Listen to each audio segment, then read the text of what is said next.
committee will come to order. I first want to say congratulations, Ambassador Greer, on your confirmation and your immediate work on President Trump's bold trade agenda. I know is keeping you very busy. Thank you for being here with us. The only mistake is you went to the Senate before us, but you won't do that again, I'm sure. The Trump administration's trade policies are leveraging the power of the world's largest market to create fair trade relationships that level the playing field for American farmers, workers, and producers. The Trump agenda prioritizes the long-term prosperity of working families and communities ahead of short-term stock market swings. The American people are counting on us to think beyond today's headlines and stay focused on growing the economy and creating good-paying jobs.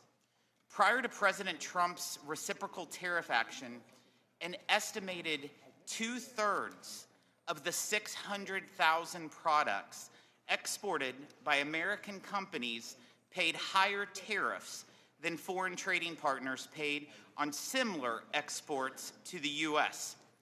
Thailand charges a 50% tariff on U.S. beef. Japan charges a 700% tariff on U.S. rice. Australia effectively blocks the sale of U.S. beef while we imported $3 billion from them just last year alone.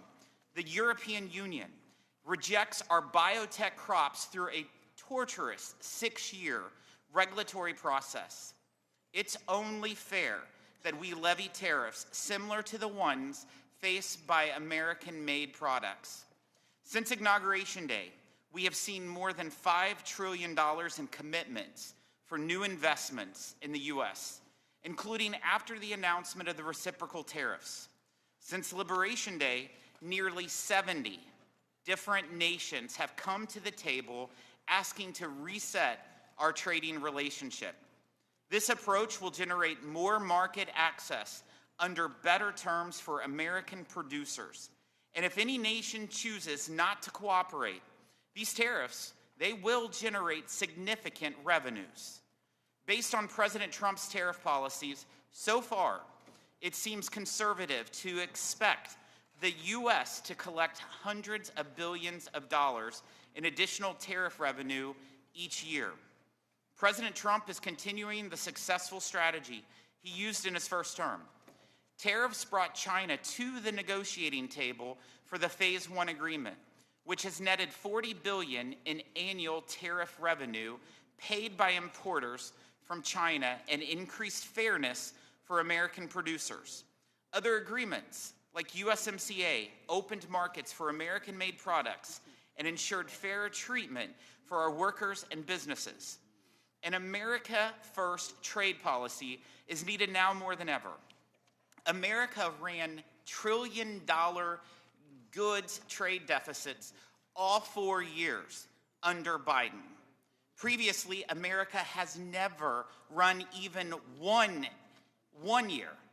We ran a $32 billion agriculture trade deficit last year.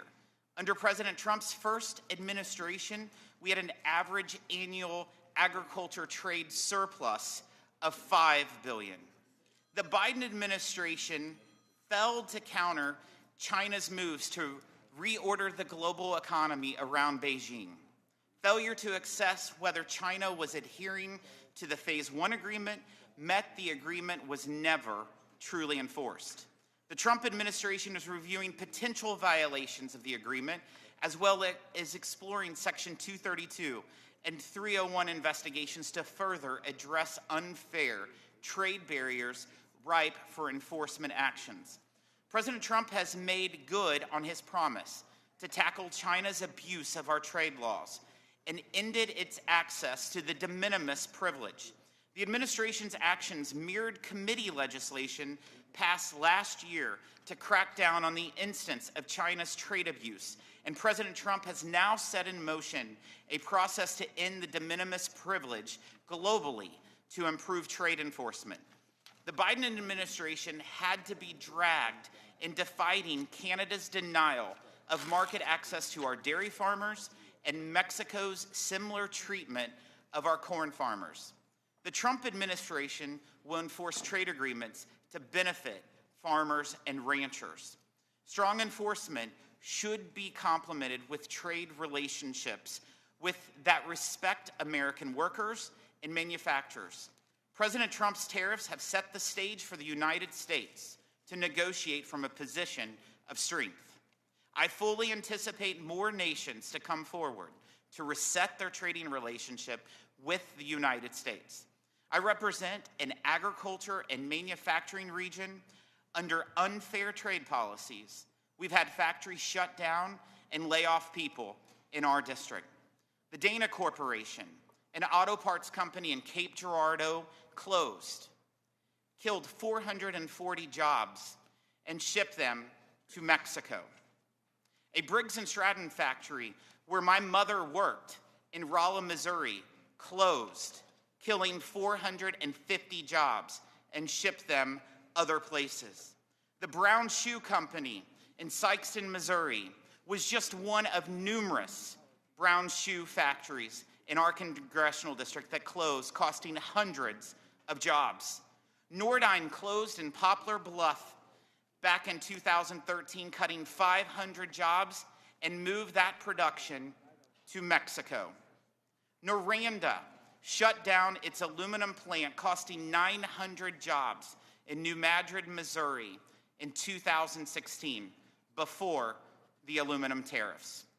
I could go on, as could every member on this dais, changing course and undoing the damage caused by years of unbalanced trade relationships won't happen overnight.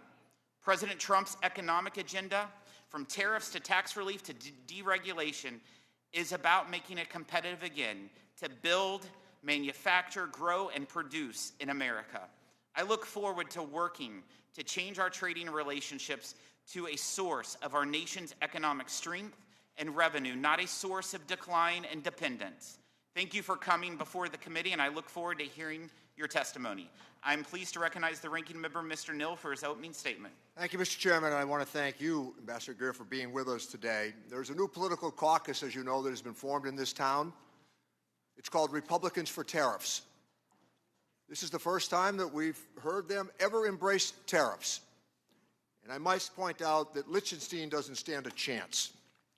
From the economic soft landing that President Trump was handed, a low unemployment rate, 2.9% average growth GDP, and millions of jobs created during the previous 4 years, it's only taken him 79 days to inflict this permanent damage.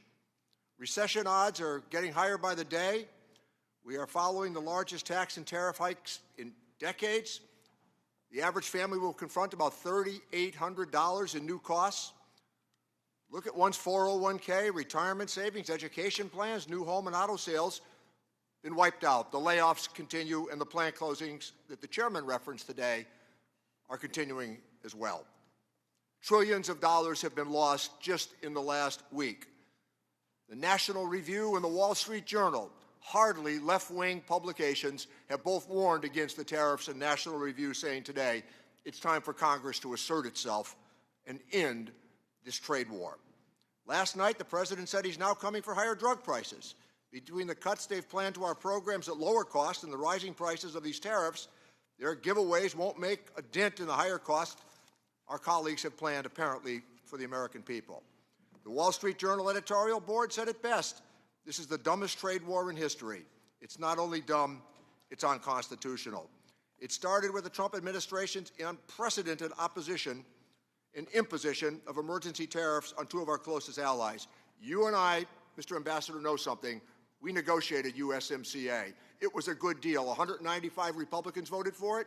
196 Democrats voted for it.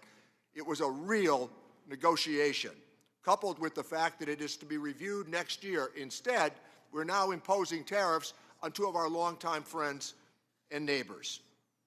The president has given himself delegated powers under the International Emergency Economic Powers Act, IEPA.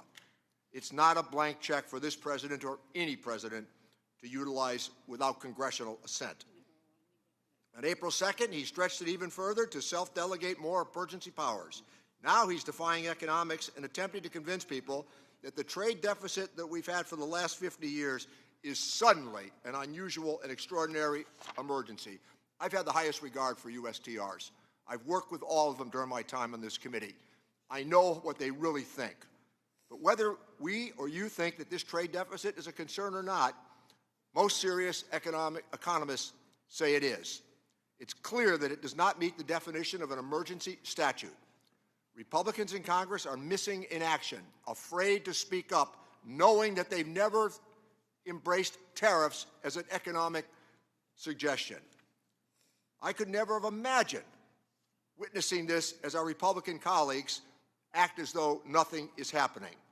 The Constitution clearly vests trade authority in Congress, and the powers that have been delegated to the President and USTR over the years remain paramount. But the constitutional arrangement has always been based on trust and adherence to the law, and we've had a lot of trust with USTR over the years. That trust is now fractured and on the verge of being permanently broken. I've heard your defense of tariffs, and I expect we'll hear more today. We don't object to all tariffs. Targeting tariffs, the threat of tariffs, it frequently can bring about an outcome that is negotiated and desirable. But to raise prices on the American family and to kill our own exports is unacceptable. Starting a trade war with every other country at the same time is bad strategy, and driving away allies that have stood with us for decades. None of us on this side of the dais understand it. The courts will often see these trumped-up emergencies for the pretext that they are, and eventually will declare many of them to be illegal. Trade policy should return to serving America's interest and being consistent with the law and, indeed, our Constitution. The people cannot afford more amateur hour undertakings. Trade policy needs to move back into the hands of Congress for real negotiation the way it was intended. We can begin by restoring some of that trust that has been so badly damaged in the last week. Mr. Ambassador, we want to work with you on these trade agreements. Closing the doors to America is not sound policy. It can be fixed, but it's going to take putting the rule of law over ego and greed. I yield back my time, Mr. Chairman. Thank you, Ranking Member. Today's sole witness is the United States Trade Representative, Mr. Jamieson Greer. The committee has received your written testimony, and it will be made part of the formal hearing record.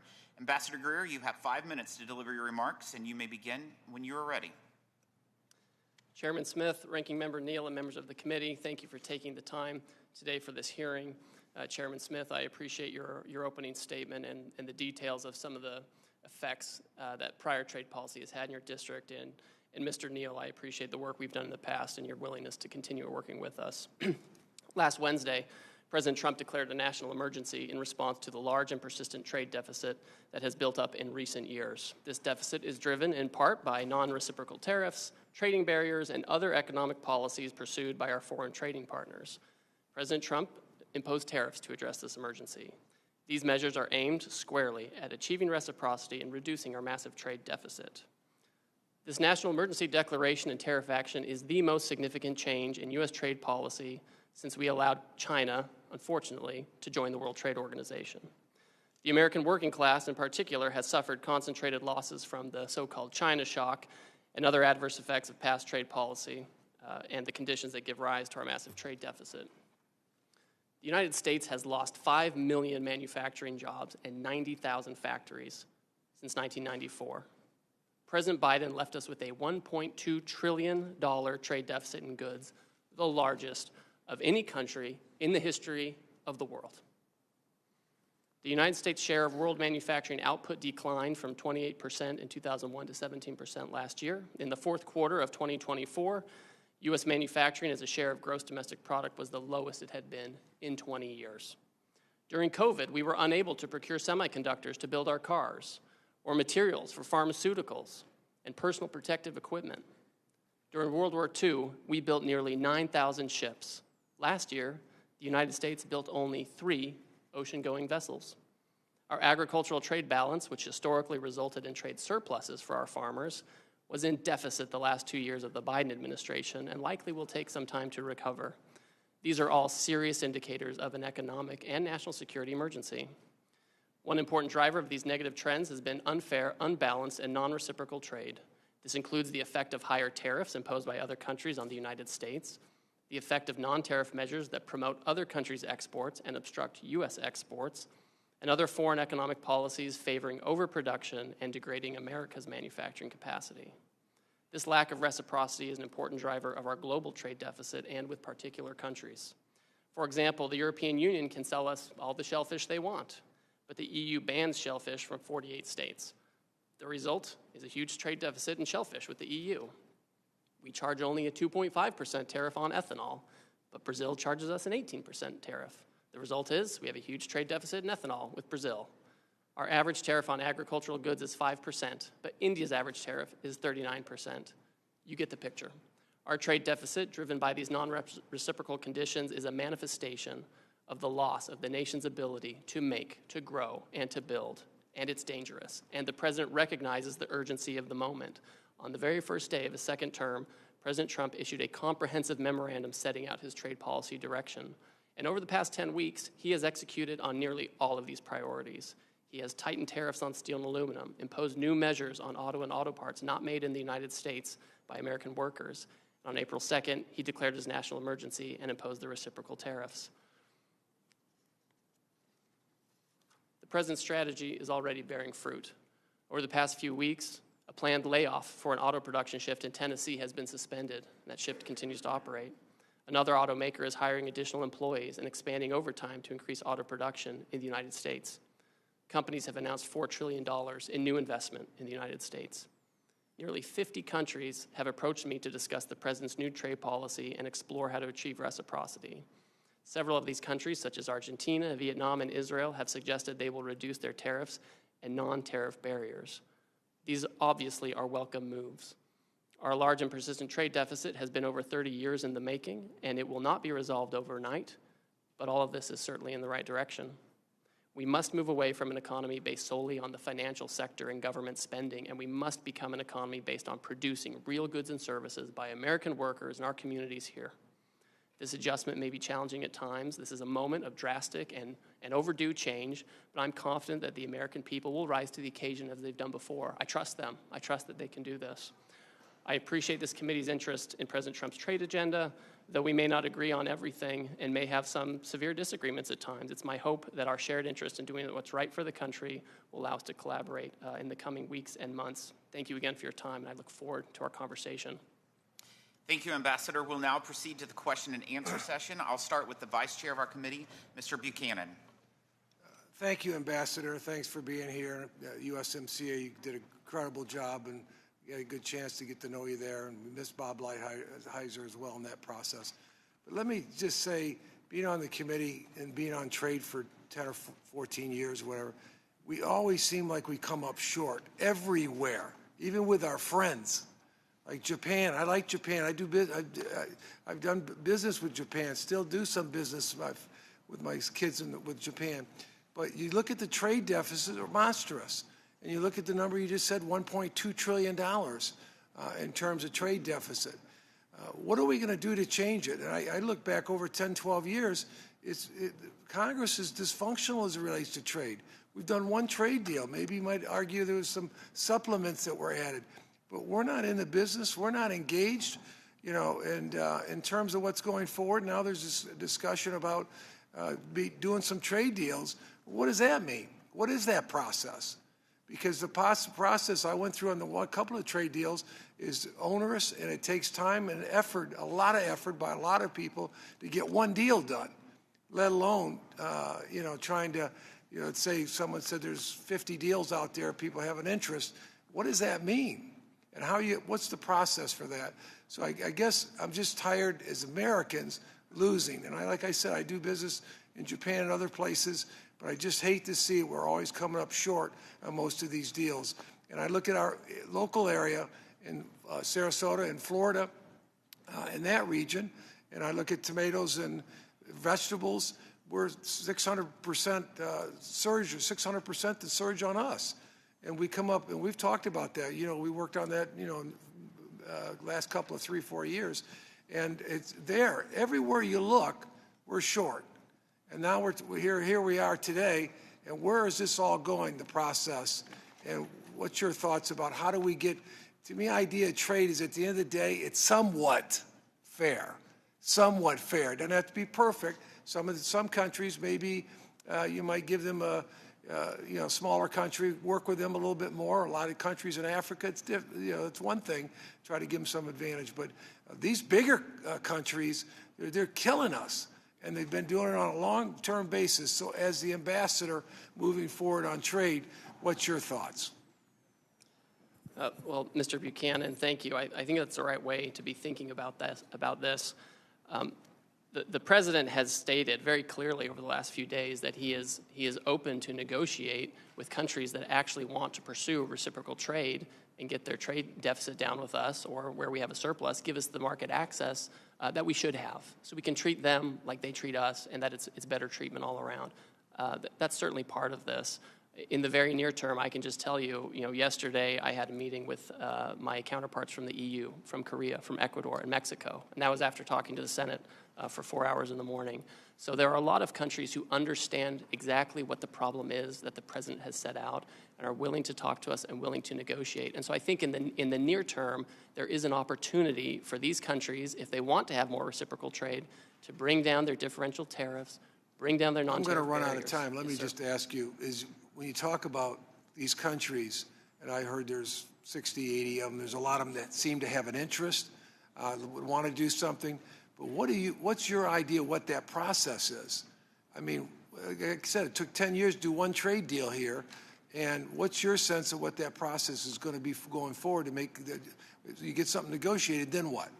Well, so for example, in the very long term, for countries that think they want a comprehensive trade agreement or something broader, that's a longer term conversation that we have with Congress. Some of that might require, congressional action, of course, and we would want to be very tied in with you. In the very near term, in terms of the reciprocal tariff, countries are coming in essentially with a paper, right, or with a letter that they've sent me. I mean, Vietnam's a good example where they've just said, here are areas where we think. Let me just say, because I got a few minutes. Yes, sir. I agree. Hopefully that works out, but we do need to get back in the trade business in a serious way with the process that we have here in Congress, because this might work for some deals, but not all deals. But we have to get serious about trade, and at the end of the day, it needs to be fair. It might be a little one way or the other, but if we're buying their stuff, they need to be buying our stuff. And that's very clear to me, and I just feel so frustrated because I've watched this show for 10 years, and we get little done. It's not Democrat or Republicans. It's both parties. We don't take the initiative on these fronts. Thank you, and I yield back. Thank you. Thank you. I recognize the ranking member, Mr. Neal. Thank you, Chairman. Mr. Ambassador, your predecessor, Bob Lighthizer, and Catherine Tai, the eventual USTR, worked with Congress on USMCA. We had priorities. House Democrats worked with you to come up with what was a pretty good trade agreement. Again, almost universally supported in the House and the Senate. We had our priorities: intentional enforcement loopholes, addressing access to medicines, improving labor and environmental standards, and more. We included novel sunset provisions to give all sides a predictable and fair way to reflect and, if needed, course correct in the trading relationship. Now the President has imposed global tariffs with purported objectives of leverage to negotiate new trade agreements. Are you seeking to negotiate comprehensive trade agreements that address the range of labor, environmental, and corruption concerns? Or is it to seek leverage in the future of addressing these trade deficits in a more unbalanced or arbitrary manner? We know that trickle-down economics don't work, but that's what the administration seems to be doing. We're looking at tax cuts for wealthy people, aggressive deregulation, hollowing out essential government services. And let me, with long history, remind all, when NAFTA was negotiated by this committee, at that time the Republican position was you could not amend a trade agreement. No human rights, no labor provisions, no enforcement mechanisms. That's what brought about the demise of NAFTA and our desire mutually to renegotiate for USMCA. So this idea that this all started in January, on January 20th, is simply not true. These agreements are not going to be worth the paper they're written on If we can say with a review of USMCA coming up next year that we're going to impose these tariffs in an arbitrary manner right now, leading to layoffs and plant closures because of them. My office is being inundated with calls about people and their 401k plans. They don't know what to expect. Trillions of dollars of market value being lost even as we meet. I understand the desire to address the issue of trade imbalances. It's important for all of us. But some of the suggestions have been clearly exaggerated as we've gone forward, hyperbolic to be sure. We need to go back to what we did, Mr. Ambassador, with USMCA, with a real solid negotiation that led to a desirable outcome. With that, I yield back my time, Mr. Chairman. Thank you. The Trade Subcommittee Chairman, Mr. Smith. Thank you, Mr. Chairman. Thank you, Ambassador, for availing yourself here today on such important matters, and especially given the context, the broader context of timing.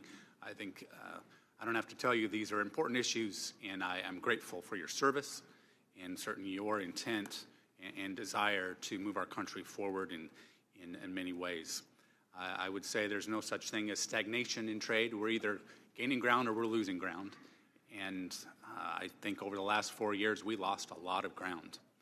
And during President Trump's first term, though, we made astounding progress through the negotiation of USMCA, the China Phase 1 agreement, U.S.-Japan trade agreement. These efforts unlocked new markets, strengthened supply chains, and empowered cooperation with important partners. Over the last 4 years, however, the Biden administration's trade agenda veered from slow-walked complacency to non-binding frameworks.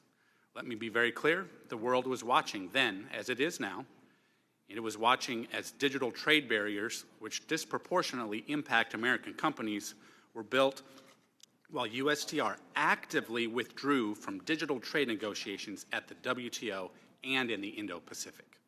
The world was also watching as a growing number of countries blocked market access for American agriculture with no scientific basis, and as the previous administration let negotiations with the UK and Kenya simply fade away. This was particularly concerning given Kenya stood to set an example for other AGOA beneficiaries which are capable of negotiating their own bilateral reciprocal agreements. Consumers, producers, manufacturers, service providers, and our partners expected more. I'm encouraged by the growing list of countries seeking trade negotiations with the United States, including the UK, India, Japan, and South Korea. I am encouraged to also have you as USTR leading these discussions. It's clear President Trump has the world's attention, and it is up to his negotiators to ensure any agreements reached tear down the barriers affecting America's farmers, ranchers, and workers. While I do not expect perfection in the short term, we must find common sense solutions which level the playing field for our exporters, ensuring they receive fair treatment we have offered foreign partners, often unreciprocated, for too long. Over the last few months, our Trade Subcommittee has clearly outlined its priorities for trade enforcement and negotiations, I might add in a bipartisan fashion, and I hope you will look to the subcommittee's work to inform your agenda moving forward.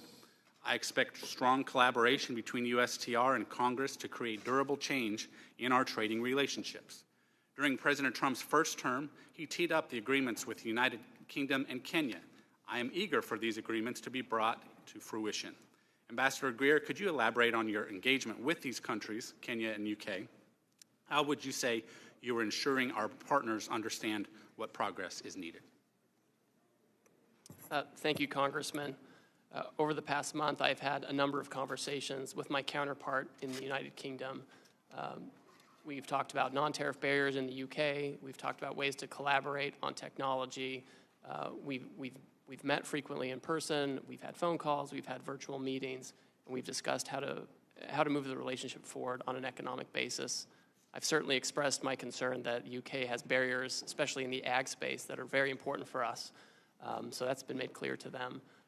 But those discussions are on a good footing. With Kenya, I also had my counterpart, the trade minister from Kenya, in town last week, and we sat down in my office, and we had a good talk, and he understands our concerns, but he also understands the need to move forward. It was a very fruitful conversation. I look forward to speaking with him again. He wants to work with us. They want to have some kind of agreement with us.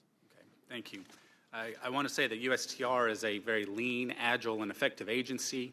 Simultaneous negotiations with 50-plus countries would require significant bandwidth and expertise, as I'm sure you're aware.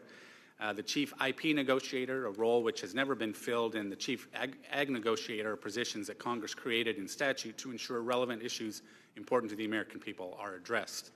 When would you anticipate the President will nominate these positions, to fill these positions?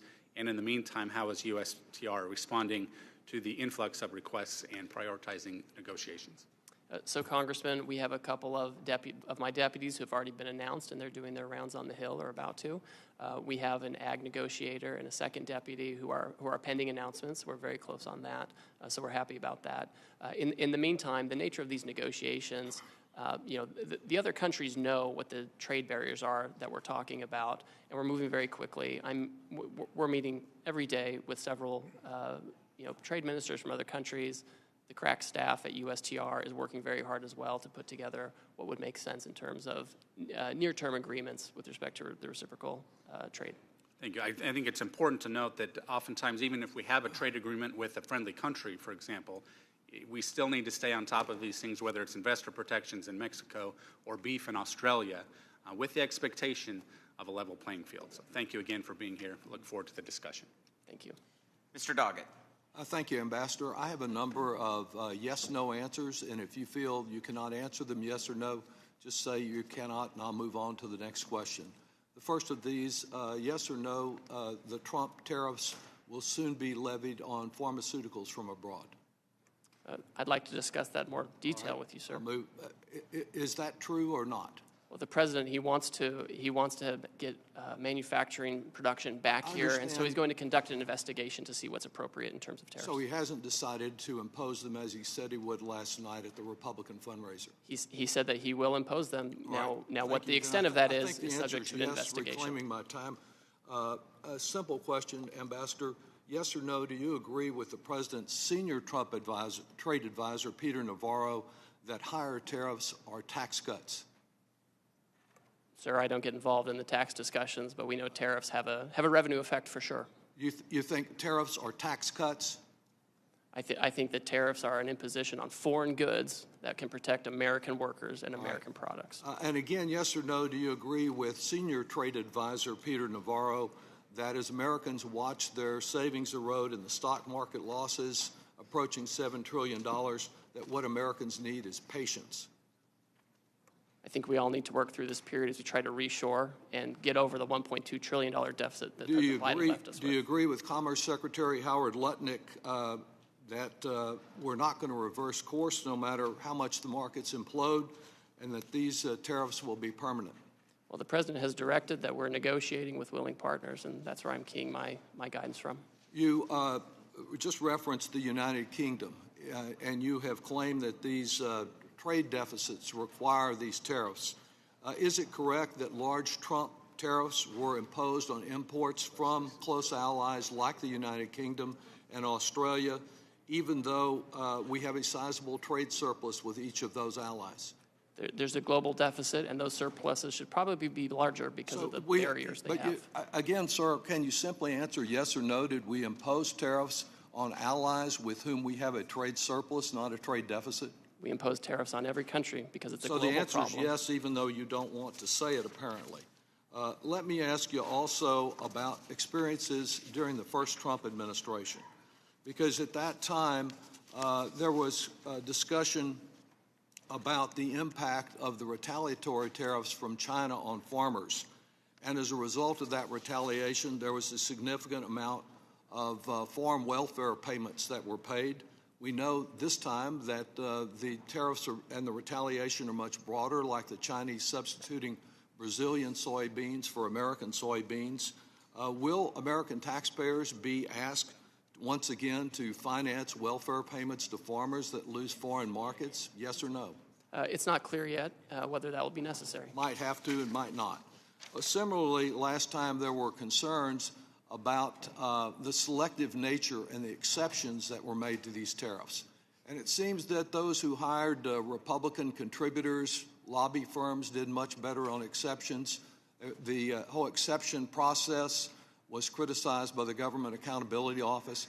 Can I be assured that if one of my businesses hires a a Republican lobbyist and contributor who can get a table down at Mar-a-Lago that they will not get an exception to these tariffs or an exclusion? There are no exceptions or exclusions to this program for the president. All right. You know, it's not one of my regular allies, but the National Taxpayers Union sent me a question yesterday, and I'll pose it to you as they did to me. They note that the United States has run trade deficits for 48 straight years, during which time the U.S. economy has grown by 255% in real terms, that these decades of trade deficits have corresponded with increases in American wealth and household incomes that far exceed the progress in Canada, China, and the European Union. Do you think that this growth in American wealth as a result associated with deficits is something that constitutes a national emergency? The giant and massive persistent trade deficit that Biden left us with is an emergency. It's not like the small deficits from the 60s when we had auto workers here making production. We've offshored all this stuff, Mr. Doggett, and we are really in an emergency situation, and we're not passing the buck. Reclaiming my time, we seem to have done much better than in the Gilded Age, which the president prefers. I would just say that on the eve of his inauguration, the president promised to bring prices drastically down, and there's nothing that you've said in your answers or non-answers to me today that will give Americans any assurance to believe anything other than that their prices will continue to soar and their savings will continue to shrink. The president's lies continue to cost the American people dearly. I yield back. Mr. Kelly. Thank you, Chairman. Ambassador, thanks for being here. There's a quote in the movie Tora, Tora, Tora from Admiral Yamamoto, and he says, "What I fear is that we have awakened a sleeping giant."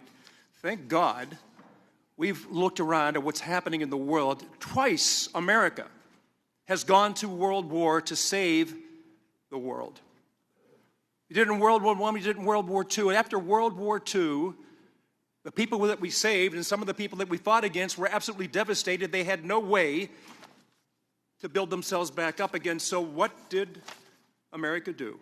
We opened our markets because we have always been the most generous people in the world, and we're always the first responder. No matter what happens anywhere in the world, who's there first? It's always the Yanks. We have ceded so much market share. We have rebuilt, for most of the world, an economy that they never could have achieved on their own. Now we're facing a situation with all of those who we've helped don't like us playing in their market. They love coming to America, but they don't want America coming to them. They make it very hard for us to do trade with them, whether it's through tariffs or barriers, which our manufacturers can't meet. And we sit here today trying to make this a political event instead of a country-saving event. I come from a little town called Butler, Pennsylvania. Butler at one time was a home of a steel mill. Still is. We built railroad cars. Pullman was there. We built the first Jeep. We were known as that town. Blue-collar town. People get up in the morning, work hard, and what they look for is that chance to get some overtime. Last summer, we became known as the town with the attempted assassination of Donald Trump. We're resilient. We always bounce back. We always will bounce back. And I got to tell you, I have some statements from the people that actually work every day, get up and go to work, and they're looking at a market that they're constantly losing market share in, and they wonder, who is going to stand up and do something? Who's finally going to talk about the real problems in America and quit talking about the stock market? Stop talking about all these other things, because I've watched it go up, I've watched it go down, I've watched it go sideways, I watched it where some people say, I don't like to play in that because I don't understand how it works. Here's the one thing I do know, and you know it too. It's all about work. It's all about market share. Jamie Sychek from UAW 3303, we were in a dire situation, not because of foreign competition. That hurt us a lot. We went from a steel plant that were 7,000 people down to there's about 1,300. We produce something called grain-oriented electric steel, the only producer of that product in America, and we were in danger of losing it because we had an administration that had a blind eye and a deaf ear to what they were giving up. Also, Jim Winnings, who operates a factory down in Mars, Pennsylvania, shares his view with me about how much market share they've lost. So I'm amazed when we try to turn this into a political battle and not a USA saving grace battle where we finally wake up. And just as Admiral Yamamoto feared in World War II, all we have done is to awake a sleeping giant. We have given away so much of our market and been denied access to other markets. We are the first responder every time something goes wrong in the world. I would just like to see the world treat us with the same respect as we have treated them. Level the playing field. That's all the president's asking for. Level the playing field. Don't make it impossible for us to play. Don't tell us, yes, you can come here as long as you meet these standards, knowing that the standards they've set we can't meet. Yet we still allow them to come in. I sell Chevrolets. I sell Hyundais. I sell Kias. I sell Toyotas. And I sell Mitsubishis. People say, why is it that you have to do that? I said, to make payroll. Most of these companies have factories in the United States, and they have come here to help build, not to tear down with American workers. I really applaud what you're doing. I applaud the President of the United States for having the backbone to stand up and fulfill a pledge that others have made before him. They've stood on the floor of the Congress and talked about this and railed about what's happening to our markets and done not a damn thing about it. He stands up into a stiff wind and says, it's going to hurt for a while until we get back to where we need to be. It's always should be America first, and anybody that doesn't think that way, please tell me what the hell country you think you're going to take your wife and your kids to and your grandkids to. There is no other place in the world like America, and we have been so generous and so welcoming, and as I said earlier, we've saved the world twice. Now it's time for us to say to the world, if you want us to be the first responder, you can't keep stealing our market and not allowing us to play in yours. Ambassador, you've got a hell of a task in front of you. The biggest task you have is this has become a political agenda and not a saving the United States of America. America first, please, for everybody. I am red, white, and blue. I could care less whether you're a Republican or a Democrat. Just wake up and understand that we cannot stand to lose any more market share, and we better be tough on this one, or we turn our backs on the future. And I've got 10 grandchildren that are relying on me to stand up, and hopefully other members of this committee will do the same thing. This is not about tearing Trump down. This is about building America up. Thank you. Okay. Mr. Thompson. Thank you, Mr. Chairman. Mr. Ambassador, thank you for being here. I believe in our great country. I love our country. I put a uniform on and served in combat for our great country. And I'm not here to talk about politics. I'm here to talk about policy, trade policy today. And both the chairman and the ranking member talked about the USMCA. I was honored and privileged to be on that negotiating team when we negotiated that bill and was signed into law by President Trump in 2019. And at the time, the president said it's the best trade deal ever. And I'd like to submit this article into the record explaining what he said. Without objection. Now the president is shredding that deal, creating chaos in the world economy. The numbers speak for themselves. $3,800 higher prices for American consumers, 900 laid off U.S. auto workers, trillions in lost retirement savings, tens of billions in lost agricultural sales for farmers. The Trump administration says that the tariff taxes will raise $6 trillion over 10 years, which would be the biggest tax increase in our history. The message coming out of the administration isn't at all coherent. I'm having trouble, my constituents are having trouble understanding this. He puts a tariff on some 180 other countries, no tariff on Russia or Belarus or North Korea, and he's putting tariffs on UK, Ukraine, France, an island that only has penguins on it, but not a country that is clearly working against us and we have a trade deficit with. It's confusing in every instance. He says that tariffs are here to stay, to support domestic manufacturing and to raise revenue to pay for tax giveaways to people who really don't need that tax giveaway help. And at the same time, he's saying that tariffs are part of a negotiation to secure better trade conditions and that this will be over soon. I'd like to know which it is, because it's not coherent at all, and I'd like to submit for the record documentation of his confusing priorities. And Mr. Ambassador, I'm at a loss to what I tell my constituents. As Mr. Neal said about his constituents calling, my phone's ringing off the hook. I'm getting emails every day. I see people on the street, they're asking. They want to know, a $6 trillion tax on the U.S. economy? What do you tell people when they ask that question? $3,800 higher prices for the average American family? What do I tell my constituents when they ask that question?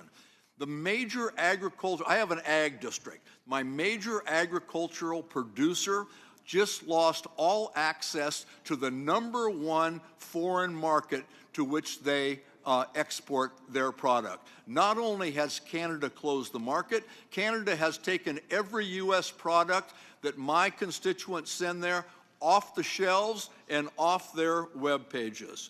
And what do I tell them when they say, I've been working decades to build that market share and it's all gone that quick? What do you tell them? What do I tell my constituents who say, I have a container that it's already paid for of products coming in, and I will not be able to afford the tariff when that container lands? What do I tell my constituents who say we've lost trillions of dollars in our 401ks? How do I make that up? What do I tell my constituents when they say my kids are getting ready to go to college and my 529 is in the dumps? How am I going to pay for my kids' education? Wait, things are going to get better? Their kids are going to school now. They can't wait for stuff to get better. And pharmaceuticals, we had a hearing in the subcommittee yesterday on pharmaceuticals. And this tariff war is pricing pharmaceutical consumers out of the market. A 25% tax or tariff on pharmaceuticals? How are my constituents going to be able to afford their medications? This doesn't make any sense. This is an unprovoked tariff war that's costing us a lot of money with no confusing answer as to what we're doing, where we're going, or when we're going to get there. I yield back. Mr. Schweikert. Thank you, Mr. Chairman. Mr. Ambassador, just so I can clear my head, what's our trade balance with North Korea? I don't think we have any trade. There's an embargo. A lot of those countries have embargoes and already. that's so the rhetorical thing of you didn't tariff these countries, that we don't trade with them, But there's the problem is, sometimes our rhetoric doesn't have any basis in fact. Mr. Ambassador, the folks sitting behind you, is this your team? This is our congressional staff who's been up meeting with all your Okay, so that's congressional staff. Where I do have a concern, let's say both the left and the right, we agree we want to move as much robustness back to the United States. Whether it be a manufacturing renaissance, whether it be in the service industry, those things. Okay. When you're doing your formulas, when you're advising the White House, others, do you spend some time on infrastructure issues? One of my personal fixations is pharmaceutical manufacturing, just looking at the steps in these things. We actually had testimony in this room 2 years ago. And it was, part of the discussion was, okay, we'd like to make precursor inputs into, small molecule drugs, except it produces some really nasty, toxic byproducts. And the United States doesn't have mitigation. We don't have ultra-high temperature incineration, those things.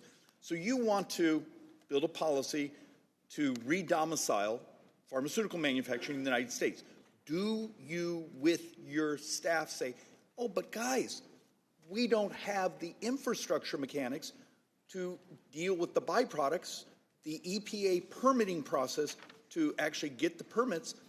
Maybe we should approach Congress and say, hey, guys, I need you to help us get these things so we can actually, whether it be through tariffs or other incentives, move them.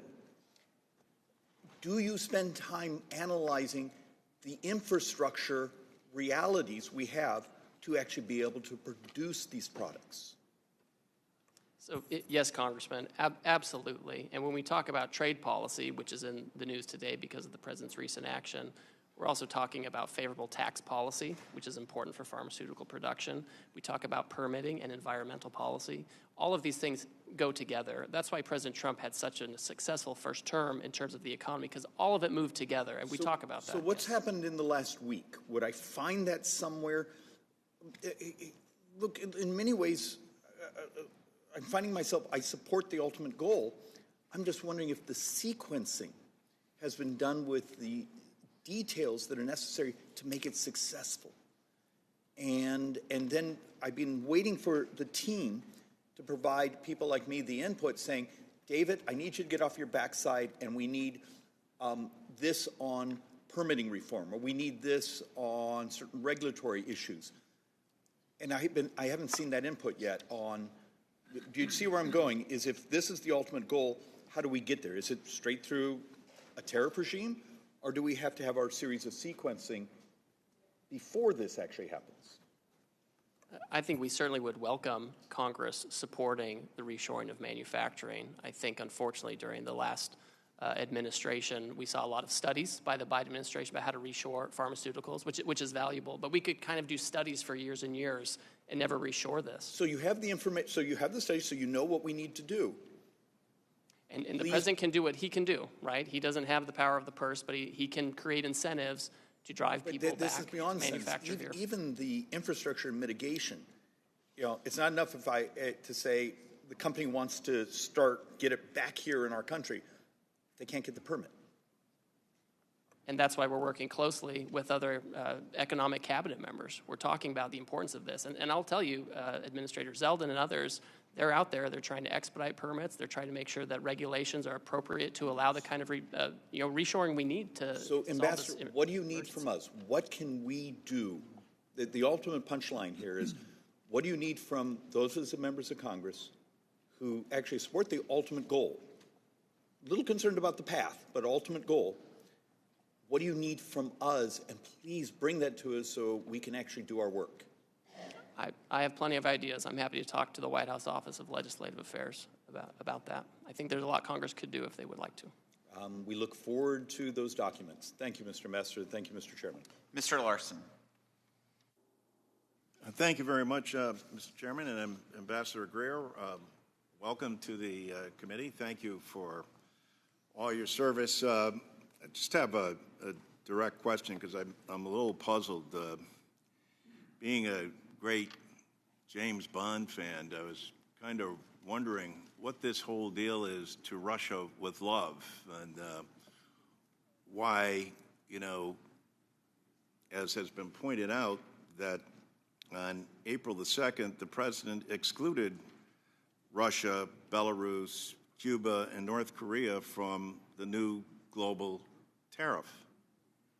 The Treasury sector said Russia wasn't on the list because they already imposed sanctions to prevent most U.S.-Russia trade, making higher tariffs unnecessary.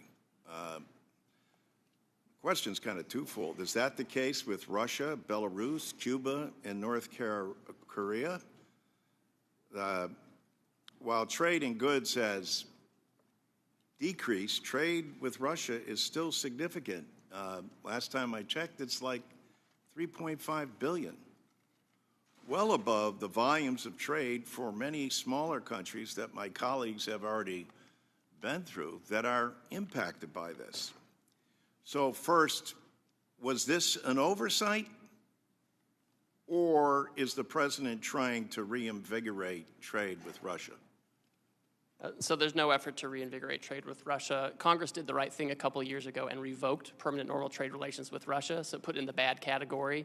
And so Belarus, Russia, North Korea, they already have their own high tariffs already in a category that Congress has established. So it doesn't matter. They're not part of this. Well, it does matter. They already have these high tariffs. They don't have permanent normal trade relations. We have normal trade relations with these others. And I think if there's So trade with why are the Russia, penalties that much more, why are the tariffs that much more higher on other country and allies than they are in Russia? Because we're already doing enough with Russia?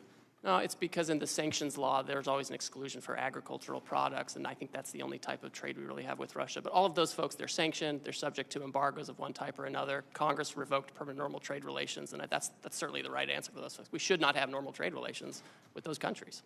Well, let me ask you this then. Would you commit here that if we see trade increasing from last year, that USTR will take action to increase tariffs on Russia?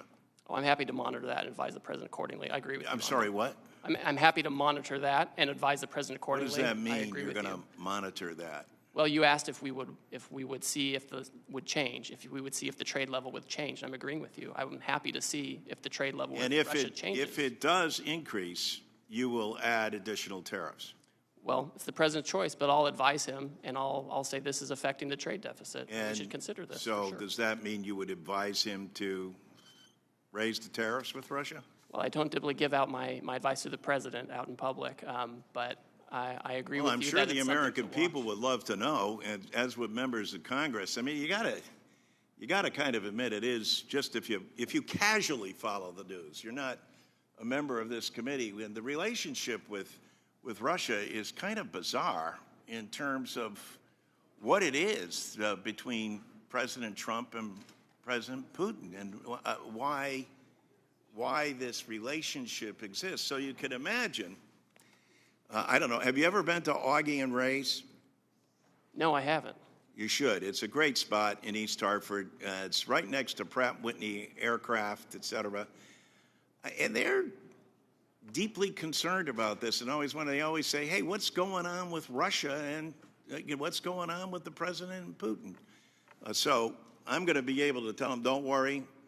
I spoke with Ambassador Greer, and currently Russia's apparently paying enough. Their sanctions already are sufficient. But if we see greater activity and great trade amounts, we're going to make sure that tariffs are levied on them. Is that a fair thing to say? Well, on the last part, I can't make the president's decision for him, right? I mean, Russia. But you would these other bad recommend actors. that you would increase tariffs on them. Well, I'm not going to disclose my recommendations. So to the we're not going to president. recommend, we're not going to do say, see, at Augie and Ray's, they would say, hey, come on, you're BSing us now. We know what's going on here. But with that, thank you, Ambassador, and appreciate your time. I yield back. Mr. LaHood. Thank you, Mr. Chairman. Ambassador Greer, welcome back. Thank you for your prior service under the last Trump administration and all the work you put in on USMCA, and happy to see you in this new position. I wanted to talk about agriculture and get your take on how tariffs affect agriculture. My district that I am proud to represent is the 10th largest ag district in the country in terms of corn and soybean production. The number one industry in the state of Illinois is agriculture. People are surprised by that. Illinois has led the nation the last 12 years in soybean production. We've been second in corn production the last 6 years. And in my district, we load up a lot of commodities on barges on the Illinois and the Mississippi River. They go down to New Orleans, they get offloaded, and they go all around the world. About 40% of the corn and soybeans in my district, again, go to places all across the globe. And so markets and customers are very, very important.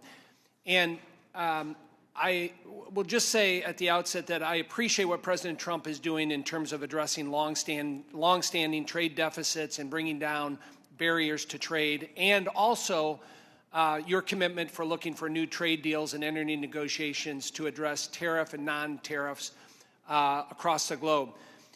But as I talk to my farmers, there's a lot of anxiety, a lot of stress, a lot of uncertainty, because when we get into a trade war, usually the first pawn in the trade war is agriculture. And as we look at the timeline and chronology moving forward, Ambassador Greer, what would you tell my farmers in terms of that uncertainty and anxiety that they're feeling right now? Well, the first thing to note is that almost all countries have announced that they're not going to retaliate against the United States. Obviously, we have China that has made its own choice. They've always given us a hard time. They've always limited our access over there, and they're doubling down on that path. It's an issue of Chinese agency. Indonesia, India, so many other countries have affirmatively said we're not retaliating.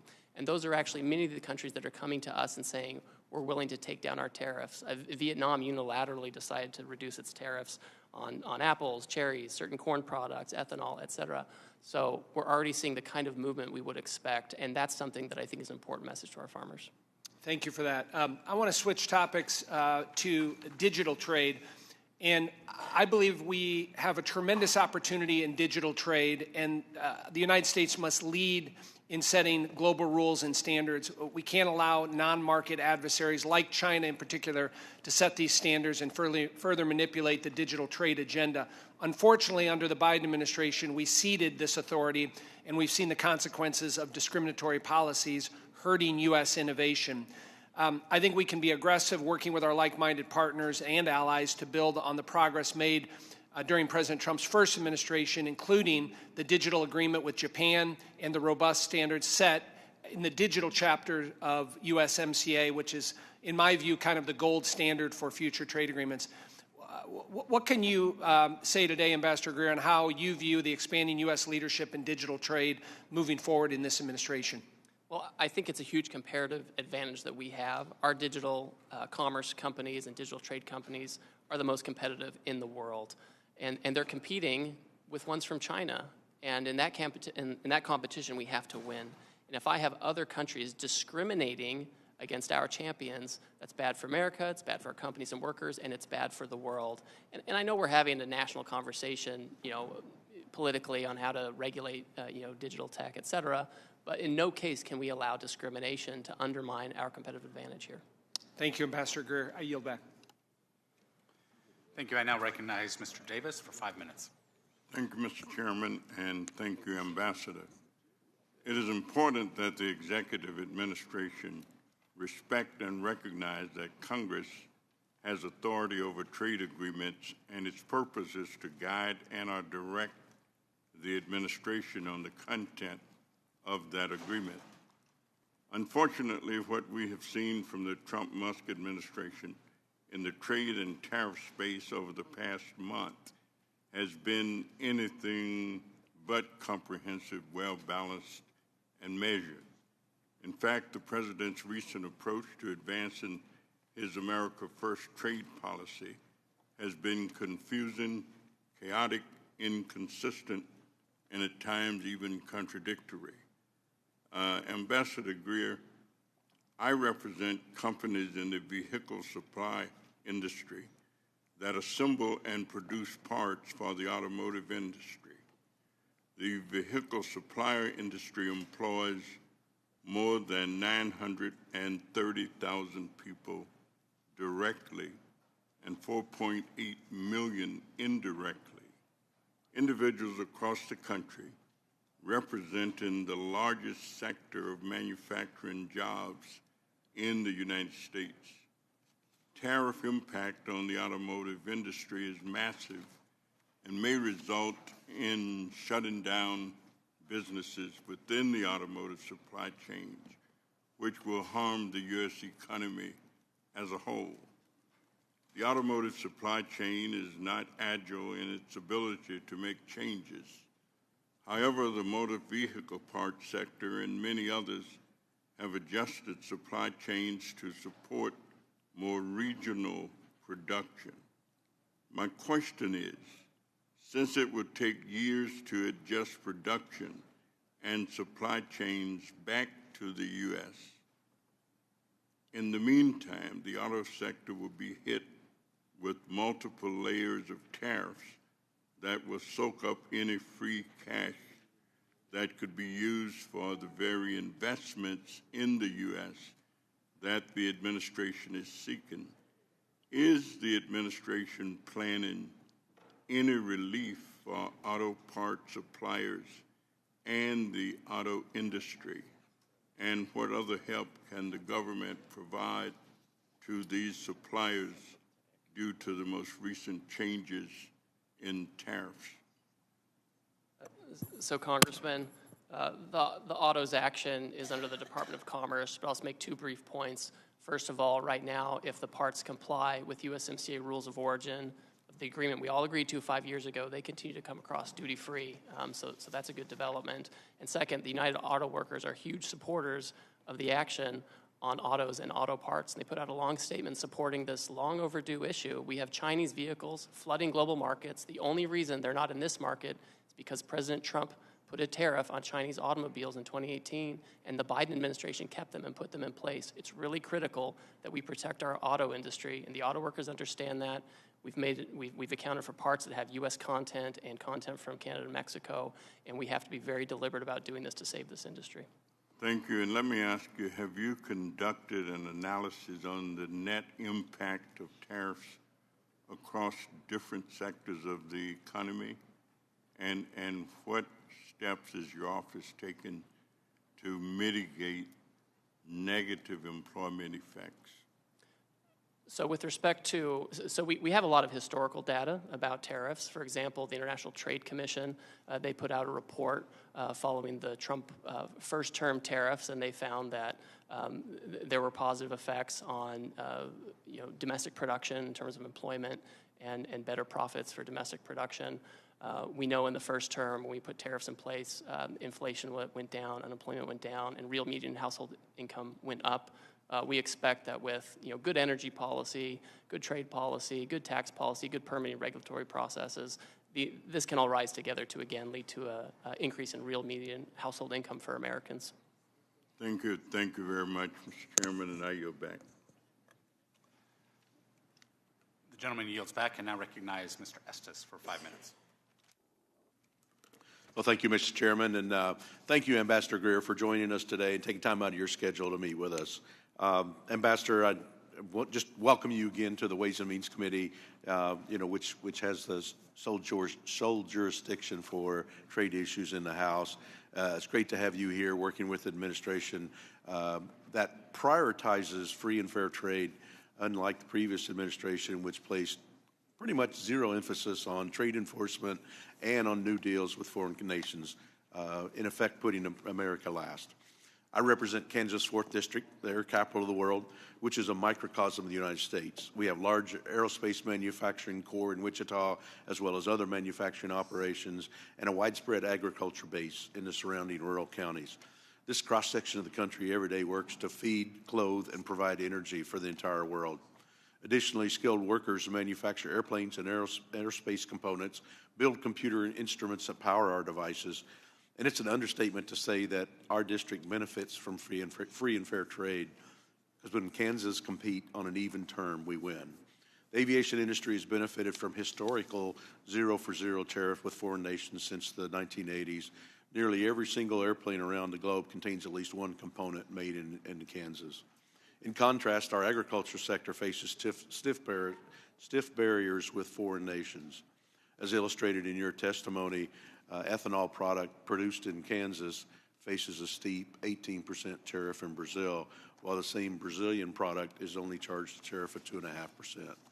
This type of unfair, excessive tariff on U.S. exports is undefensible. Because of this, I support the administration's efforts to reduce the tariff barrier placed on U.S. products by foreign competitors, and I'm pleased to see the number of countries, 70 plus or so, that have mentioned that they want to make a deal. I'd also like to discuss some non-tariff barriers that functionally disadvantage the U.S. in comparison to our trading partners. I've been a vocal opponent of digital services taxes, DSTs. These extraterritorial taxes enacted by many countries, including France, Canada, and UK, are highly targeted on U.S. businesses and innovators. Many of my colleagues agree that DSTs are a revenue grab by countries that restrict technology, innovation, and envy American companies that are successful in this space. Additionally, in the recently released 2025 National Trade Estimate Report on Foreign Trade Barriers, I was pleased to see the USTR include Germany's extraterritorial assertion of retroactive taxes, known as the Section 49. This law has been dormant for the past 100 years, but disproportionately targets U.S. businesses. These examples aren't from our adversaries, they're from our friends. And these are just a few examples of why it's so important to level the playing field and open markets for American manufacturers and producers, the very effort that you're trying to put in right now. Regarding Germany's Section 49, I believe reaching a resolution on this issue is important. In consulting with Treasury and IRS, it's my understanding that they've engaged with some affected taxpayers and German officials on this issue, but it's yet to be resolved. What's your strategy in terms of working on this issue with Germany, and will you work with me and my staff and the committee as we pursue a resolution for this issue? First of all, I always like talking to you, Congressman, because as you know, I lived in Wichita for 2.5 years and served at the Air Base when I was in the Air Force and had a child born there, so we have a nice connection there. I will work with Secretary Bessent on this issue with Section 49. I've had some good interactions with my German counterpart in the past couple of weeks, and we're happy to work with you on this to see what the best way forward is. Yep. Well, thank you. And I know some of that crosses over, as you mentioned, with Treasury Secretary and the issues there. And there's so many things moving on in your direct sphere of influence with all activities trying to make sure that there's free and fair trade for American companies and American competitors. And I just applaud your efforts in helping make putting America first in these efforts. And thank you. And I yield back. Thank you. Gentleman yields. I now recognize Ms. Sanchez for 5 minutes. Thank you. As the ranking member of this committee's Trade Subcommittee, I want to say a few words about President Trump's latest scheme, his so-called reciprocal tariffs. Let's start by making one thing perfectly clear. These tariffs are not reciprocal. But don't just take my word for it.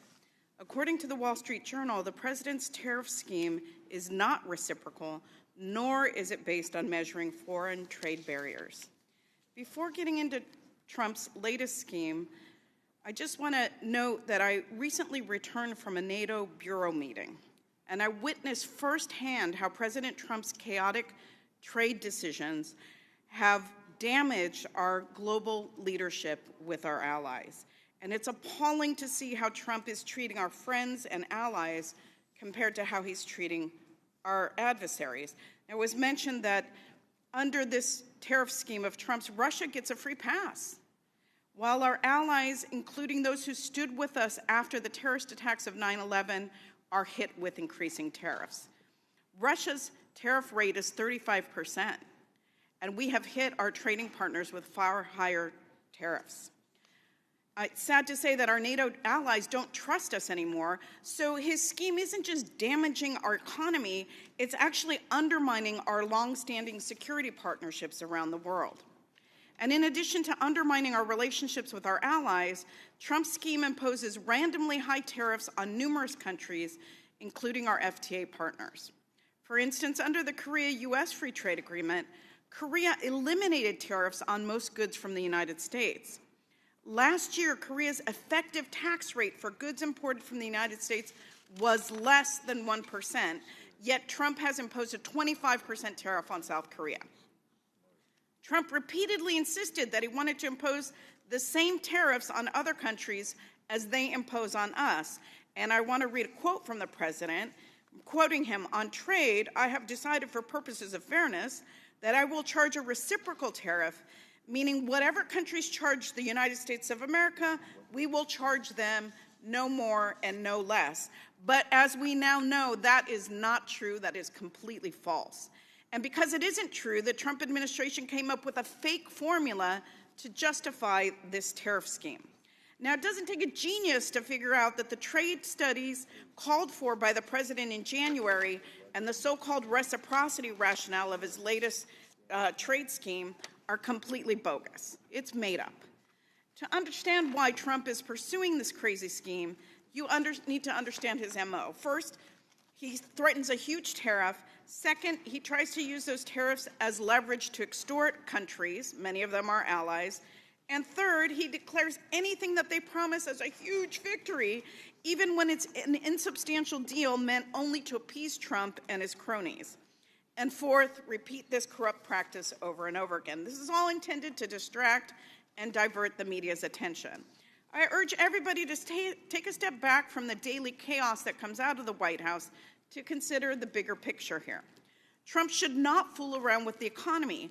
American families should not be forced to pay higher prices to fund tax cuts for the rich, which leads me to suspect that these tariffs are not temporary in nature because they need the revenue to give tax cuts to the wealthy. Trump shouldn't fool around with workers. Workers aren't pawns. Instead of this chaos, workers need robust industrial policy paired with workforce development and targeted tariffs to reshore certain American industries. Yet the president doesn't have a comprehensive plan to do any of that. Trump shouldn't fool around with our democratic values. Trump's trade agenda is all being done behind closed doors. There's no transparency. Backroom deals are corrupt and they're anti-democratic. As members of Congress, we need to reassert our voice in the face of Trump's insane trade policies. Republicans need to stand with Democrats and decisively call out Trump's harmful tariff scheme. As I said in our previous hearing, House Democrats are open to new trade agreements with partners that are committed to advancing workers' rights, protecting the environment, defending human rights, and safeguarding our intellectual property. Unfortunately, the president's corrupt tariff scheme is trampling on our Constitution by sidelining Congress's jurisdiction over trade. Let this administration's record in trade policy and elsewhere serve as a grave warning, and there is no denying that this president and his cronies are rapidly working to consolidate power. With that, Trade Representative Greer, I have a couple of questions for you. In the April 2nd announcement, did the president issue tariffs on the European Union, Japan, and South Korea?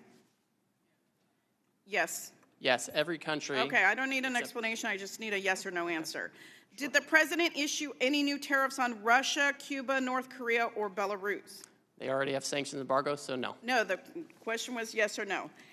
I recently read news reports indicating that you are the new head of the Office of Special Counsel. Is that correct? I'm the acting head. That's correct. And you currently serve as USTR. With the trade wars, don't you think that your time should be focused exclusively on trade? And isn't it a gross conflict of interest to be the body that oversees your own agency and position? Oh, I certainly would recuse myself if there was an issue involving Well, me I think it's ridiculous agency. that you hold both, and I urge you to resign as special counsel. It makes no sense for you to have oversight over yourself. That's not true oversight. And with that, I yield back. Members' time has expired. I now recognize Mr. Smucker for 5 minutes. Thank you. Excuse me. Thank you, Mr. Chairman. Hello, Ambassador. I want to thank you for the work that you're doing, for the change that you're working to bring about. And I also want to point out the differences that we've seen in the past 4 years of the Biden administration compared to the 4 years of the Trump administration, specifically in regards to trade. I think Democrats and Republicans alike were very unhappy with the past administration's approach to trade, basically, which was to do nothing to try to generate new agreements and to not do nothing to try to open markets up for American manufacturers, to do nothing to try to bring jobs back to America. And that's just in such stark contrast to what we saw during the previous Trump administration. He had a bold and effective approach to trade, one that really delivered prosperity and brought our trading partners to the table. So we appreciate the work that the president did during his previous administration. We appreciate the work that he's doing and that you're doing on trade. It's a refreshing change to what we've seen over the past 4 years. And we trust the president to get this right again. We believe that we're seeing already the impact when you have tens, I don't know how many we're up to now, but countries coming to the table that have for a long time had tariffs in place for our goods, but we weren't doing the same. And so the idea of reciprocal trade, I think, is a great one that I can tell you the American people in my district, business owners in my district, very much support, and they support the goals of this administration to bring back manufacturing jobs to the country, to bring back that investment in the country, and then to open up markets to our great American businesses. So I will I will also say this, many of those business owners who love what the president is trying to accomplish are feeling a little consternation. They're concerned about what this, how we're going to achieve what the intent is here.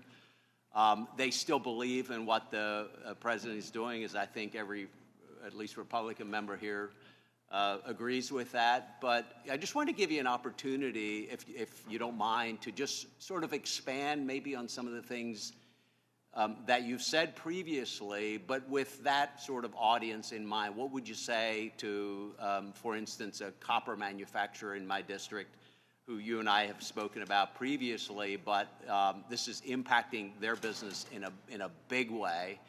And what would you say to other businesses who are in a similar situation? And maybe if you could just paint a picture of what success will look like here, again, in the context of the successes that we've seen with USMCA negotiated under previous administration and all that, but take us out a few months, take us out a few years. What is the end goal here? I think I know what that is, but I'd love to give you a chance just to expand on that. What will success look like? How will that help every American business? Thank you. Thank you, Congressman. I think we'll find that American businesses are much more competitive when they have open markets overseas. People talk about the high cost of doing business in America and manufacturing in America and growing in America. But when we cannot access foreign markets or we face barriers overseas, and not just tariffs, but also all the non-tariff barriers that we've outlined in this 400-page book, that increased costs. And it makes it difficult to be competitive globally and even domestically. At the same time, we have foreign producers who receive subsidies. They have countries where economic policies depress domestic demand. They make more stuff than they can consume. They send it here. And so I think what we're going to see in the near term, we're going to see a handful of partners who open their markets more to us, and it makes it much easier and much more competitive economically to have manufacturing here, to grow products here, to process them here, and export them to the rest of the world. So it's a virtuous cycle that you create when you create a situation where you have open markets, you create broader economic policies, whether it's good tax policy, good energy policy, to give you the tailwind you need. We have to reshore manufacturing. This is an important way to do it. We can have tariff protection as we get rid of the trade deficit, reshore manufacturing, and as other countries open their markets, they can potentially have a different arrangement that helps us as we try to have reciprocal trade and get rid of the deficit and get back to being a producing economy. That's where we need to be.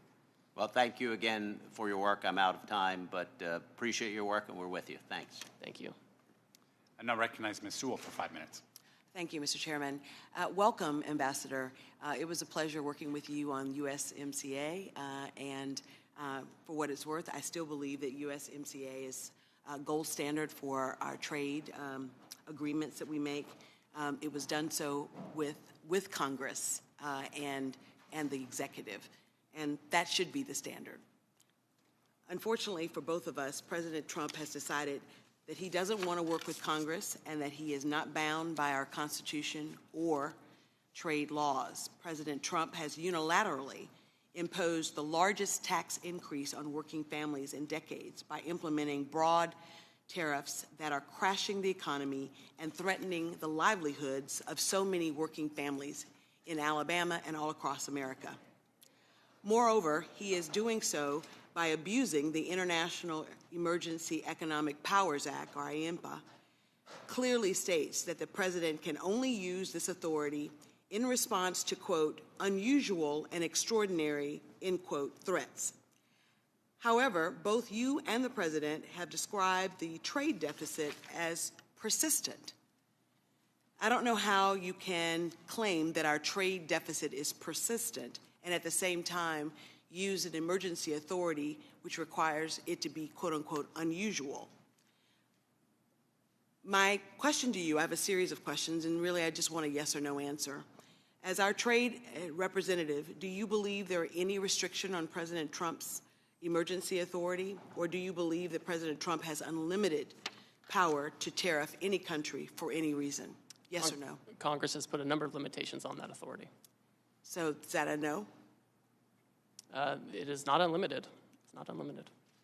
Did President Trump ask you, or do you believe that using the emergency authority for this purpose of trade deficit is legal? Of course it's legal, yes. Do you believe Congress has any role in providing oversight of this administration's implementation of tariffs? Certainly, that's why I'm here today. Many of us on this committee have serious concerns that foreign nations will be pressured into negotiating as a result of this. And those negotiations could also extend to them purchasing the Bitcoin with the president's name and face on it. That would be illegal, right?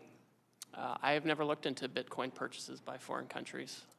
Reclaiming my time. With this, are tariffs regressive or are they progressive tax? Well, tariffs can protect, and that's why the United Auto Workers want them in place and have cheered the tariffs. I'm reclaiming my time. Who spends a higher portion of their income on goods, the wealthy or working class?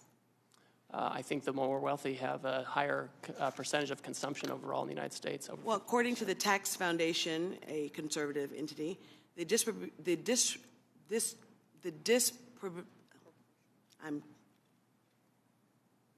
how things are distributed are more regressive and put a higher burden on lower income households more than higher income households.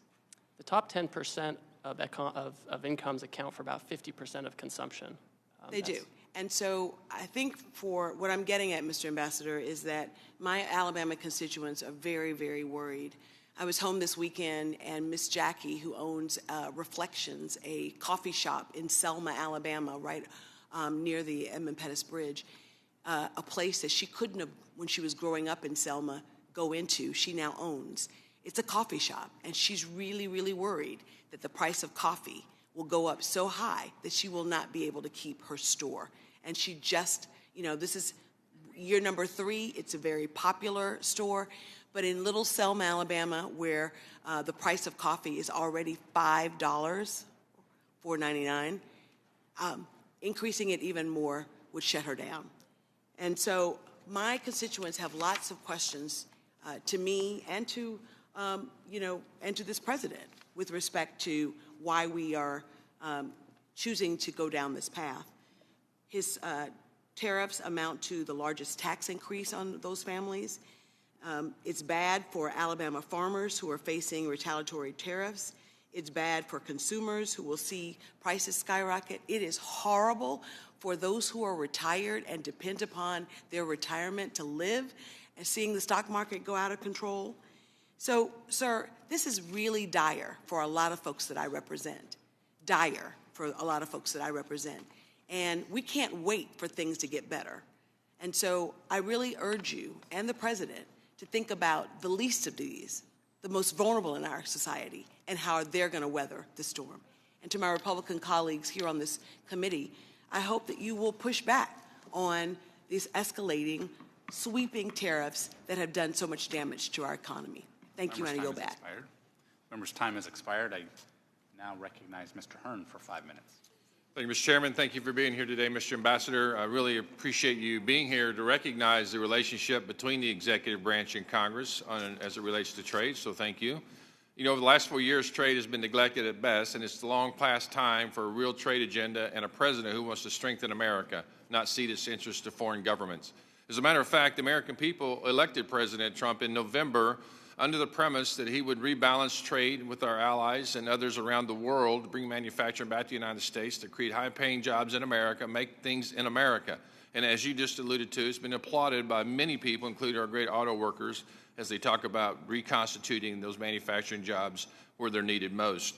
You mentioned in your testimony that Israel is one of the countries looking to negotiate, and to my knowledge, they were the first to remove all tariffs for the United States. It is heartening to hear that our allies are coming to the table and taking quick action to remove trade barriers with the United States. Last Congress, I introduced a resolution in support of the free trade agreement we have with Israel as a way to support one of our greatest allies as they face an existential threat from Iran and its terror proxies. I appreciate President Trump's strong support of Israel, and I hope that this first step by Israel to move to a zero-tariff policy will lead the way to an even stronger trade and economic relationship between our two countries. Trade policy should reflect not only economic interests, but also national security and ideological alignment.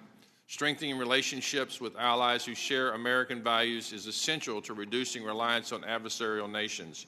Mr. Ambassador, how can we ensure our trade policies prioritize strategic allies like Israel and Taiwan who share American values and are willing to join us in enacting common policies to counter our adversaries? Thank you, Congressman. I'm happy to report that Sunday night I had a meeting with Prime Minister Netanyahu about this very issue, and the Taiwanese have also reached out. So this is something where we're having close, high-level talks about how to move forward. I would also say, as we talk to our allies, we're encouraging them and hoping that they will align with us on things like export controls and investment screening to make sure that as we trade with them, we're trading in a way that increases our economic security and not just our economic growth.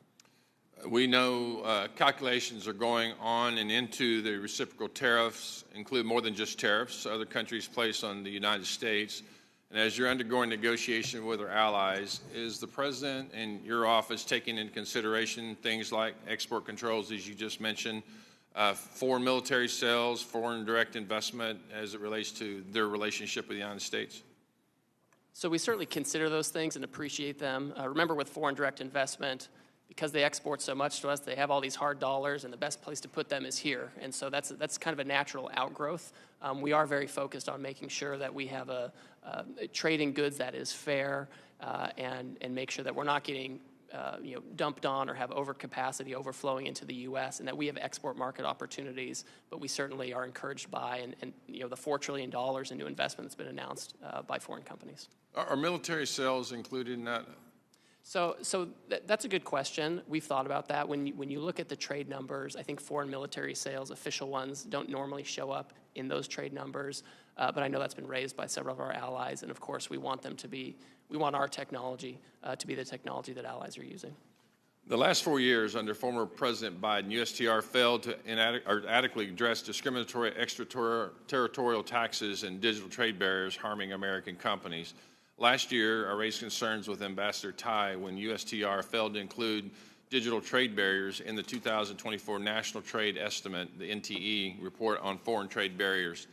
The internet and digital technologies have revolutionized commerce, enabling businesses of all sizes to access global markets and consumers like never before. However, this potential is being undermined by the rise of digital trade barriers imposed by some of our trading partners. Those barriers come in various forms, from data localization requirements to discriminatory regulations and censorship measures. That not only stifles innovation and economic growth, but also undermines the competitiveness of American business in the digital age. In 2023, the U.S. exports of digitally enabled services accounted for 64% of all U.S. exports, and the U.S. had nearly $300 billion in digital trade surplus. Will you make it a priority to, unlike the last administration, to address this digital trade barrier? Yes, we're focused on this. We're not political or choosing sectors we like or don't like, and we've recorded in the trade estimate this year different digital trade barriers. Obviously, Congress is going to, regulate and decide how we're going to, manage digital trade, competition, those kinds of things. But we just can't have discrimination, and I won't accept that by our foreign trading partners, especially in this area where we're so competitive. I want to thank you again for coming here, and I appreciate you answering everyone's question. Again, it shows the understanding of the relationship between the executive branch and Congress as it relates to trade. Thank you again. Appreciate it. I yield back. Ms. Del Bene. Thank you, Mr. Chairman. Thank you, Mr. Ambassador, for being with us today. Tax day came early this year, came on April 2nd, since Trump's sweeping tariffs are raising prices for American families by $4,600 this year, according to the latest estimates. It keeps going up. Families are struggling. Businesses are panicking. I talked to a business in my district that talked about being tariffed out of business. We have businesses who have a lot of export, who manufacture right here in the U.S. and export, who are losing business. Even Republicans are beginning to break with the president. We've seen several joint bills that would make clear that the president does not have the ability to single-handedly impose sweeping tariffs. The real question we're all wondering is, how do we get out of this mess that Trump has created?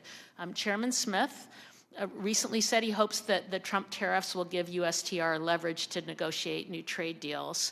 But Ambassador, how can any country trust the U.S. enough to make a trade deal?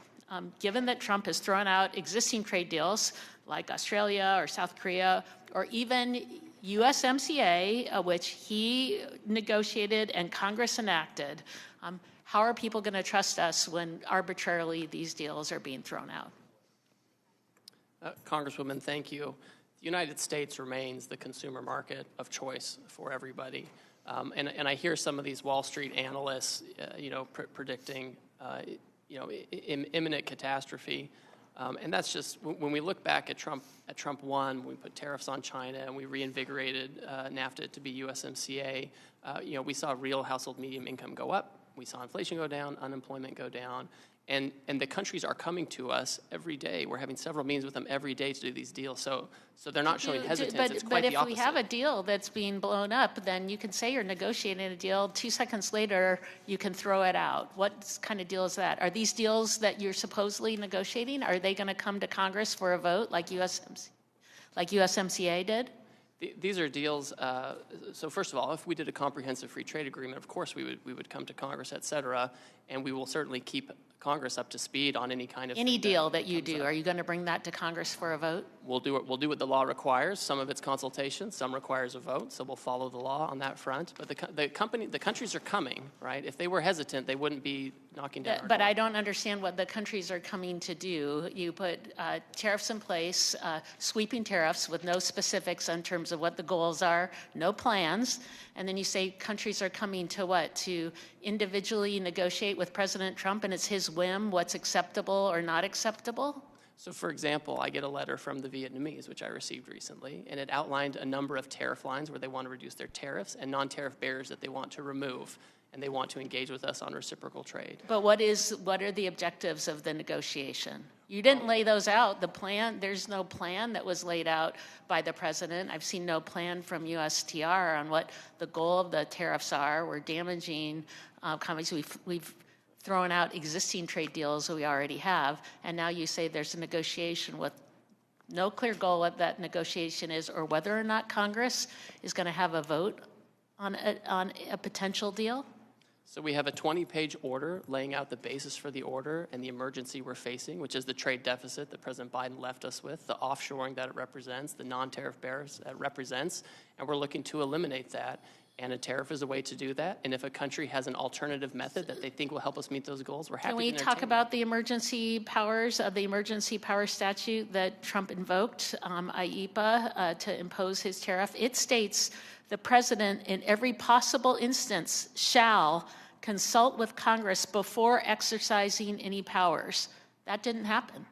Our staff came, our USTR staff came up to Congress and did consult. I've had with who? With what members? With what members of Congress did you consult with? I'm a member of the Ways and Means Committee. I'm a member of the Trade Subcommittee.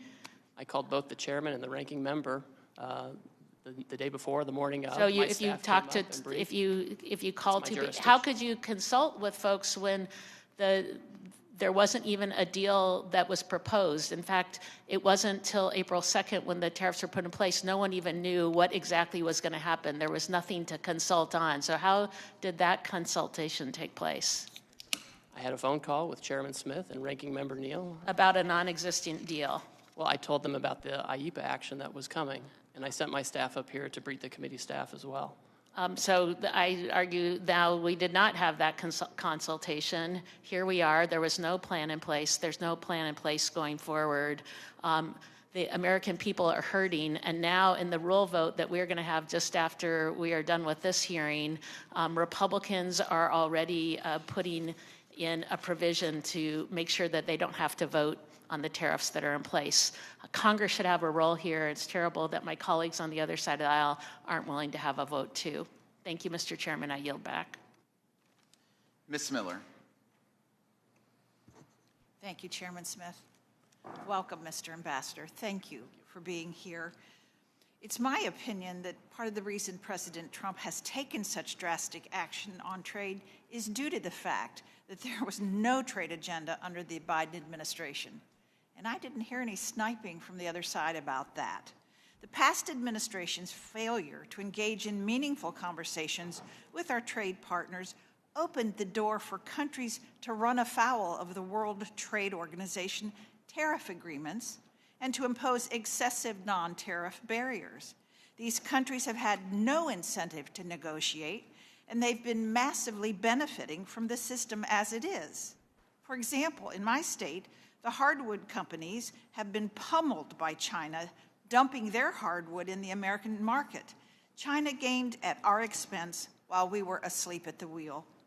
Thankfully, that is not the policy of the United States today. Due to President Trump's swift action, more than 70 countries are knocking down our door, ready to negotiate a trade deal. Today, I want to focus on the future of our trade agenda. Looking to the very near future, the administration is required by statute to undertake the United States-Mexico-Canada Agreement review process in 2026. I can't understate the importance of the USMCA to my constituents. The growth in the manufacturing sector, spurred on by our cooperation with Canada and Mexico, has helped sustain thousands of jobs in my district.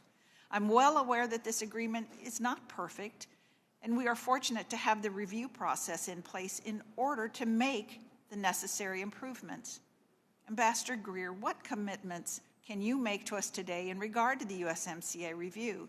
Specifically, how will you use this opportunity to advance President Trump's goals of promoting domestic manufacturing, and how will you engage with Congress to facilitate this process? Thank you, Congresswoman. And I'll just note that goods coming from Canada and Mexico right now that comply with the rules of the agreement continue to enter duty-free. This is an important agreement. I met with my Mexican counterpart last night. I have worked in the works. I have a meeting with my Canadian counterparts, and we expect that we will initiate the public consultation process that's required by the statute at some point at the time required.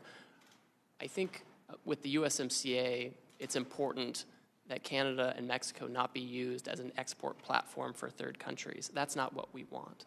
USMCA should be an agreement that promotes manufacturing in America, and that we can rely on our partners to the north and south if needed. But it can't be a situation where countries can just come in, China or Vietnam or somebody, build a factory in Mexico, assemble it with parts from there, and send it across, and get the benefit of an agreement where they've taken no obligations. So I want to make sure that it truly is an agreement that helps America first. Thank you. I've greatly appreciated your leadership in protecting American digital companies abroad. You and I are in agreement about the dangers of South Korea's anti-competitive policies towards American digital companies. I intend to reintroduce legislation that seeks to ensure that American companies are not being harmed by one of our closest allies, while Chinese companies are left unscathed. The digital trade sector is rapidly growing, and it's important that we do not lose market share to China in this critical field. Several countries are considering legislation that mimics the European Union's Digital Markets Act, which has undisputably caused a digital winter for American tech companies operating in Europe. What are your plans to address these harmful policies and to ensure the prosperity of American digital trade? And do you think that digital trade will play a part in the imminent trade discussions regarding the Liberation Day tariffs? Thank you. So first of all, I understand that there's obviously a national conversation going on about how digital trade should be regulated, and there are lots of views on that. What I will say is we're not going to outsource that regulation. We're not going to let the European Union or Korea or any other jurisdiction set the rules for digital trade. It will be us, and they won't be able to do it in a way that's discriminatory either. That is impermissible, especially when we have, as you noted, the Chinese competition out there. If we're going to have companies that operate in this space and are so competitive in this space, we need to make sure that they're American companies, right? That's what we need to make sure. And so this is certainly something that we can talk about in any negotiations that come up. Thank you. We have historically forged some of our strongest alliances based on procuring critical minerals, which are difficult or nearly impossible to obtain in the U.S. Will you commit to exploring trade discussions and partnerships with like-minded partners to protect and build up our critical minerals today? Yes. Thank you. I yield back. Mr. Neal. Thank you, Mr. Chairman. I would have invoke a moment of a point of personal privilege. When the ambassador called me, it was more to inform me of what the administration was going to do. It wasn't to consult or to seek my opinion as to what they were going to do. Mr. Murphy.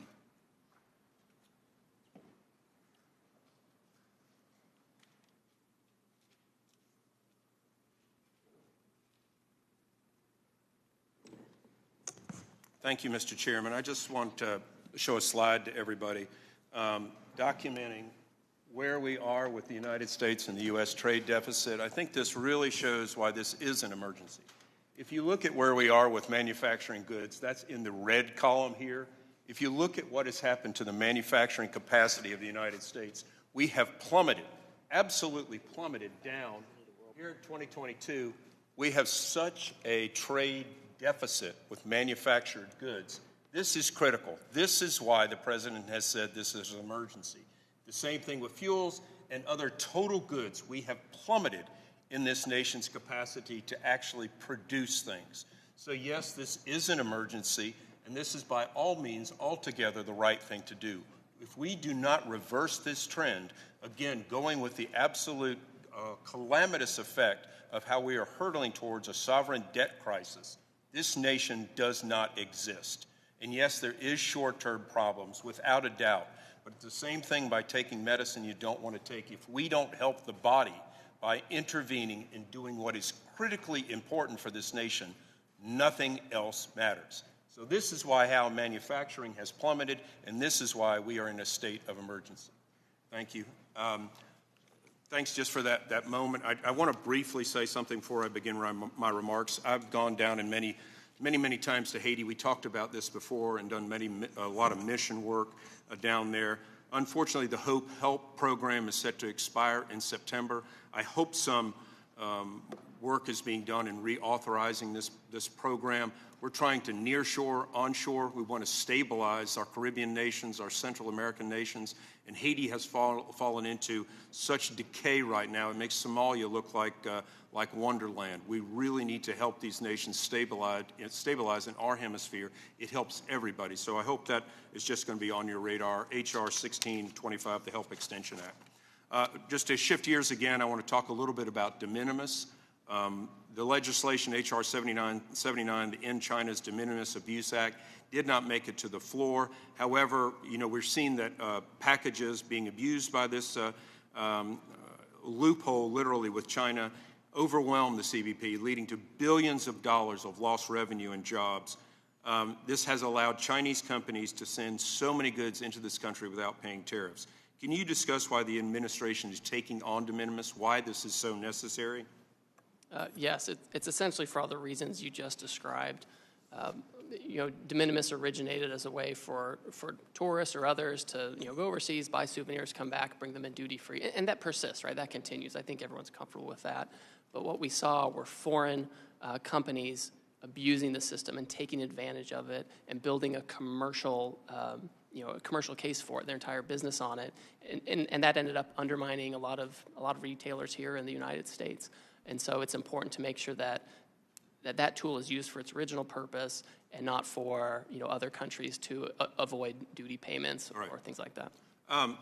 One of the comments were that we shouldn't be doing tariffs to our friends.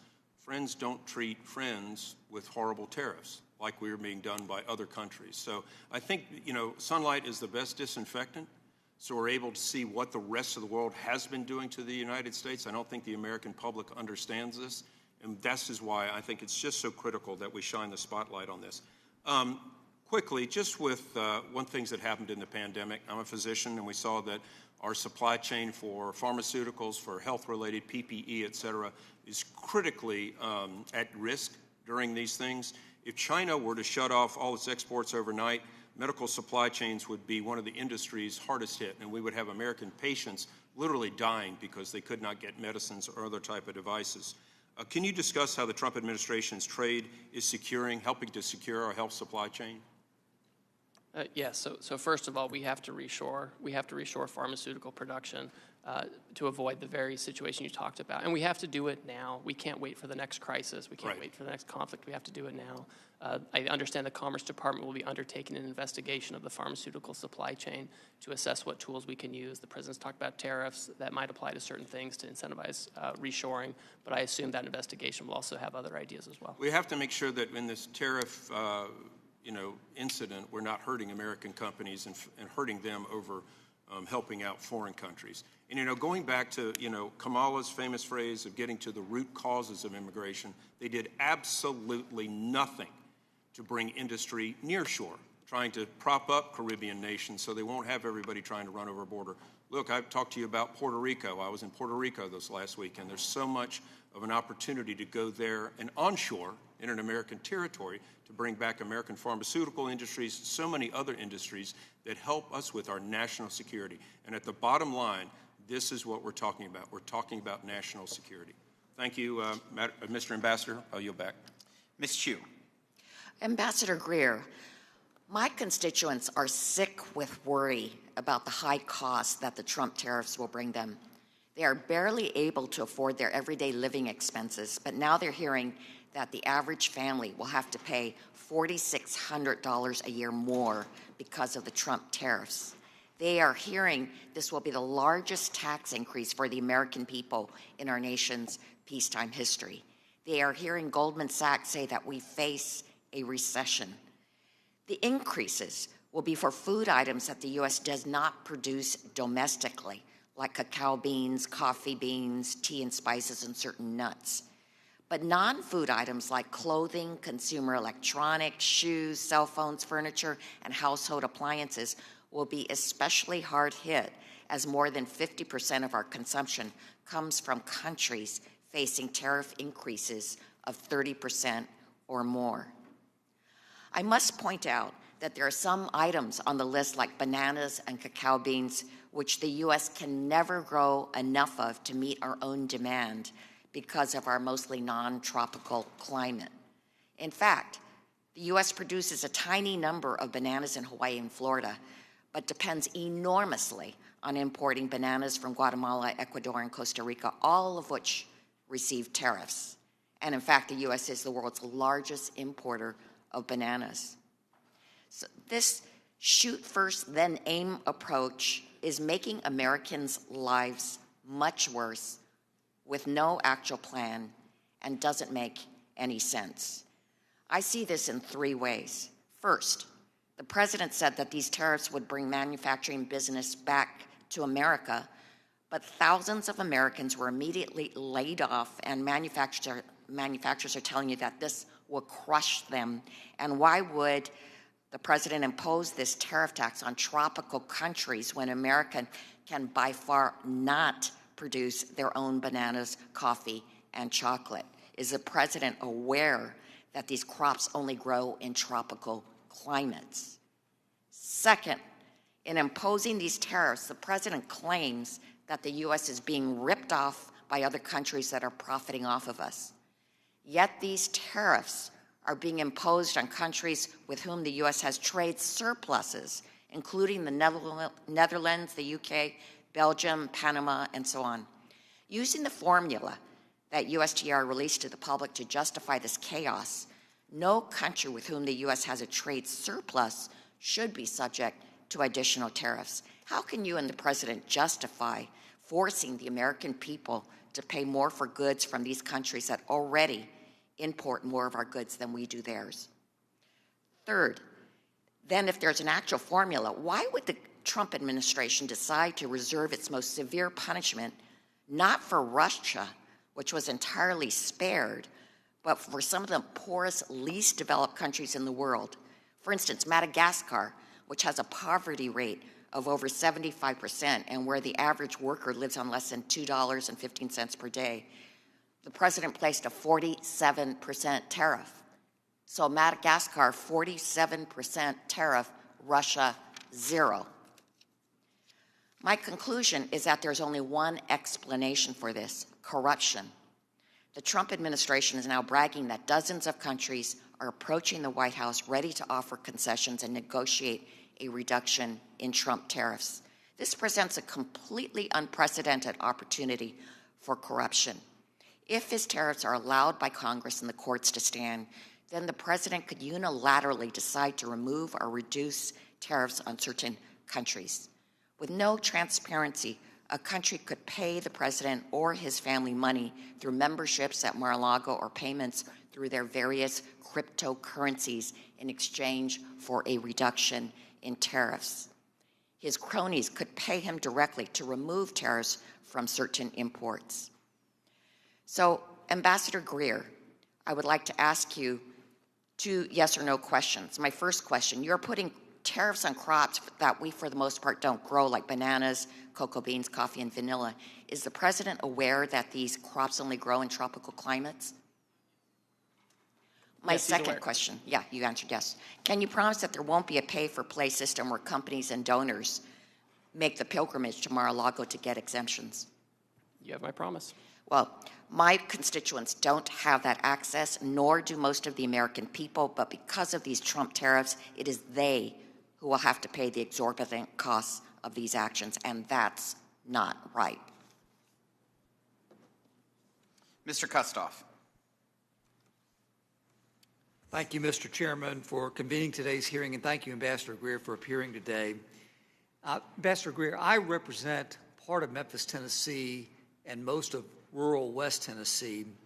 And in Memphis, Tennessee, last year, 2024, we had a great opportunity with Elon Musk when he made an announcement to create a historic investment in Memphis through his company XAI. And the investment will lead to the world's largest supercomputer called Colossus. So Colossus is the core infrastructure behind Grok, which is the artificial intelligence system that Mr. Musk is developing or has developed and that I use and probably a lot of other people use. I've toured Colossus, and frankly, the capabilities are absolutely remarkable. From what I understand with this project and with Elon Musk is he places a strong emphasis on sourcing American-made products with XAI whenever feasible, demonstrating a commitment to domestic innovation. The issue is that supercomputers like Colossus depend on a variety of advanced components that right now are not produced in the United States. And I think we can all agree that we want the United States to be the absolute leader when it comes to AI. The other issue is the reliance presents obvious and serious strategic vulnerabilities because a disruption in the supply chain could hinder U.S. capabilities. So I understand that the entire industry is working on building domestic capacity. And thanks to President Trump and his efforts and the efforts of the administration, we've seen massive investments from companies like NVIDIA and Taiwan Semiconductors. But I think we all also realize that that transition is going to be several years, or it's going to take several years. So could you talk about how USTR is balancing the near-term need for components with the long-term goal of onshoring these critical supply chains? Certainly. So when the president took his action on reciprocal trade, there were some items that were not covered by the new tariff because further investigation was needed. This includes pharmaceuticals, as I've discussed, but it also includes semiconductors. And so many semiconductors are not covered by the reciprocal tariff because the Commerce Department, as I understand it, is looking into doing a further investigation to see where tariffs may or may not be appropriate on semiconductor chips or the downstream components. And that's something I know that the Commerce Department is looking at very closely. Thank you, Ambassador. If I can, because there's been a lot of talk here, some talk about Russia and the suggestions that the Trump administration has let Russia off the hook when it comes to tariffs. My recollection is that this committee several years ago took the lead on bipartisan legislation to change the trade treatment as it relates to Russia, specifically revoking the permanent normal trade relations, specifically banning the import of all energy products from Russia, specifically by providing a path to raise tariffs on many other products from Russia. So in fairness, I know that both the Biden administration and the Trump administration have added to this legislation by imposing a wide range of sanctions on Russia, which cut off most of trade and investment. So my question to you is, would any Russian exporter feel that it has better access to the United States market than our non-sanctioned trading partners who may face higher tariffs right now? Oh, no, by no means. Russia's subject to a very high tariff due to the good work you did here in Congress, as well as other kind of bad actors that fall into that category. Bipartisan. On a bipartisan basis, that's right. Thank you, Ambassador. Thank you, Mr. Chairman. I yield back. Ms. Moore. Thank you so much, Mr. Chairman, and thank you, Mr. Ambassador, for visiting with us. I have to say that I have really appreciated the discussion that we've had here today with our colleagues, and as is always the case with me, I have remarks that are planned, and then I make the mistake of listening to what other people have said. And I really do want to agree with some of the things that my colleagues have said, like Mr. Schmucker and Mr. Kelly, that we need, and you, Mr. Ambassador, have said that we need to have access to markets. Specifically, Mr. Kelly said, we can't afford to lose any market share, and I agree with him. He went on to say that we need to level the playing field. Mr. LaHood talked about his soybean farmers in Illinois, and I'm from Wisconsin, sir, and so I do know that we have $1.3 billion worth of soybean product, and our main partner is with China. And so I think Wisconsin farmers, that's just one example of how we are at risk of losing market share. And then Mr. Doggett went on to say how, you know, instead of allowing, like my soybean farmers, to do that, what we would revert to would be to give them welfare. And I guess I don't agree with that characterization. I don't even agree with it as a characterization of a subsidy, because it's actually a ripoff. You know, farmers lost about $27 billion in the first Trump administration, and they only got about $23 billion in subsidy return. So they lost money, they lost market share, and they lost lives. You know, in Wisconsin, there was a study done, and they looked at suicide rates, and suicide rates among farmers are like 3.5 times more than in other professions. It's a very stressful career. And so I am very concerned, and I wonder what's going to happen to them. You haven't said to us, I think you sort of skirted the question about whether or not we were going to give them subsidies. But even if we would give them subsidies, that would not prevent them from losing market share. And farmers they don't want a check. They want to be able to farm.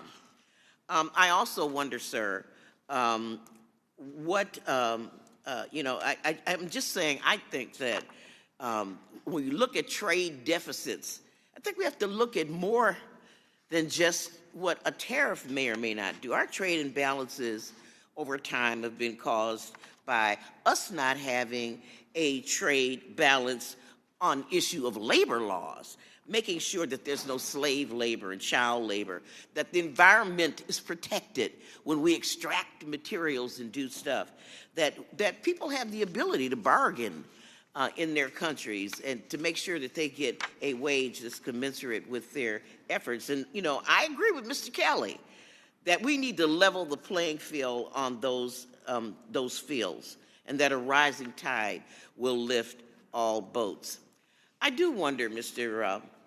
Ambassador, whether this administration's trade policy, and it seems that it does, my colleague here just mentioned the trade deficit that we have with Madagascar. I had the privilege to go on a trip with the committee to Madagascar where there was a 75% poverty rate. So I'm wondering if they will ever be able to give us a trade balance. Speaking of Madagascar, they belong to AGOA. And I'm wondering if this administration's policies would eliminate something that's been bipartisan, the trade preference programs that we've had under AGOA. Yes or no? Are we going to have an AGOA? So, Congresswoman, thanks for your AGOA. remarks. Well, it's up to Congress. Congress has to decide if they're going up to the president. He's in charge of trade. We've sort of. Do you have a bill? I haven't seen the bill yet on this. If there's a bill, I'll advise the president accordingly on how we should approach it. Okay, I'll just say one last question to you. You say that we have got to reshore manufacturing. You did not say where folks will get the money and the confidence, really, to make these investments. Is any of the money that you plan to get from tariffs going to be targeted to incentivizing manufacturing? I've got a factory that made car frames, A.O. Smith. 10,000 people working there. When are we going to reopen A.O. Smith, sir?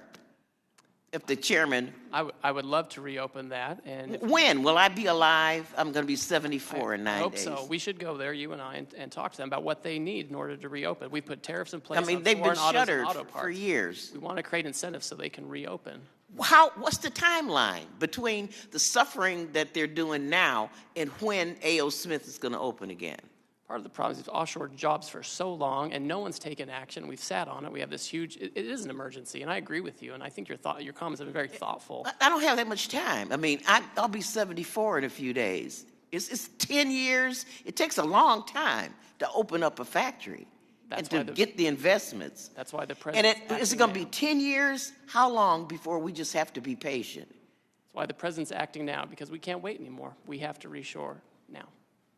Now, like a microwave now. Thank you, Mr. Chairman, and I yield back. Thank you. I'll recognize myself for questions. Ambassador, thank you for calling and consulting with me before a lot of these trade agreements, so I appreciate the correspondence there because you have. I also want to just raise the significance that I believe AGOA has for this country and those trade preferences with those African nations from a security perspective is extremely important. And I hope that the administration continues to see from a security perspective that trade preferences with those African countries is extremely important. Well, Chairman, I will certainly share your views with the president, and I've shared them before with others in the White House. And I understand the importance of AGOA to this committee and Congress, and I would encourage the committee, as you look at it and potential renewal, to think about ways to improve it. And I would love to work with you all to make sure that we can do that. It's just very important. I also I've heard a lot of conversations today, and one thing that I appreciate is Secretary Bessent's comments that I've read, that he says over the last 4 decades, Wall Street got very wealthy. But over the next 4 years, it's Main Street's turn. And that's in fact who the president's been fighting for, is for all those forgotten people in Southeast Missouri, in rural America, that their place of employment is now vacant. My mother was one of those individuals. I have numerous family members that's one of those individuals. And people will talk about their 401ks. But the reality is that the top 10% own 88% of all the stock market. The top 10. Then the next roughly 12%, as the secretary has said, the next 12% ownership of the stock market is the next 40%.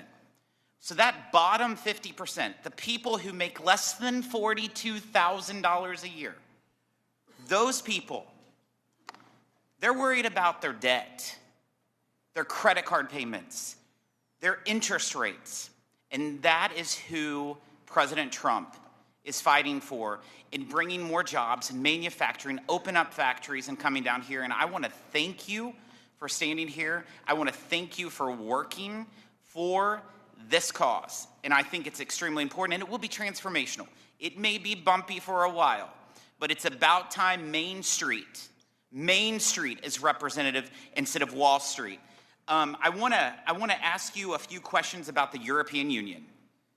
As you know, I have shared my opinion about the European Union and how disappointed I am of how they've taken advantage of U.S. farmers and U.S. agricultures. I heard them say that they're willing to lower their tariffs on industrial goods. That's not good enough, Ambassador. They have to address their non-tariff barriers when it comes to agriculture goods. The country of Honduras purchases more pork than the entire European Union. And there's only 10 million people there. There's 450 million people in the European Union. And then you look at the country of Angola, one of those African countries. They purchase more chicken from us than the entire European Union. And the European Union has a GDP times 200 of that in Angola. These are trade problems.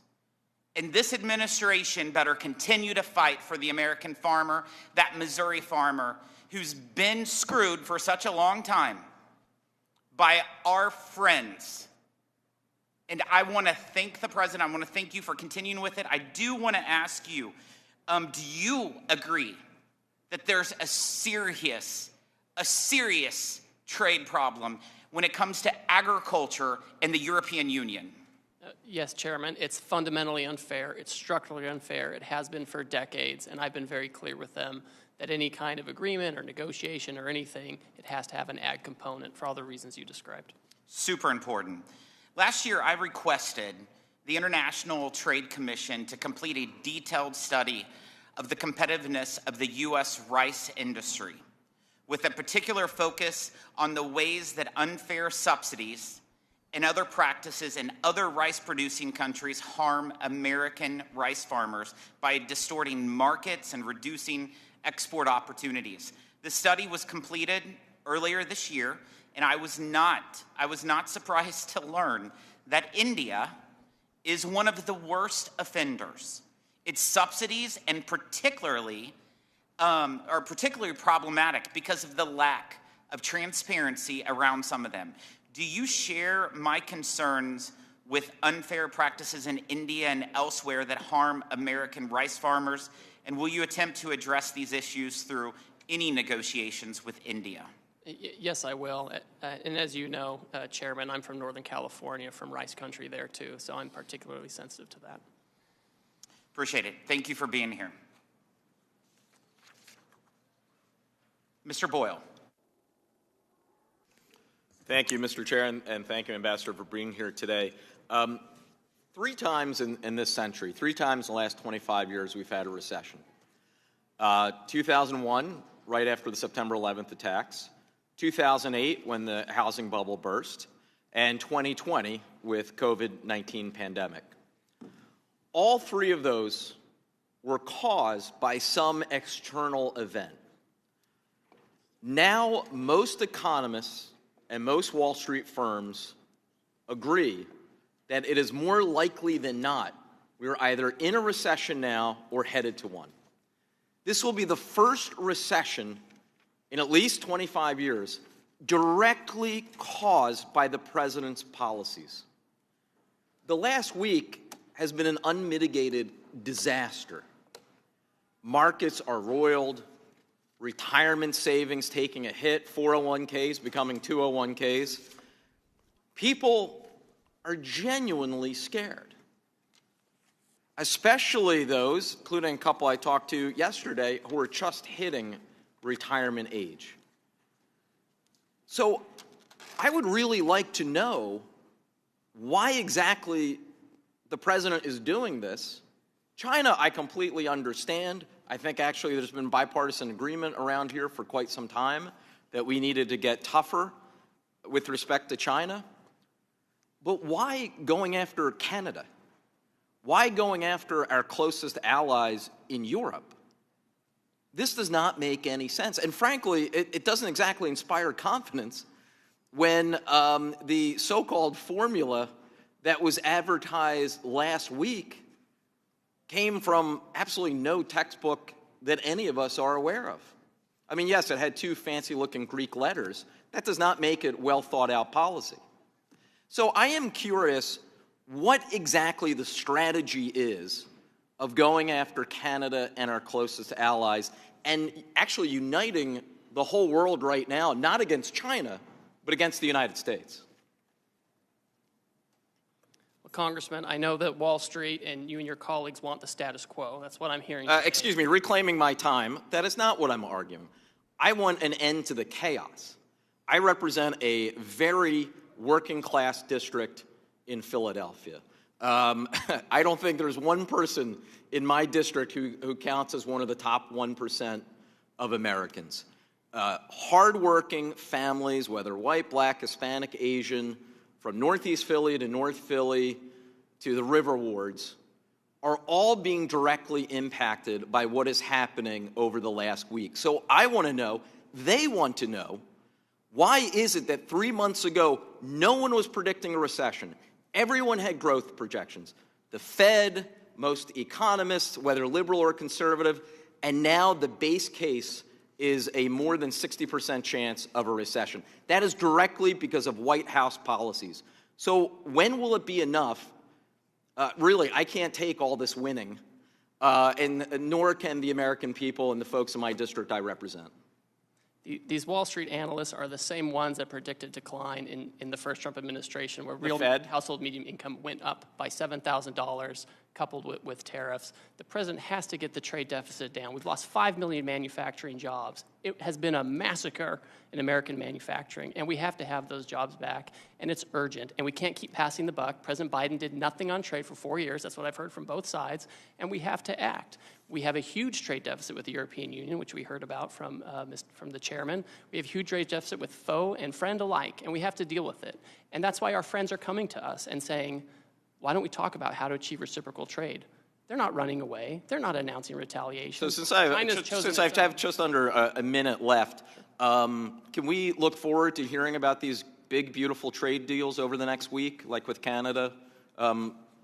What exactly is going on? These countries that are clamoring, talking to us apparently right now, according to your words, do you have any hope that you can offer us that we're going to see one of these trade deals inked very soon? Congressman, I can't prejudge the timeline, but I'm spending all my time when I'm not here with you all doing consultations, talking with them. So I'm hopeful that we can move quickly on a handful of countries. And finally, just in the final 17 seconds, when will this end? What does success look like? Because a lot of people right now, whether Democrat, Republican, or Independent, are really trying to figure out what exactly the end game looks like here. Because right now we all see the chaos and not what the actual end result would look like. The deficit needs to go in the right direction. Manufacturing as a share of GDP needs to go in the right direction. The non-tariff barriers and tariffs we face in other countries, they have to go down in the right direction. Those are the things that we're looking at. Those are the basis of the national emergency. That's what we're looking at. Time's expired, so thank you. I yield back. Mr. Stubbe. Thank you, Mr. Chairman. And thank you, Ambassador Greer, for appearing today. Under President Trump's leadership, we've seen a bold reassertion of American economic strength and leverage on the global stage. I'd like to walk through some of these wins and clarify the intent behind the administration's trade actions. Ambassador Greer, can you start by reminding this committee why President Trump felt it necessary to take such divisive action with tariffs and what problems he inherited from decades of failed globalist trade policy? Yes, certainly. As I've mentioned before, President Biden left us with the largest trade deficit for any country in human history, $1.2 trillion.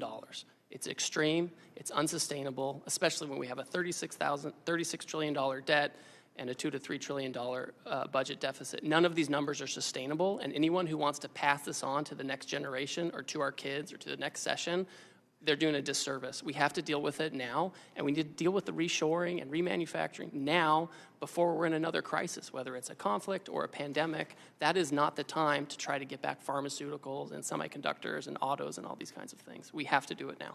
What distinguishes the Trump approach from the past 30 years of so-called free trade policies that gutted our manufacturing base?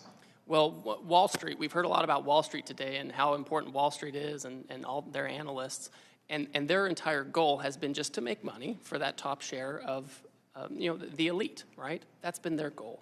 And so they've been focused on offshoring so they can have more efficiencies, so they can have cheaper labor, no environmental regulations. They can go to these low-cost jurisdictions. And what does that mean? It means that we have workers who train their replacements in foreign countries. They lose their jobs, and then they're in their hometown without a factory, without a job, and they live lives of despair in many cases. And that's what's different with President Trump. He wants to reverse that, and he wants to change it. And isn't it true that over 60 countries have already come to the table to negotiate since the president announced the new reciprocal tariff structure? Well, I'm starting to lose count, but yes, that's the neighborhood of the folks who want to come in and work with us on reciprocal trade. And what does that say about the global leverage we've regained under this administration? Well, that's exactly right. We are the market destination for both consumption, investment, et cetera. And other countries want access to our market. They understand now that we have to have it on fair terms. And that's why they're here. They'd be running the other way. That's why almost all of them have said, we're not going to retaliate. We're going to work with the administration. And how important is it from a national security standpoint that we reduce our dependency on foreign steel, aluminum, and automotive components? And how have the tariffs moved us in that direction? That's a great point. With steel and aluminum, the president put tariffs on steel and aluminum in his first term. The Biden administration kept those in place. He's tightened up some of those tariffs now, and so we are able to maintain a steel industry. We're able to maintain an aluminum industry. These are things you have to have as inputs for weapon systems, for our infrastructure, and a country that doesn't have that kind of hard manufacturing power behind it isn't going to have the soft diplomatic power you need to navigate a challenging world. And do you believe that President Trump's tariff policy has reestablished American economic sovereignty, where we no longer have to beg foreign governments to treat us fairly? Yeah, I think there's no question about that. And we can see it from the first term when we imposed tariffs on China in an effort to get them to change their unfair trading practices. When that happened, we saw our trade deficit with China decrease, which is really important. So it shows that we can become less dependent on foreign powers for the most critical goods and services. And how important has President Trump's leadership, his willingness to stand up to global elites and foreign governments, been in reasserting the United States as a trade power? Well, it's been historic. It's been historic because in the past we've had leaders and politicians who were either in the pocket of Wall Street or they had some other special interest, and he's been willing to take a stand and do hard things and show others that he's not going to cave. This is really important because if other countries think about power in a different way. Some politicians want, foreign countries to say nice things about them. That's like their end purpose in foreign policy or trade policy. President Trump wants the right thing for Americans, and sometimes it means you have to stand up for yourself, draw a line in the sand, and say, we're not going to do this anymore. What would you say for the first time in decades, American workers have a president who fights for them, not for multinational corporations or foreign bureaucrats? That's exactly right, Congressman. That's why workers voted for him. That's why unions support the tariff actions. That's why we see, op-eds in the newspaper about union presidents wanting to work with President Trump on trade. That's why we're seeing all of that change, that realignment. And I'll end with this. What evidence have you seen that President Trump's tariffs are driving jobs back to the United States and helping to rebuild our manufacturing base? Well, for example, the auto tariffs that were imposed, we've already seen that one company is increasing employment, including temporary employment. In Indiana, we've seen in Tennessee, there was a shift that was going to go down to another country. They kept that shift in America. Everyone knows if you want certainty, if you want access, you build in America and you use American labor. Thank you. My time's expired. I recognize the acting ranking member, Ms. Moore. Thank you, Mr. Chairman. And I'd like to ask for unanimous consent to enter a letter into the record to Wisconsin Republican members of Congress from Wisconsin Governor Tony Evers, his objection to the Trump tariffs. Without objection. Thank you. Thank you. Mr. Byer.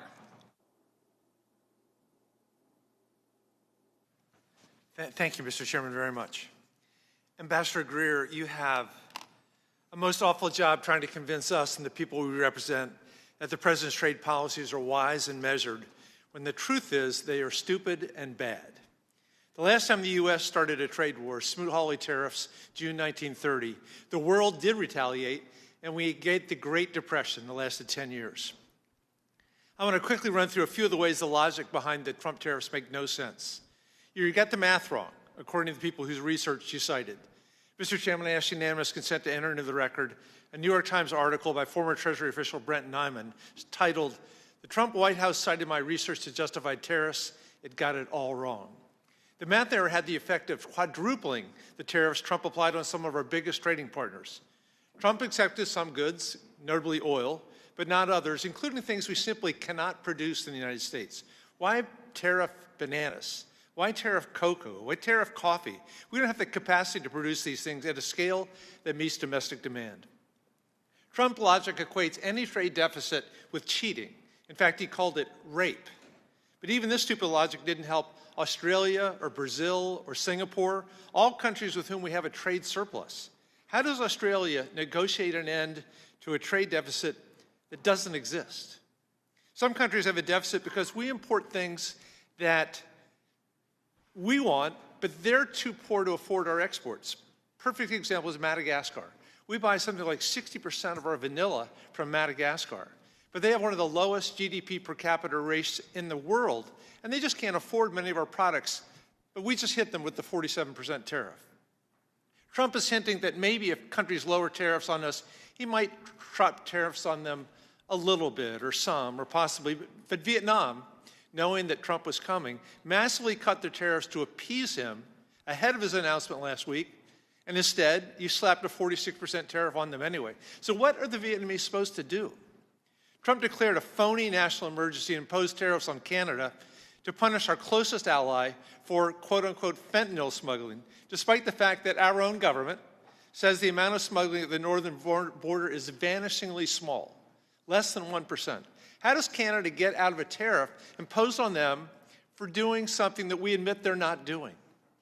Trump is risking our economy to bring back factory jobs that pay far less than the 8 million jobs that are listed in the JOLTS report right now. 8 million jobs available in America that pay far more in fast-growing sectors like healthcare, clean energy, or data science. The Secretary of Commerce, Howard Lutnick, is on television raving about shifting millions of Americans to work on, and I quote, screwing in little screws to make iPhones. You guys are blasting nearly every product from nearly every country with these tariffs. Senator Tillis yesterday called it, quote, a trade war on all fronts. It hurts our alliances, it hurts our economy, it hurts our ability to make and keep free trade agreements, which is supposedly your job. Ambassador Greer, the world is watching you. They're watching this hearing across the country. Global markets are in chaos. The U.S. economy and our most important alliances are in serious danger. I had met a couple of nights ago with a dozen ambassadors from Eastern Asia, and the conclusion of the discussion was that we are creating a unipolar Asia, an Asia led by China with America excluded. America first is America alone. And meanwhile, you're now serving as acting head of both the Office of Special Counsel and the Office of Government Ethics. These are both busy jobs in the best of times, but extremely demanding during one of the most ethically challenged presidential administrations in history. It's absurd to think that you're actually doing these jobs, but I think it's fair to ask if the many hats you're supposedly wearing are causing dangerous mistakes that damage our country in ways that's going to be difficult to recover from. You know, President Trump also imposed tariffs on China. China responded with tariffs on agriculture. European Union today announced $21 billion worth of new retaliatory tariffs on us. China's announced 84% retaliatory tariffs on us. The legal pretext, you said, is that this is a national emergency. You refer to the state of emergency as, quote, the largest and persistent trade deficit that's built up in recent years. The actual emergency is that markets are slumping, consumer confidence is crashing, and financial forecasts of recession are coming pretty quickly. And the Fed is projecting that these tariffs are driving prices up. We finally got inflation down. Now we're going to do exactly the opposite. Coming to the table, I don't know. Our trade balance has been in the negative for 50 years, and yet we have built the strongest economy in the history of mankind. This is a terrible way to fix the way of bringing back meaningful employment to our low-income Americans. This is not the way to do it. Mr. Chairman, I yield back. Mr. Arrington. Thank you, Mr. Chairman. I appreciate my friend's comments just to take off on treating low-income Americans. It's no way to treat our workers whose wages have been suppressed because of this unfair and unlevel playing field, who, by the way, because of the policies of the last 4 years, have paid a regressive 21% inflation tax. So our working families and our manufacturers and those who make the wheels turn in this economy have suffered a great deal. But other countries will flat put us out of the manufacturing business, out of the energy production business, out of the food making business if we let them. I thank God that for such a time as this,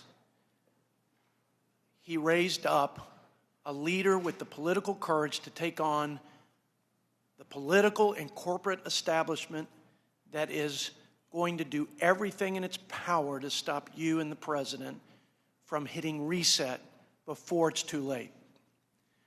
Before we not only beg for our drug making and our chip making from other countries whom we are totally dependent on, but before we have to beg to feed our families and fuel our economy. I can't think of, other than the budget deficit, a greater threat to America's economic vitality, prosperity, and national security. I'm 100%, unwaveringly, unequivocally in support of President Trump's and your reciprocal trade policy. I can't imagine anyone along the spectrum from right to left politically who wouldn't want head-to-head competition for our guys. And we have allowed this unfair trade dynamic to persist for so long, there's no way out of this without some front-end pain. And I'm grateful that we have a leader who's not trying to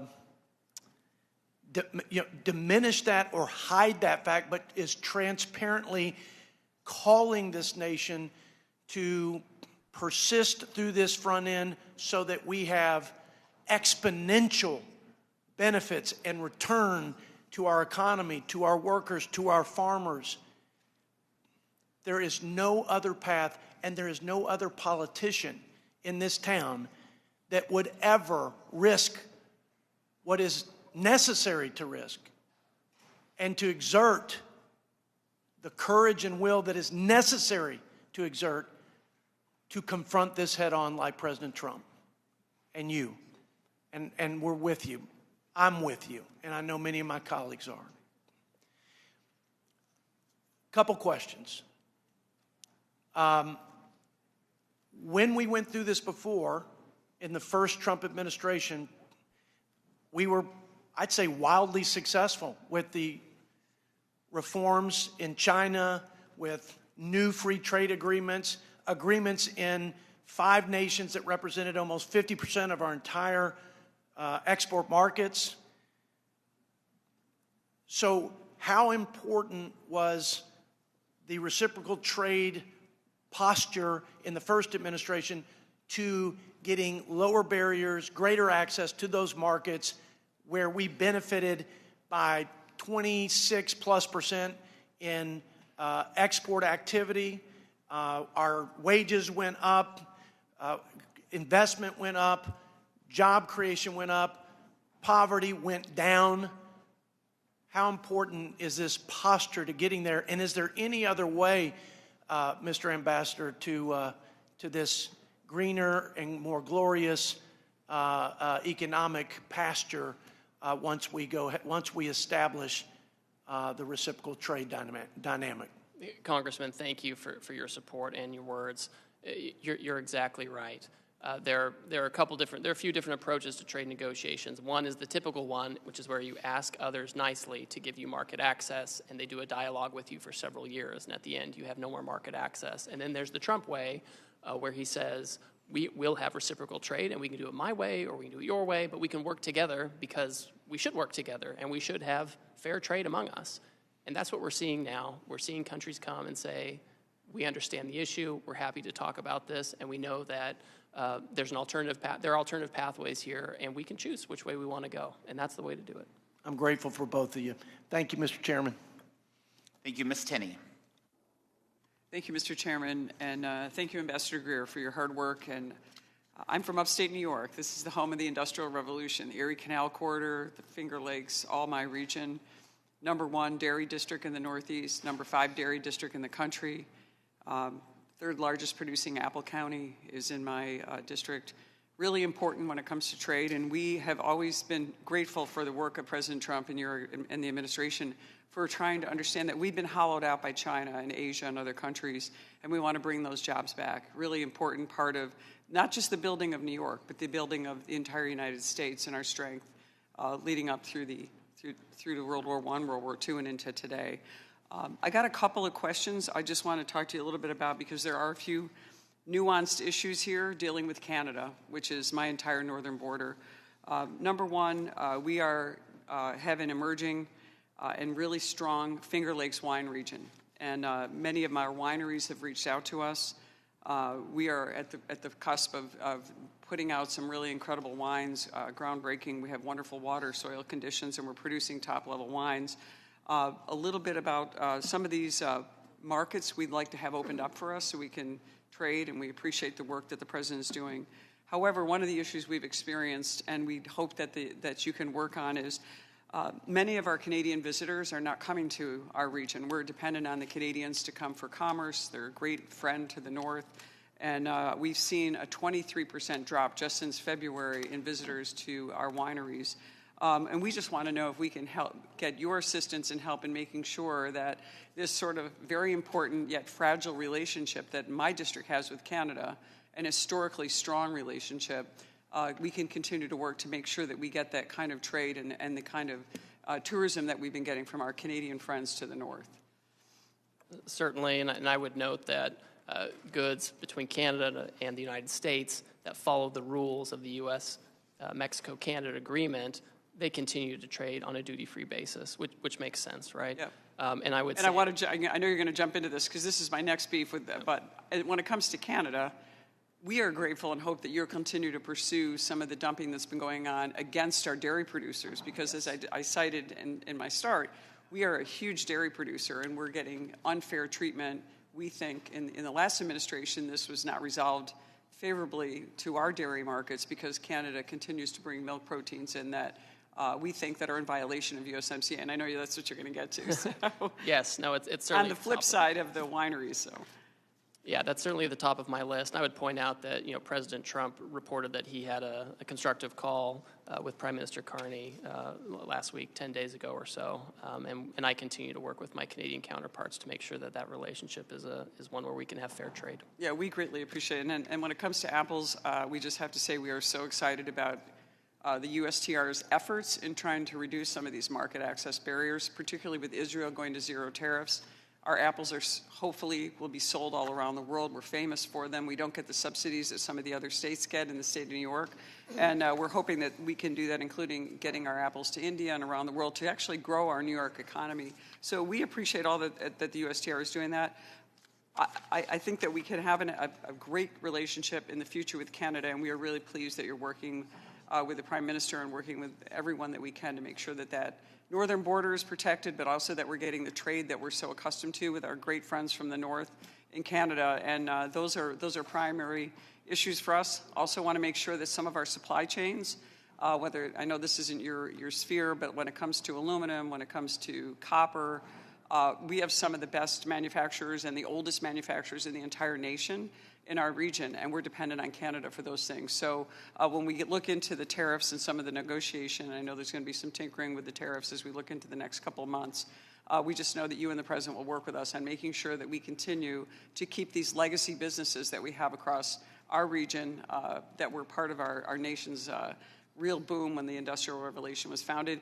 And I have to mention, it's not technically in my district anymore, but our famous patriot Paul Revere actually started his copper company in my region. Revere Copper is still operating today after being founded in 1801. So it's really important to New York that we continue these legacy businesses and continue to work to bring our supply chains back. And I just want to say thank you, helping us with dairy, with apples, and also making sure that those Finger Lakes wines become premier and actually continue to grow as we see them emerging with so much hard work being done by so many people in my region.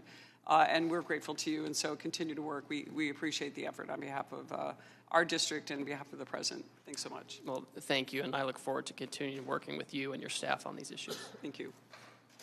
Mr. Evans. Thank you, Mr. Chairman. Mr. Ambassador, I'm deeply concerned about the tariffs, and we are talking about it today. Philadelphia is the poorest big city in America, and it's hurting lower people income. There's a lot of money for a lot of people. Tariffs can only be used in a smart and effective way, and I feel from what I heard it is not. It is something that we are concerned about. And I'd like to start out with this question, Ambassador Greer. My first question, what specifically is the President hoping to help the residents of Philadelphia deal with the higher cost of living that these tariffs will put on the average household? Does the President have a very specific plan and strategy to address the near-term harm it has created? Congressman, the President wants to ensure that we have good manufacturing jobs that pay higher wages to your constituents, just like what happened in the first term. He wants that to happen again, that they can have more money, better jobs in stable environment and reshore manufacturing at the same time. So what would you say specifically would you say? How would you describe that? Well, I would say to your members and your constituents that we've had a long period of 5 million manufacturing jobs going away. It's dangerous for our country. It's bad for our economies and our families. And the President is taking action to create economic conditions to have more factories here, jobs here in their communities where they can have the types of income that they need to have stability for the working class, for the middle class, not just for the super rich who go and get 3 or 4 degrees, but for people, honest, hardworking Americans who graduate from high school and need a job. And they can have one that's stable and supports our manufacturing. Mr. Ambassador, Pennsylvania exports today $46 billion in manufactured product. These exports support 150,000 people and jobs in the state. I'm concerned that the threat of retaliation from the trading partners will further help Pennsylvania. So can you specifically speak to that issue? Yes, this is something that we watch really closely as well. And so in advance of the tariff action, I had many conversations with our major trading partners, and we told them, wait and see what happens on April 2, and then we can talk about what comes next. And so now most of our major trading partners have said, we're not going to retaliate against you. We want to talk to you about how to have more reciprocal trade. And that's a good outcome. I want to also talk about industry and small business. The effect that it will have, specifically when you talk about Philadelphia, on small business. Can you speak to that? Certainly. I've actually tasked my staff to work with the Small Business Administration to make sure we're getting the feedback we need from our small businesses. I have an advisory council on small business at USTR, and I've asked my staff to convene that council so we can hear directly from them because we want to make sure that we are hearing feedback in real time. I can give it to the President, and we can understand how the program is working. I'd like to thank you, Mr. Ambassador. Thank you, Mr. Chairman. Thank you. Mr. Fitzpatrick. Thank you, Mr. Chairman, for holding this hearing. Ambassador Greer, thank you for being here. And thank you for your commitment to spend time with this committee today and answer everybody's questions. Leveling the trade relationship the United States has with other countries, I believe, must be a bipartisan goal, especially when our nation's security and well-being are on the line. I do believe that the means by which we accomplish that vision, however, matters a great deal. My priority, which I'm certain that you share and I hope this whole committee shares, is to ensure that any long-term economic gains which the American people could achieve in a more balanced trade environment are not washed away by the near-term pains they may feel at their local supermarket, hardware store, pharmacy, or restaurant. I believe it's essential that Congress and the administration come together to find that middle ground, to maximize the benefits and limit the costs of our nation's trade policy.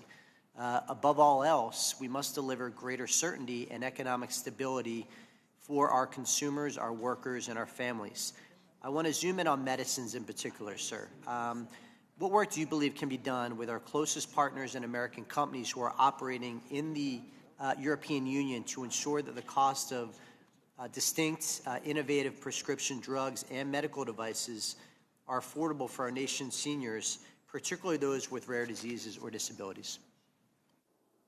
Well, I think if we can have a supply chain that's more secure, more resilient, and more local, that's going to be something that's going to help with efficiency. This idea that we have this very fragile supply chain where we ship initial inputs from China to India, and they go elsewhere, and they get finished in another country, and they come here.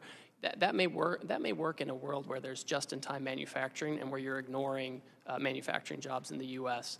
But in a world like we're seeing now, where there's conflict, there are pandemics, there are wars, that model doesn't work very well, and the costs become very high. And so if we are able to reshore large aspects of that or have it with close allies, that's going to be helpful. Switching gears to national security, I want to thank you for your work to end the de minimis exemption for the People's Republic of China. This loophole has been more than an economic giveaway to foreign competitors at the expense of American retailers and manufacturers. It's also allowed our adversaries to funnel fentanyl and other synthetic opioid drugs into our communities. I was down at the El Paso Intelligence Center, EPIC as it's called. Their chief complaint, and this is coming from the Department of Homeland Security, they focus on the de minimis exception as a major vulnerability for fentanyl getting into this country. So in addition to the manufacturing issue, we had the fentanyl issue as well.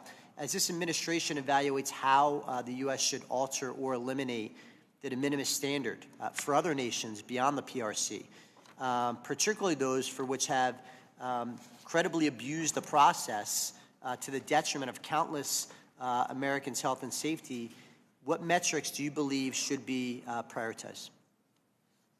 So de minimis it's really a customs and border protection issue. It's not my jurisdiction, but I think some of the things you've talked about, the loss of revenue, tariff evasion through use of de minimis, counterfeits coming through the de minimis program, illicit substances coming through the de minimis program. These are all the types of things that need to be captured, whether it's from China or elsewhere. I think it's a real problem, and I think Customs and Border Protection should look into that. And finally, very briefly, sir, on the USMCA, recognizing that the agreement is facing a sunset review process that needs to be completed by July of 2026, can you share any details about how you anticipate that review will be conducted? Certainly. There are a few parts to this. First of all, there's a public consultation process that's set out in the statute that USTR will follow the law. There's a congressional consultation process, which of course will follow. When I think about ways to enhance USMCA or our relationships with our trading partners, one thing that I'm very focused on is making sure that other trading partners don't benefit from the agreement without agreeing to the obligations of the agreement. I'm thinking of China or other Asian countries that want to use Canada and Mexico as an export base into the United States and benefit from the USMCA. I don't think that's the right approach. We need to change that. Just one follow-up. Will USMCA qualifying trade, which was not covered under the April 2nd tariffs, continue to be excluded in advance of this review to ensure certainty for our manufacturers? That is currently the status right now, and again, I'm not on the Homeland Security front here, but I understand that Canada and Mexico have been working with the administration on those issues, and so for now, that status continues. Thank you. I yield back, Mr. Chairman.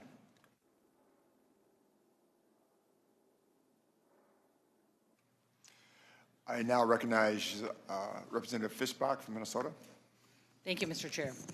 And thank you, Ambassador, for being here and for all of the opportunity that we've had to have conversations or discussions about what's happening. And thank you for answering all of the tough or maybe not so tough questions today.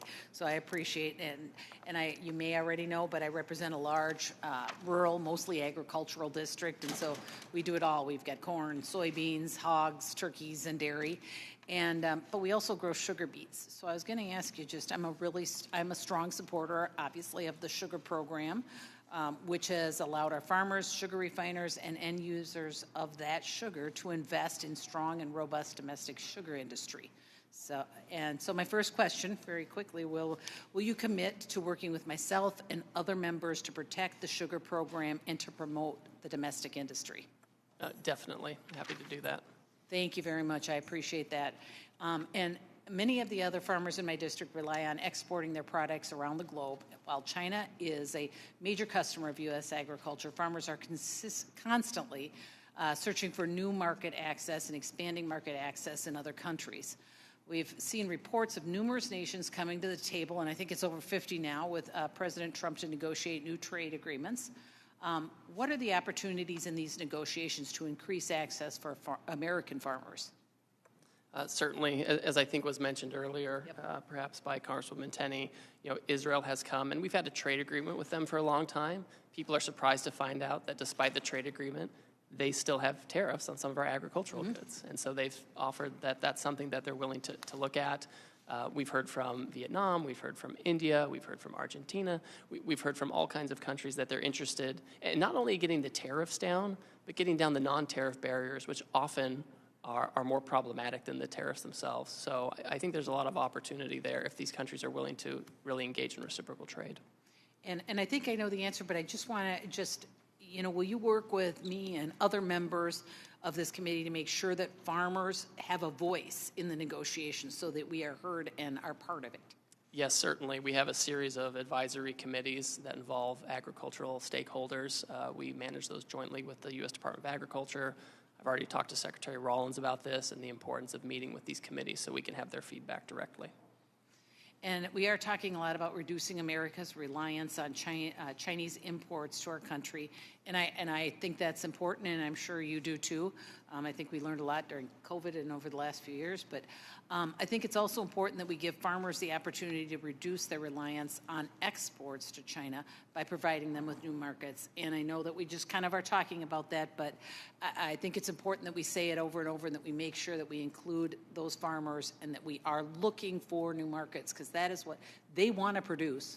And they want somewhere to sell it. So maybe that's not even a question as much as just a statement, but I appreciate your willingness to work with us that protecting the sugar program, making sure our farmers are involved in these negotiations and that we are doing our best, because it's been the last few years that we have not had that kind of outreach to create new markets and find new markets for our ag products. So I hope that we are going to be very aggressive about that and really helping our farmers, because it's important that we strengthen and build that market and the farms in our country. So thank you for being here. I hope I made it real easy on you, because you've had a tough day. So, but thank you very much, and I yield back, Mr. Chair. Thank you. Thank you. I now recognize Mr. Snyder from Illinois for 5 minutes. Thank you, Mr. Chairman, and I'm not going to make it any easier on you, Ambassador, but I will pick up on what Ms. Fischbach and Schweikert before said.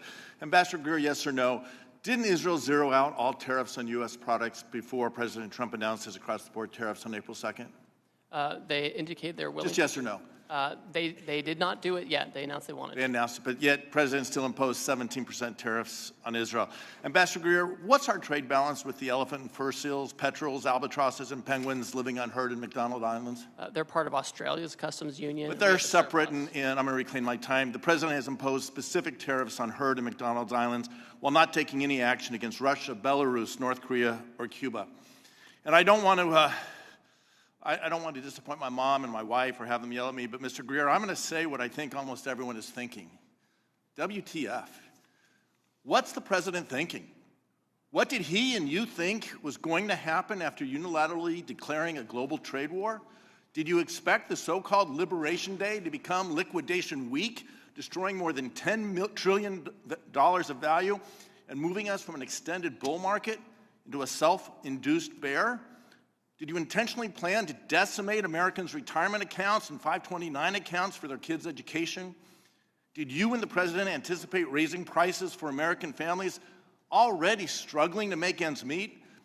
Did you mean to make American businesses less, not more competitive in global markets? Was the intention with the largest tax increase in U.S. history to put the United States and maybe the entire global economy into a recession because of what Wall Street Journal editorial board, let me repeat this, it was the Wall Street Journal editorial board said is the dumbest trade war in history. Already, Diane Swank, the chief economist at KPMG, is saying that her baseline forecast is a recession starting this quarter. Jamie Dimon and JP Morgan have raised their probability of recession to 79%. The Wall Street Journal reports the betting markets have it at 70%, and Goldman Sachs recently again raised their likelihood, the second time since this trade war started, to 45%, and I expect that will rise again. Indeed, by the time you have finished this hearing, I wouldn't be surprised if we already were in a recession. Less than a week after President Trump's declaration of, again, the largest sales tax in U.S. history, global markets continue to roil as a result of tariff-based recession fears.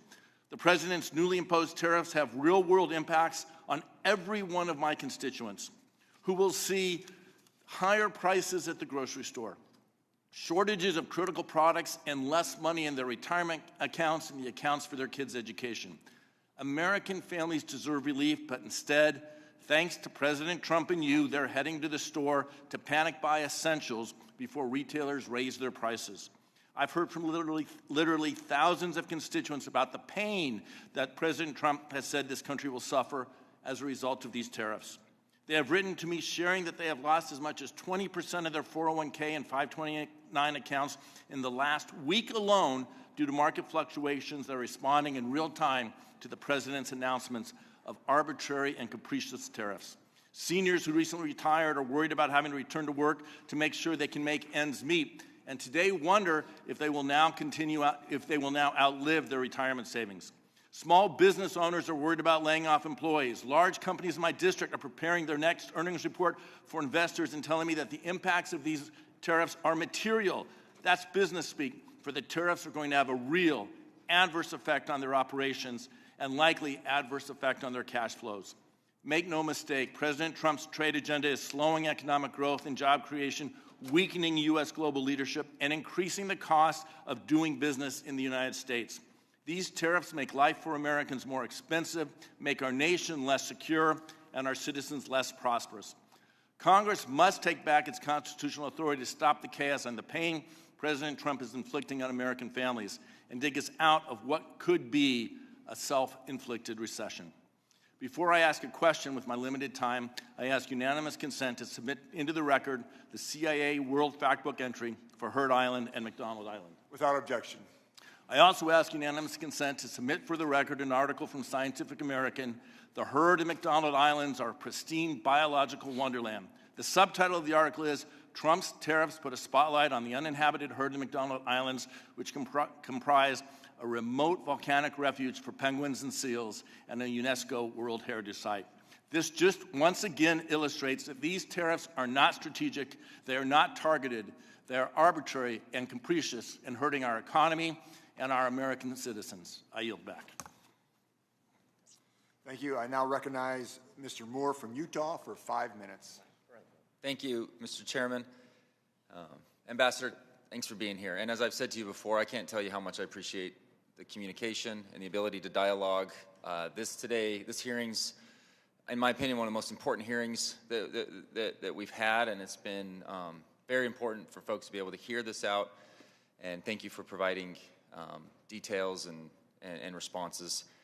We've talked a lot about trade deficits today in this hearing, and I have concerns about how we went about some of the calculations with just focusing on imbalance. But that completely aside, what I wanted to actually bring was the other side of this equation. So we run massive trade surpluses in services with just about every major economy in the world. especially in high value and high employment technology software industries. And recognizing that there's digital service taxes that we don't like, and we try to address some of that on the tax side, and we're going to work on retaliatory tax side with that in this committee, actually. The Europeans, Koreans, Japanese, they're all allowing us to, our U.S. tech firms, to run surpluses in their markets for a reason. We have the best talent and the most skilled innovators in the world. My question here is, what are the consequences for American power and national security if they were able to retaliate and restrict access to American services in their market because we've chosen to restrict goods in their market? In response to that. So the good news on this is all of these countries, most of them, have said that they are not going to retaliate and they want to talk to us. And they're mindful that even though we have surpluses in many of these areas, they still have a lot of barriers against our folks, right? And this giant book that we put out, that I hope one day we never have to put out again, a lot of this are about the services barriers we have, including in our friendly partners.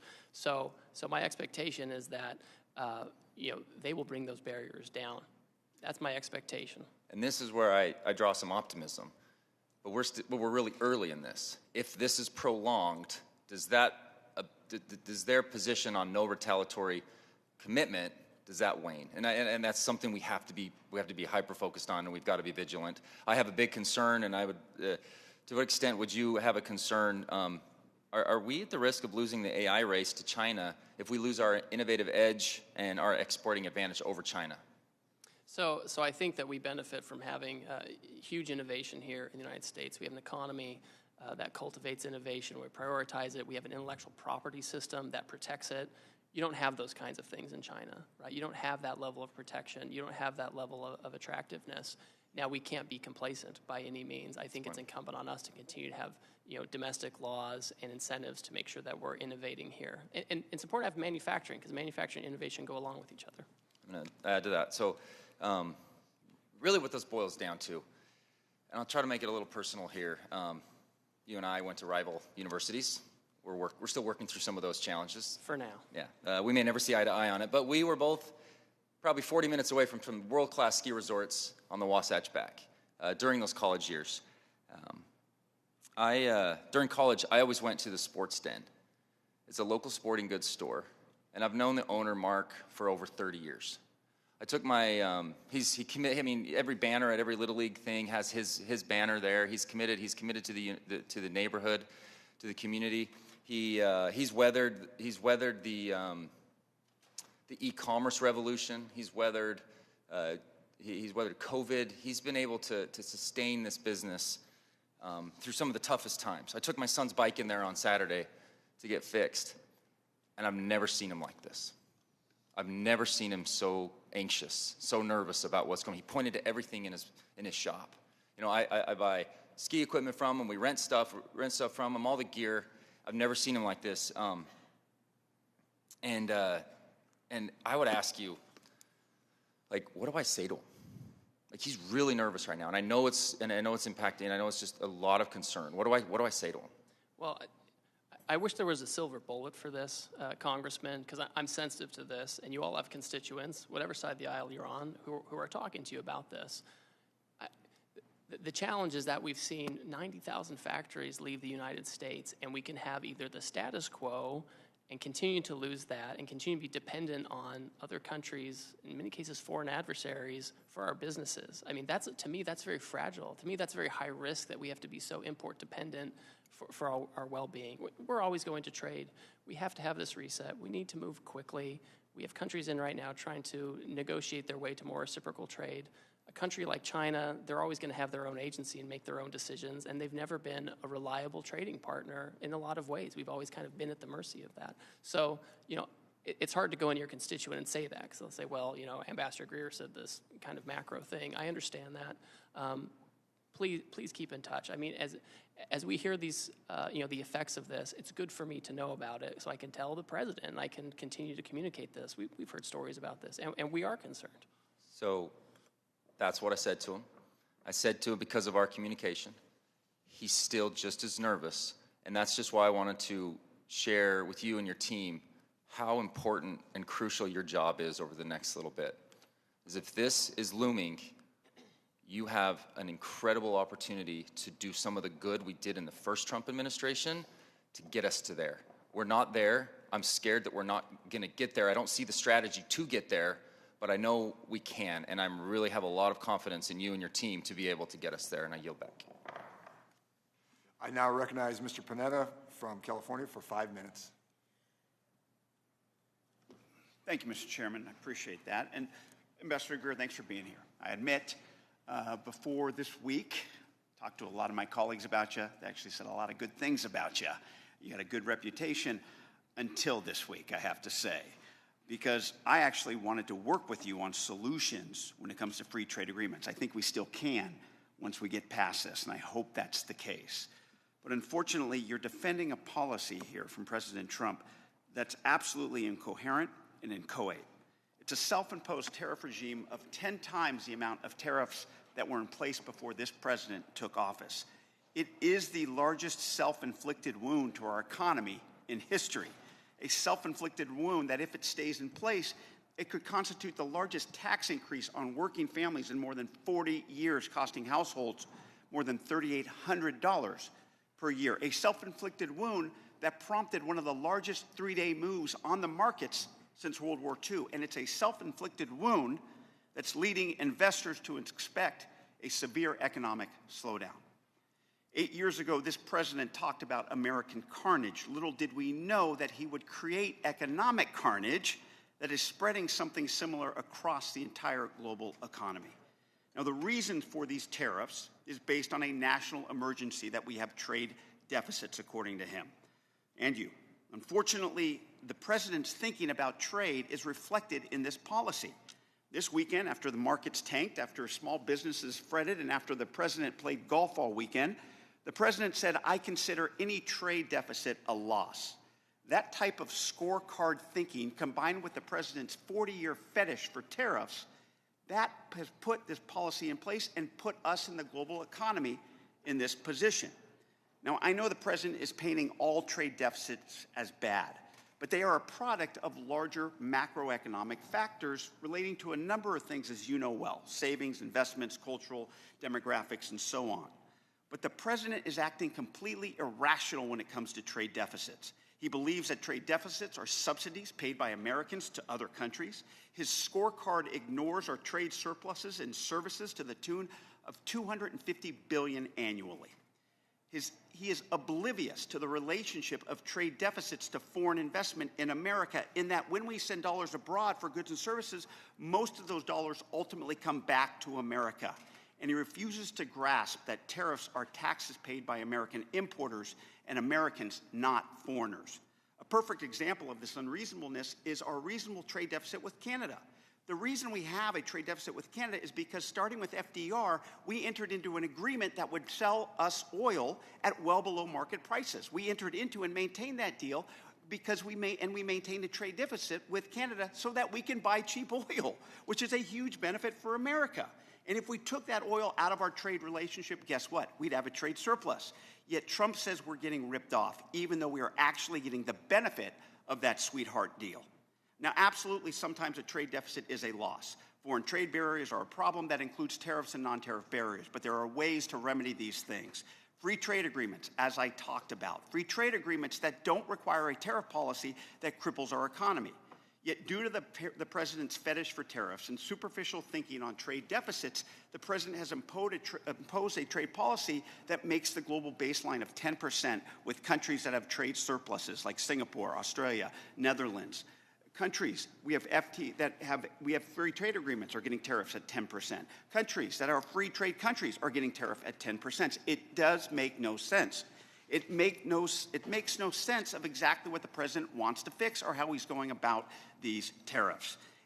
Now, it's really contradictory based on the lack of clear messaging out of your administration. If other countries eliminate their tariffs and we eliminate ours, that's just deal making, and we don't raise revenue, and businesses don't relocate to the U.S. If it's a permanent revenue source and you want to relocate to the U.S., then going to have these tariffs permanently, and there are not going to be any deals. So what is clear is that you can't have it both ways. Additionally, tariffs undermine our national security, as we're seeing in the Indo-Pacific region. Look, I know the president wants to bring back the Rust Belt. I get that. But a big part of that is political. It's nostalgia. And nostalgia, as they say, is the rust of memory. We are not victims here. Our economy is the envy of the world, partly because it was our choice to invest in other countries over saving.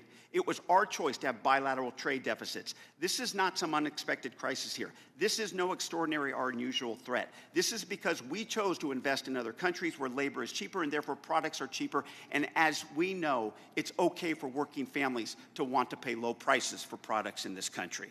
I know that the president is saying we're getting screwed, but the fact is that Trump is screwing us with these incoherent, inchoate tariffs that in the short term and in the long term, domestically and internationally, and for our economy and for our national security, they are making us weaker. Thank you. I yield back. I now recognize Ms. Van Dyne from Texas for 5 minutes. Thank you very much, Mr. Chairman. Ambassador Greer, I'm sure it's been a long afternoon for you, but thank you for sitting it out. I want to thank you for being here today and for your engagement thus far on trade matters that are very important to all of us. Quite the contrast from your predecessor. I know that we've heard that the trade deficit, according to the president, isn't fair, but it's fact, is it not? That we are experiencing a $1.3 trillion deficit in trade, that Americans pay out over $360 billion last year in tariffs, and yet the U.S. collects less than $80 billion. I would say that that's fact. That's not just what the president thinks. It's fact. And let me be absolutely clear. President Trump's tariff policy is not a fetish. It's results-driven. For decades, we let our trading partners take advantage of us. China flooded our markets with subsidized steel. India slapped double-digit tariffs on U.S. goods. And the EU buried our industries in red tape. And meanwhile, Washington shrugged. But thanks to this administration's unapologetic use of tariffs, countries like Israel, India, Vietnam, Mexico, and the European Union are back at the table. And they're engaging because they know the United States is now finally serious. And when I hear Democrats criticize tariffs as some kind of economic sin, I have to ask, what's their alternative? Appeasement? President Trump's approach isn't theoretical. It is producing concrete results, as we have seen in the last few weeks, results that the last administration only talked about. Tariffs are working, and not because we like them, but because we need them. They're leverage. And now they're actually making deals from a position of strength. I think that is very important. In North Texas, look, I've seen firsthand the value of trade that is fair, reciprocal, and firmly rooted in America's strategic interests. These are principles that are championed by you and President Trump. And I also understand something too many in this town seem to forget, is that trade without enforcement is surrender. And under the previous administration, enforcement was weak, inconsistent at best. Mexico violated its obligations under the 1944 Water Treaty, and they violated the USMCA with impunity. And American businesses were the ones that had to pay. We saw it firsthand with the case of Vulcan Materials, a company that operated lawfully in Mexico for decades, but then had their property invaded, shut down, and seized by Mexican armed forces. As we approach the USMCA review, can I ask how the administration is planning to protect these American business interests and ensure that Mexico complies with its obligations? Yes, certainly, and thank you for your comments. What we see is that Mexico, despite their obligations under the USMCA, continues to discriminate against U.S. companies and U.S. products. We've seen this particularly in the energy sector, for example, where they have favored state-owned industries over American industries, which are cleaner and efficient. You mentioned the situation with Vulcan. That's something where we're paying attention. Mexico, we won a case against them about how they treat our corn, and they have a little constitutional amendment they're doing. We're watching that very closely to make sure they don't hit that. So there are a variety of unfair trading practices that Mexico has or threatens to have where we're watching that very closely. And we expect any renegotiation or review of USMCA to focus on those types of issues. Excellent, thank you. And while the tariffs are seeming to make progress in the right direction, I'm still really concerned with China's third country subsidies and their transshipment to the steel and aluminum industries, specifically in my district. That is very important, which have enacted and enabled them to evade our duties and our tariffs. Can you comment on the specific actions that we can expect to see from this administration in terms of cracking down on transshipment and duty evasion through third country circumvention? Certainly, and this is, for example, you mentioned steel and aluminum. The president recently tightened exclusions and exemptions under steel and aluminum because of those types of issues. I think that we need to pay attention to whether goods coming in from Mexico and Canada, for example, whether they contain a lot of Chinese content. Some of this is Customs and Border Protection needs to do more enforcement. I know that they're focused on this, but I think that we need to make sure where we have trade agreements that the benefits of the agreement are going first to Americans and then, of course, to trading partners who follow the rules. And we have to have enforcement. And enforcement means tariffs. People say they want enforcement, but in the trade space, enforcement means tariffs. So we're going that direction too. I'm concerned that our current trade remedy laws will not suffice, which is why I'm leading the Level the Playing Field 2.0 Act with Ms. Sewell. Do you agree it's time for Congress to update trade remedy laws? Oh, I certainly agree with that, yes. Awesome. All right, Ambassador, we're at a pivotal moment. We finally have a trade policy that doesn't just talk about fairness, but it actually demands it. The Trump administration has sent a clear message. The era of taking advantage of the United States is over. Thank you again for your testimony and leadership, and I yield back. Thank you. Thank you. I now recognize myself for 5 minutes, and I just want to say thank you, Ambassador Greer, for taking the time to speak with us today. It's great to hear a voice of reason. I want to first thank you for including Germany's withholding tax on IP on USTR's list of investment barriers in the National Trade Estimate. And I look forward to working with you on this and ensuring fair treatment of American businesses across the world. I saw the list, and that was one of them, Section 49, so thank you very much. I am from a district, the second largest ag district in the country, number one in cattle, hogs, corn, soybeans, and so forth. 20% of our ag production in the United States goes to the export market. So my hope is to see tariffs imposed last week quickly lead to fair and reciprocal market access and to end many of the longstanding agricultural trade barriers around the world. I mean, that is really my hope. So if I may ask you, it's a really interesting time. We have 70 countries that President Trump said last night, 70 countries that want to negotiate, which is incredible. Can you talk to me, do you have the staff and resources to manage all these negotiations at this time, and how can we help? Thank you. I, of course, could always use more staff. We had some folks leave, USTR career folks leave during the last administration.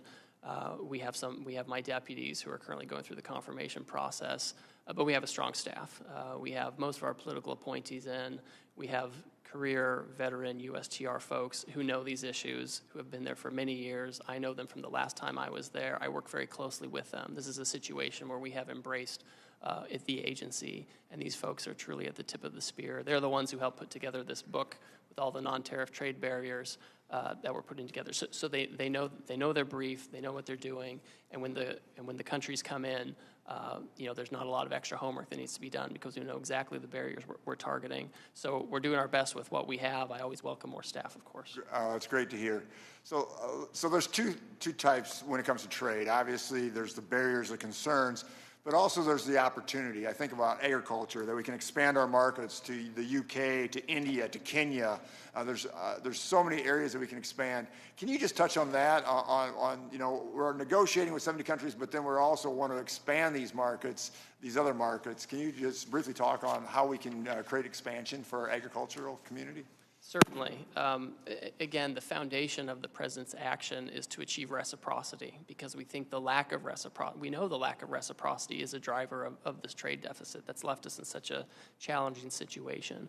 And so as you're seeking reciprocity, and again, we have countries coming and saying we're interested in reciprocity, part of that is making sure that they're treating us as we treat them. That means that they have to lower their tariffs, they lower their non-tariff barriers, and that's where you get the market access. That's where you get expanded markets. That's where our ag and other producers have the chance to really get their foot in the door instead of little bits and pieces here and there or an uncertain access. You get real access, you get reliable access, something that our farmers can count on. So just to clarify that, so I can tell my farmers by the end of the day, after this is all settled, we should have dramatically expanded markets for them. Would that be a fair statement? I think that's the expectation. Yeah. I think that's the expectation. We certainly want to. I mean, listen, with some countries, it's easier. They have fewer barriers. With others, it's harder. It's going to take some time. And in the meantime, they'll have that tariff. But my hope is that we can have a lot of these countries have reciprocal trade with us and make it, we can be more competitive, whether we're farmers or manufacturers or producers, if we have real access to these other markets. We'll be more competitive here and produce here. I want to thank you for your response to my letter to the USTR's proposed measure on Chinese-built marine vessels and for discussing it with me last week. The proposal of the USTR to counter China's shipbuilding industry would significantly increase freight costs on U.S. soybeans and soy products, in turn making the price of U.S. soybean products uncompetitive versus other countries. I'm hearing from my constituents that global soybean orders are simply being canceled and grain shippers cannot secure freight past May due to this uncertainty. I just wanted to hear from you again. So what can I tell my soybean producers? I'm the largest in the country, to give them some peace in this matter and what's happening. Well, first of all, we should have final decision on that by the middle of this month. Second of all, there were a lot of proposed measures in that Section 301 action on shipbuilding. I think that, and this could have been a communications issue, I think some people thought that all of those measures would be imposed. Those were proposed measures for people to comment on and receive feedback. We've now had that process where we've had the feedback, and now we consider which of those measures is most appropriate. Thank you very much. I now yield myself back. Now I recognize Mr. Gomez from California for 5 minutes. Thank you so much. I want to just get to the point. I want to start off by making sure we're speaking the same language, Mr. Ambassador. Do you agree that tariffs are a tax, yes or no?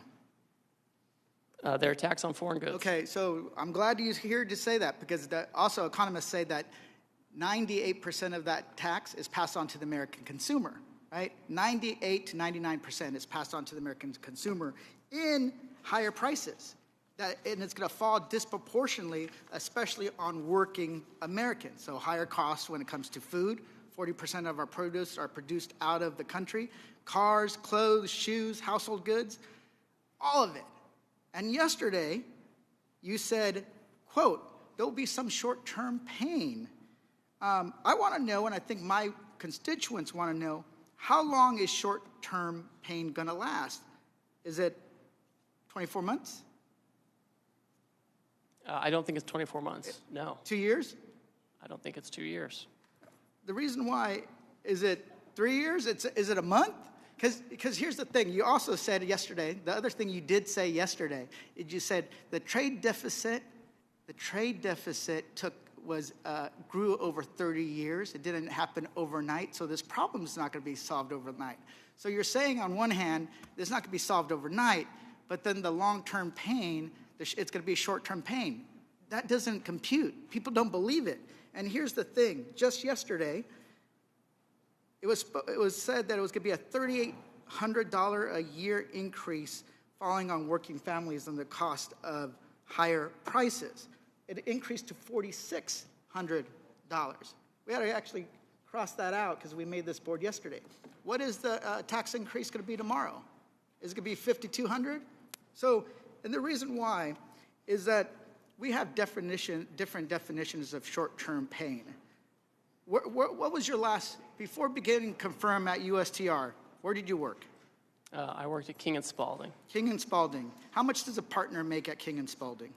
Well, it depends on a lot of different factors. But so I can pull up your financial disclosure. I don't have it in front of me. But one of the things that we're shown, it's about $1.5 million.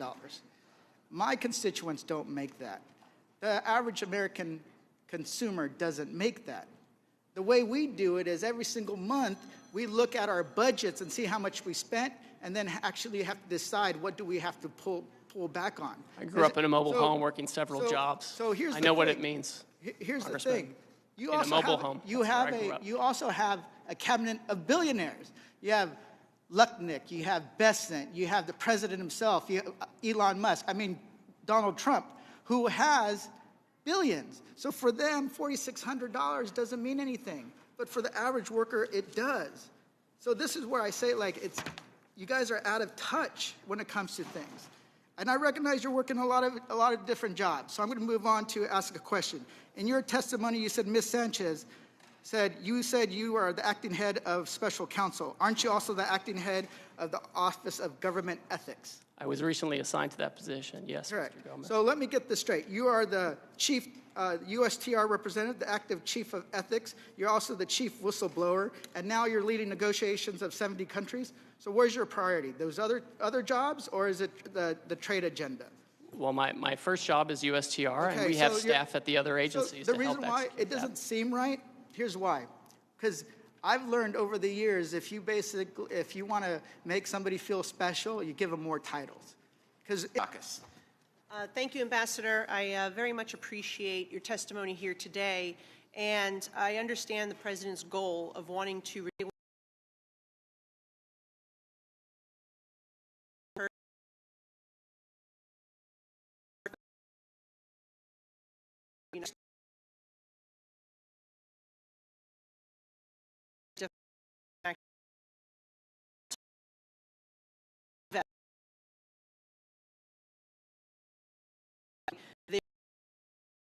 that deal forward very quickly, but they've made it that they can't wait 90 days for a deal to be made, and that it would literally close their business. And so I just want to hear from you on where you think you're making inroads there, on making deals with some of these countries to avoid that type of scenario, and if you could just answer those two, comment on those 2 points first. Certainly, I'm happy to do that. And again, just to reiterate, we've had these, this enormous trade deficit that developed under President Biden. These things are supposed to be self-correcting under normal economic theory. When they're not, it shows that there's something structural at risk here. So that's what's being addressed. We now have so many countries saying, we're not going to retaliate against you, we're going to work with you, we're going to try to figure out a way forward, that the President is looking forward to trying to find a way forward to make deals with these folks. China is on its own path. It's chosen retaliation for many years. It's chosen uncertainty. And I won't comment much further on the U.S.-China relationship, but I think what you're talking about, Congresswoman, with respect to these other countries, I think we could count on having some deals with them within the next few weeks or months. Yeah, I hope it's more the few weeks, because I think, again, too many months may hurt the ability for these companies to survive there. At least if you're able to do some business in Vietnam or Cambodia, you don't have to rely on communist China, which we're already starting to move out. But I feel like that's a real issue, because even if we want to bring the supply chain home, this brings me to my second point about pharmaceuticals. We've all said it here today.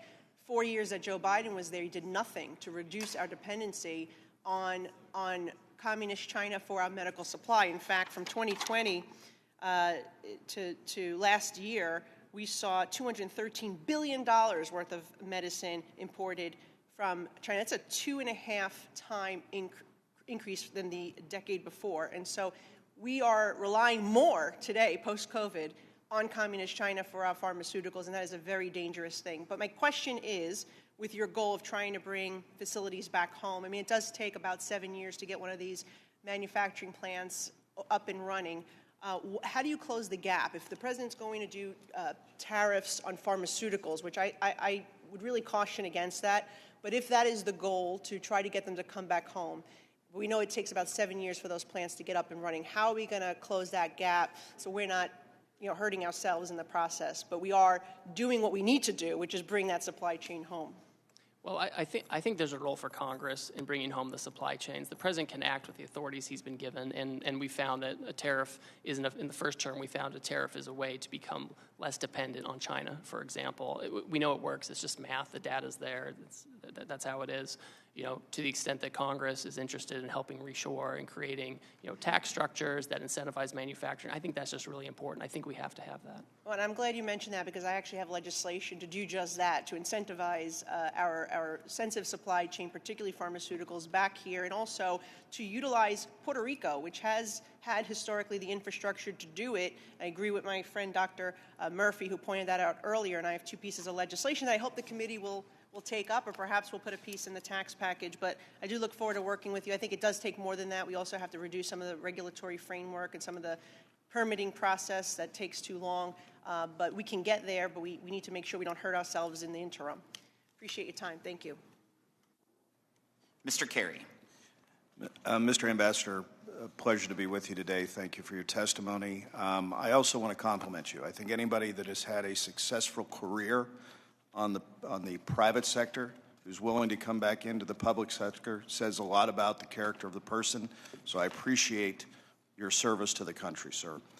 I was pleased to see the administration's decision to exclude oil and natural gas from these new reciprocal tariffs on countries with unfair trade practices. As we all know, one of the administration's top priorities is increasing U.S. oil and gas production, which is a shared goal of mine. As many of you know, Ohio is one of the largest coal-producing states east of the Mississippi River. But in order to accomplish this, the energy industry will need access to key materials and inputs to bring these projects online and help keep the U.S. as the top supplier of energy resources. Many of these products, including specialized steel, are not currently produced in the United States. It's just a matter of fact. These products are designed to handle unique operating environments like higher pressures and temperatures needed for energy production. Many of these specialized products, there really is no domestic option. I mean, it's just, there isn't. So can you share how USTR is considering treatment for these types of key end-of-use materials like specialty steel in regard to the tariffs, especially considering that many of these products cannot be sourced in the U.S. and are essential to help deliver the administration's energy agenda? So, Congressman, the specialty steel you're talking about is not covered by the reciprocal tariff.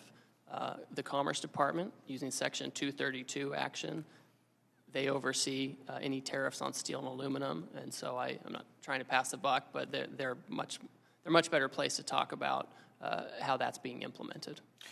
I just want to identify this as something that is very concerning to a lot of people. So we'll follow up with your team, and we'll follow up with the right people. The other thing I do want to bless you. Bless you. Sorry. Bless you. I yield back the balance of my time. No. Ambassador, I also want to echo Congressman Feenstra's comments about the Chinese-flagged vessels that are going into certain ports. That's a very big issue for a lot of commodities. I don't care whether it's corn or coal or soybeans, whatever it is. So I appreciated your remarks on that, but it's something that we will definitely follow up with you on. One of the things, President Trump unleashed the American LNG industry by ending the former administration's era permitting pause. And as you know, the U.S. LNG industry is already being targeted by nations that are subject to the president's new tariffs. So my question to you is, do you have any plans to prioritize America's newly restored LNG export capacity in conversations with foreign nations? That's something that comes up regularly. Obviously, we've been talking about the trade deficit, and many countries have been quick to say, one area where the U.S. is very competitive is oil and LNG, and it's something that they want to buy. And so it's been very common in these conversations for them to suggest that that is one way to help achieve, more trade balance, et cetera. I appreciate your answer. And lastly, I'd like to briefly touch on the USMCA sunset review, if you don't mind. USMCA qualifying trade was excluded from the tariffs announced on April 2nd. This will help many of the U.S. manufacturers. The reason I wasn't in the room most of the days, they were in my office, that have made investments under the rules President Trump negotiated 5 years ago. USMCA is facing a sunset review process that needs to be completed by the end of July of 2026. Will the tariff exclusion continue to the lead-up of that review to give the manufacturers more certainty in the upcoming months? Well, that's the current status. All right, I don't want to get ahead of the president on how he wants to treat that, but that's certainly the current status, and I would expect that if Canada and Mexico continue on this path, that would continue to be the status. And again, I want to compliment you for your service to the country and being willing to go back into the public sector. A lot of people don't realize you're giving up on a lot. You're spending a lot more time, probably a lot more hours, a lot more time away from your family, and so I just want you to know, as a member of this committee, I certainly appreciate your service. So with that, Mr. Chairman, I yield back. Mr. Horsford. Thank you, Chairman Smith, and to the ranking member. Mr. Trade Representative, are you aware that the tariffs have been paused? I am, yes. When were you made aware of that? Well, I understood the decision was made a few minutes ago. Sitting here. Under discussion. Sitting here, under discussion. So did you know that the that this was under discussion, and why did you not include that as part of your opening remarks? So typically what I don't do is divulge the contents of my discussions with What are the President details and of the Congress. pause? Well, my understanding is that because so many countries have decided not to retaliate, we're going to have about 90 days. No, excuse me? China increased their tariffs on the United States. Trump blinked. What's the blink, sir? What do you know about this pause? What are the details of it? Well, the details, as I understand it, is that China continues to retaliate. Other countries didn't retaliate. The president 2 or 3 days ago said we wanted to negotiate with those countries that asked for meetings. That's what we're doing. What are the We've had details? discussions. How long is the pause? How many days? How many weeks? I understand it's 90 days. I haven't spoken to the president since I've So been the in this trade hearing. representative hasn't spoken to the president of the United States about a global reordering of trade. Yes, I have. And I've just yet been in the he's- hearing with you, sir. But yet he announced it on a tweet? WTF? Who's in charge? The president of the United States is in charge. And what do you know about those details?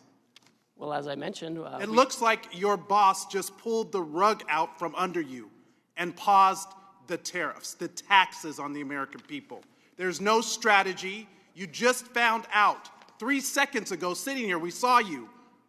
we've been discussing a If variety you of these came actions here for knowing that you were going to be turned off, that these tariffs were going to be turned off, why didn't you include that in your opening statement? Why didn't you reference that as part of your testimony? Well, I don't disclose my conversations with the president, sir. These were specific questions we asked you all along. What's the strategy? These are real consequences for the American people and small businesses. I had a group of small businesses in my office earlier today talking about the impacts of these tariffs on aluminum and steel. This is amateur hour, and it needs to stop. What does this even mean for your negotiating strategy? How are you in charge of negotiation if the president is tweeting about this from wherever the hell he is? The president was elected, and he runs the trade policy, and I advise him and execute his trade policy. Who executes the trade policy? I execute the trade Did you policy. know with the president. that this was happening? We have been discussing all kinds of And there's another member of the cabinet, Bessent, who just canceled coming to the Hill to avoid talking about the market because it's in turmoil. This in just days because there was no strategy, there was no plan. The president chose to take actions that he didn't even have the authority to take. He's put our economy in disarray and near collapse. We have small businesses and Americans who are concerned about their well-being, people's retirement, people's 529 accounts went down because of this administration.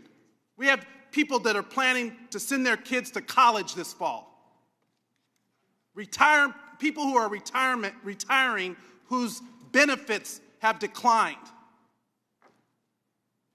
Is this market manipulation? No. Why not? If it was a plan, if it was always the plan, how is this not market manipulation? It's not market manipulation, sir. Well, then what is it? Because it sure is not a strategy. We're trying to reset the global trade system. You're, that has offshored all of our factories. And what has that done? How have you achieved any of that? But to enact enormous harm on the American people, which was our concern from the very beginning. Tariffs are a tool. It can be used in the appropriate way to protect U.S. jobs and small businesses. But that's not what this does. So if it's not market manipulation, what is it? Who's benefiting? What billionaire just got richer? And all the while, there are not even any Republicans left in this hearing. They all left because they don't even want to defend this. But meanwhile, the Speaker is rushing to the floor to pass a budget reconciliation to screw America by passing the biggest tax cut in history on the backs of the American people. WTF? Who's in charge? Because it sure doesn't look like it's the trade representative. You just got the rug pulled out from under you. I wish I could feel some empathy, but the empathy I have is for the American people whose very well-being and livelihoods are being affected. This is not a game. This is real life. I yield back. Let the record reflect that there's more Republicans in this chamber than there are Democrats currently in this committee room. There's 6 of us, there's 5 of you. So let's make sure we get the facts right. I appreciate the president did not blink on China, as was said earlier, and it needs to be corrected in the record. In fact, he increased China by 125%. Would you yield, Mr. Chairman? I do not. Can we have a colloquy? No. We don't want to talk about the trade policy here in the Trade Committee. This is our jurisdiction. Your time has expired, and I'm more than happy to talk to you. I asked if you would yield. And I said no. Because you don't want to defend the policy or the strategy. Kick me out. What you going to do? Kick me out of Mr. Yocum, you're recognized. Thank you, Mr. Chairman. Ambassador Greer, it's good to see you today. As we discussed in the past, Indiana's 2nd District has the type of production economy that he would like to make for the entire country. We manufacture 85% of the nation's RVs, 60% of artificial knees and hips, as well as boats, trailers, buses, auto parts, Humvees, you name it. We also have a ton of ag in my district: corn, soybeans, eggs, dairy, ducks, beef, pork, lumber, potatoes, and tomatoes. I could go on. Lumber alone, I was actually just meeting with a cabinet manufacturer here a few minutes ago. I couldn't even remember if I had been to that cabinet manufacturer's site because we have so many of them in my district. I don't know how we do all that in one area, but somehow we do. All this to say, supply chains matter, both getting inputs in the door and outputs out to market. Small hang-ups can create expensive backups. A drip of price hikes can turn into a stream, and that stream can turn into a river for something with thousands of components. I hope we can get some good deals quickly. It probably won't come as a surprise to you, Mr. Ambassador, when I tell you that when an RV or boat is exported, it tends to not go very far. In fact, 90% of RV exports are to Canada. However, Canadian retaliation tariffs against RVs begin today, and boats are on the bubble. Are you consulting with industries and companies being targeted by these retaliatory tariffs? So, Congressman, in many cases, yes. I understand that the retaliatory tariffs by Canada are related to the steel and aluminum tariffs. And so that would be the Commerce Department. But we meet with all these folks, right? Whether it's covered by the Commerce Department or someone else, they want a meeting, we take it, we listen, and we provide the feedback that's necessary. You know, and obviously we're talking to all of these countries to get to a position where we have better terms of trade with them, where we can ensure that we have domestic steel and aluminum manufacturing and the other critical sectors that are so important to our economy. Thank you, Mr. Ambassador. I also want to get your thoughts on a recent New York Times article titled "The Tsunami is Coming." China's global exports are just getting started. It reports that Chinese state-controlled banks lent an extra $1.9 trillion to industrial borrowers over the last 4 years. But all those factories aren't just churning out to gizmos and gadgets destined for their domestic consumption. China's promised shift to a consumption economy remains just that, a promise. Increased production paired with low consumption just means that China continues to double down on overcapacity. And these numbers bear that out. Exports rose 13% in 2023 and 17% in 2024. It seems like there's a global recognition that the threat posed by China's overcapacity is real. The EU, Brazil, Indonesia, Thailand, and others have also imposed tariffs on China to counter the flood of cheap exports. It's not just us. Reports suggest that Canada and Mexico are open to coordinating with the United States on China's overcapacity. Are you able to comment, Mr. Ambassador, on reports that Canada and Mexico are open to coordination on Chinese overcapacity? And if they were to coordinate with us, would that potentially create an off-ramp for Canada and Mexico on the U.S. tariffs?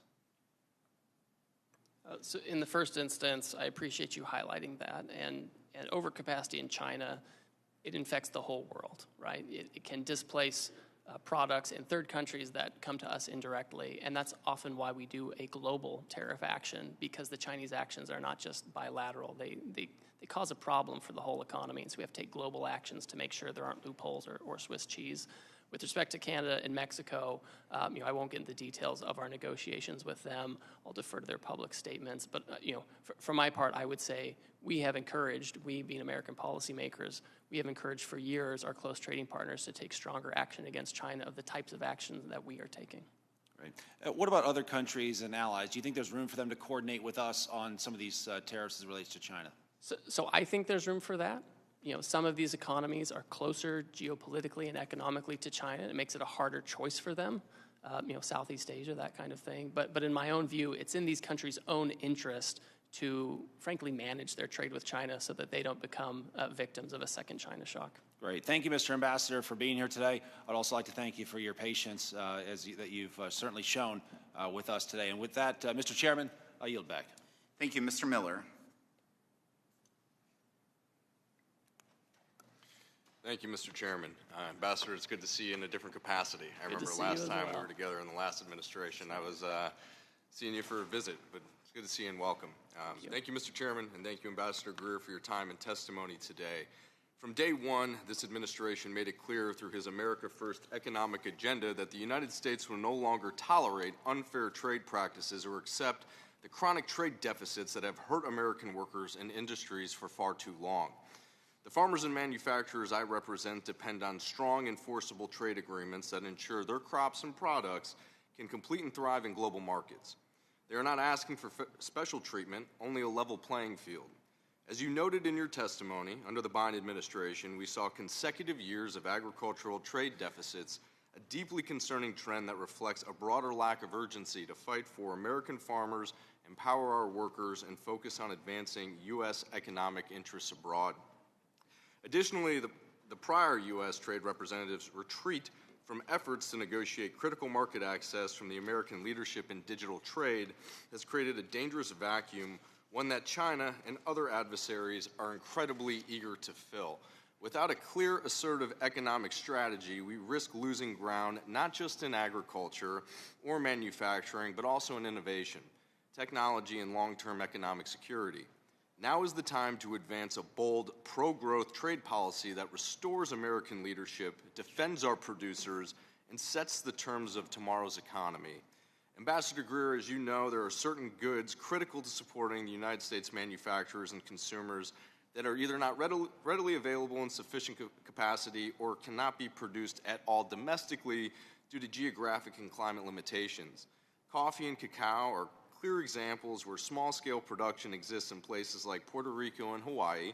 However, this production comes nowhere near meeting domestic demand within our country. Given their importance to both consumers and domestic food manufacturers, could you please speak to how the administration is working with industry stakeholders and international trading partners to maintain secure, reliable access to these essential imports? Certainly. First of all, I appreciate your comments and pointing out this, because the global economy is complex.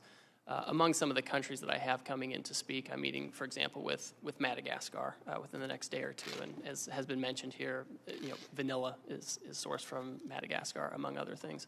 So we're certainly engaging in conversations with those countries, including those who have some of those things that cannot necessarily be grown here.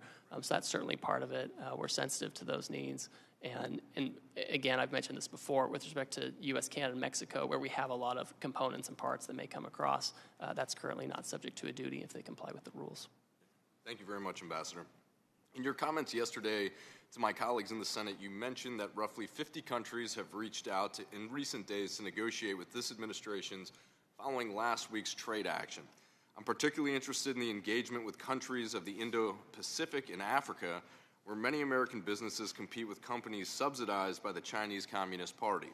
Among the countries that have reached out, how's the administration considering these unique challenges while ensuring critical market access for advancing U.S. economic and strategic interests? So for example, you mentioned Southeast Asia. Some of the things we've seen Cambodia and Vietnam, for example, come forward and say that they want to engage in reciprocal trade. You know, they've made certain proposals on lowering tariff levels. I think that, you know, it can be challenging because they do have Chinese businesses operating there too. So I think if you're going to get to a situation where you're having to deal with some of these folks, you know, one, you want to make sure it's real market access they're giving you, not just tariff levels, but also the non-tariff barriers. And you also want to make sure you're not giving a benefit to Chinese companies operating in those countries, right? We don't want some deal with them only to have it become Chinese companies, you know, pushing product to the United States through Vietnam or Cambodia. So that's something we're looking at in terms of rules of origin, et cetera. Well, thank you very much for your attention to detail on this matter. It's big in our district, and so that's why I bring it up, and thank you for your answer. And if I may, and you know, it's a little bit of a tough one, but on what timeline do you expect these negotiations to move, and the outcome, what should we be watching for is the trade commitments from our partners across the globe? Certainly. Well, before the action even went into place, trading partners knew action was coming, right? They heard the president, as everyone had, and so they came in advance to talk about you know, possibilities where they could have more reciprocal trade with us. This afternoon, I have additional meetings. You know, I'm working with other members of the cabinet to make sure we can you know, work with these folks, understand where they're coming down, what their offers might be, and this is job one for the next few weeks and months. Well, Ambassador, I just want to thank you very much for your hard work, your dedication to this country, and the service that you're doing as ambassador. And just checking here, seeing as some of the tariffs that the president is doing have already adjusted a bit. The market's up 2,300. So I know it's in the beginning of the administration, but I feel very confident about your direction and leadership moving through with these negotiations. Thank you very much. Thank you, Chairman. I yield back. Thank you. Ms. Plaskett. Thank you very much, Mr. Chairman and Ranking Member. Ambassador, good afternoon. I had quite a number of questions about tariffs, but since that's on pause, I'm going to pause on those questions and deal with one that is more specific to my district and one that I'm concerned with, and that's regarding a proposed rule that you have that has been put out, and I know that there have been testimony about it. In the U.S. Virgin Islands and throughout the Caribbean, as well as some of the other territories, in Hawaii, we import virtually everything needed for daily life, from food products, poultry, groceries, vehicles, etc. 97% of the food that's consumed in my district comes from imported goods.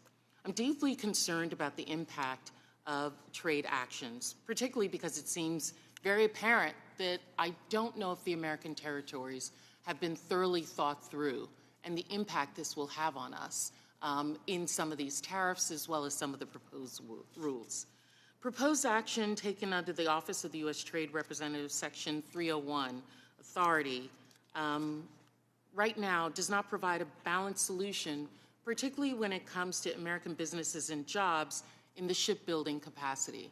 We know that you've proposed a rule to impose fees on those ships which are not made, that are Chinese made, that are not American made. However, a large portion of ships which are much smaller than those that are made in American ports, the American ports are predominantly making those for the military purposes. It's cost effective for them to do it for the military, but not for those kinds of cargo shipping that's done in the Caribbean region. It doesn't provide a balance for us, and we are concerned not only in the Virgin Islands, but Puerto Rico, as well as the other Caribbean islands, that this imposition of $1 million per port that is being proposed will bear incredible impact on us. U.S. shipping industry serving the Caribbean cannot absorb additional costs of the proposed port fees, which would have a significant economic consequence to us. I have the median income, family income in the Virgin Islands is $30,000 a year. The cost of $1 million per port is going to be passed on to the consumers in my district, to the business owners. We are about to start a rebuilding of 20 schools, 2 hospitals, a complete microgrid, complete utility rebuilding both in the Virgin Islands and Puerto Rico. All of the laying and supplies that are coming into us are coming from these type of vessels. If they are then going to be imposed this fee, we will, negotiations that have already been done with FEMA for the cost of rebuilding are going to skyrocket. And we need some support for that. The thought is, sir, is many of these shipbuilders are in fact American-owned. They're American shipping vessels that are American-owned. They are just Chinese-made. Has there been discussion about having some exemption for American-owned, American vessels that are coming out of Florida, going into the Caribbean? I have a chart up here. 92 billion has come from the Caribbean into are imported from the United States. The Caribbean region, which only has 80 million people, is the fourth greatest trade partner with the United States. Have you thought about exemptions for those individuals who are in there?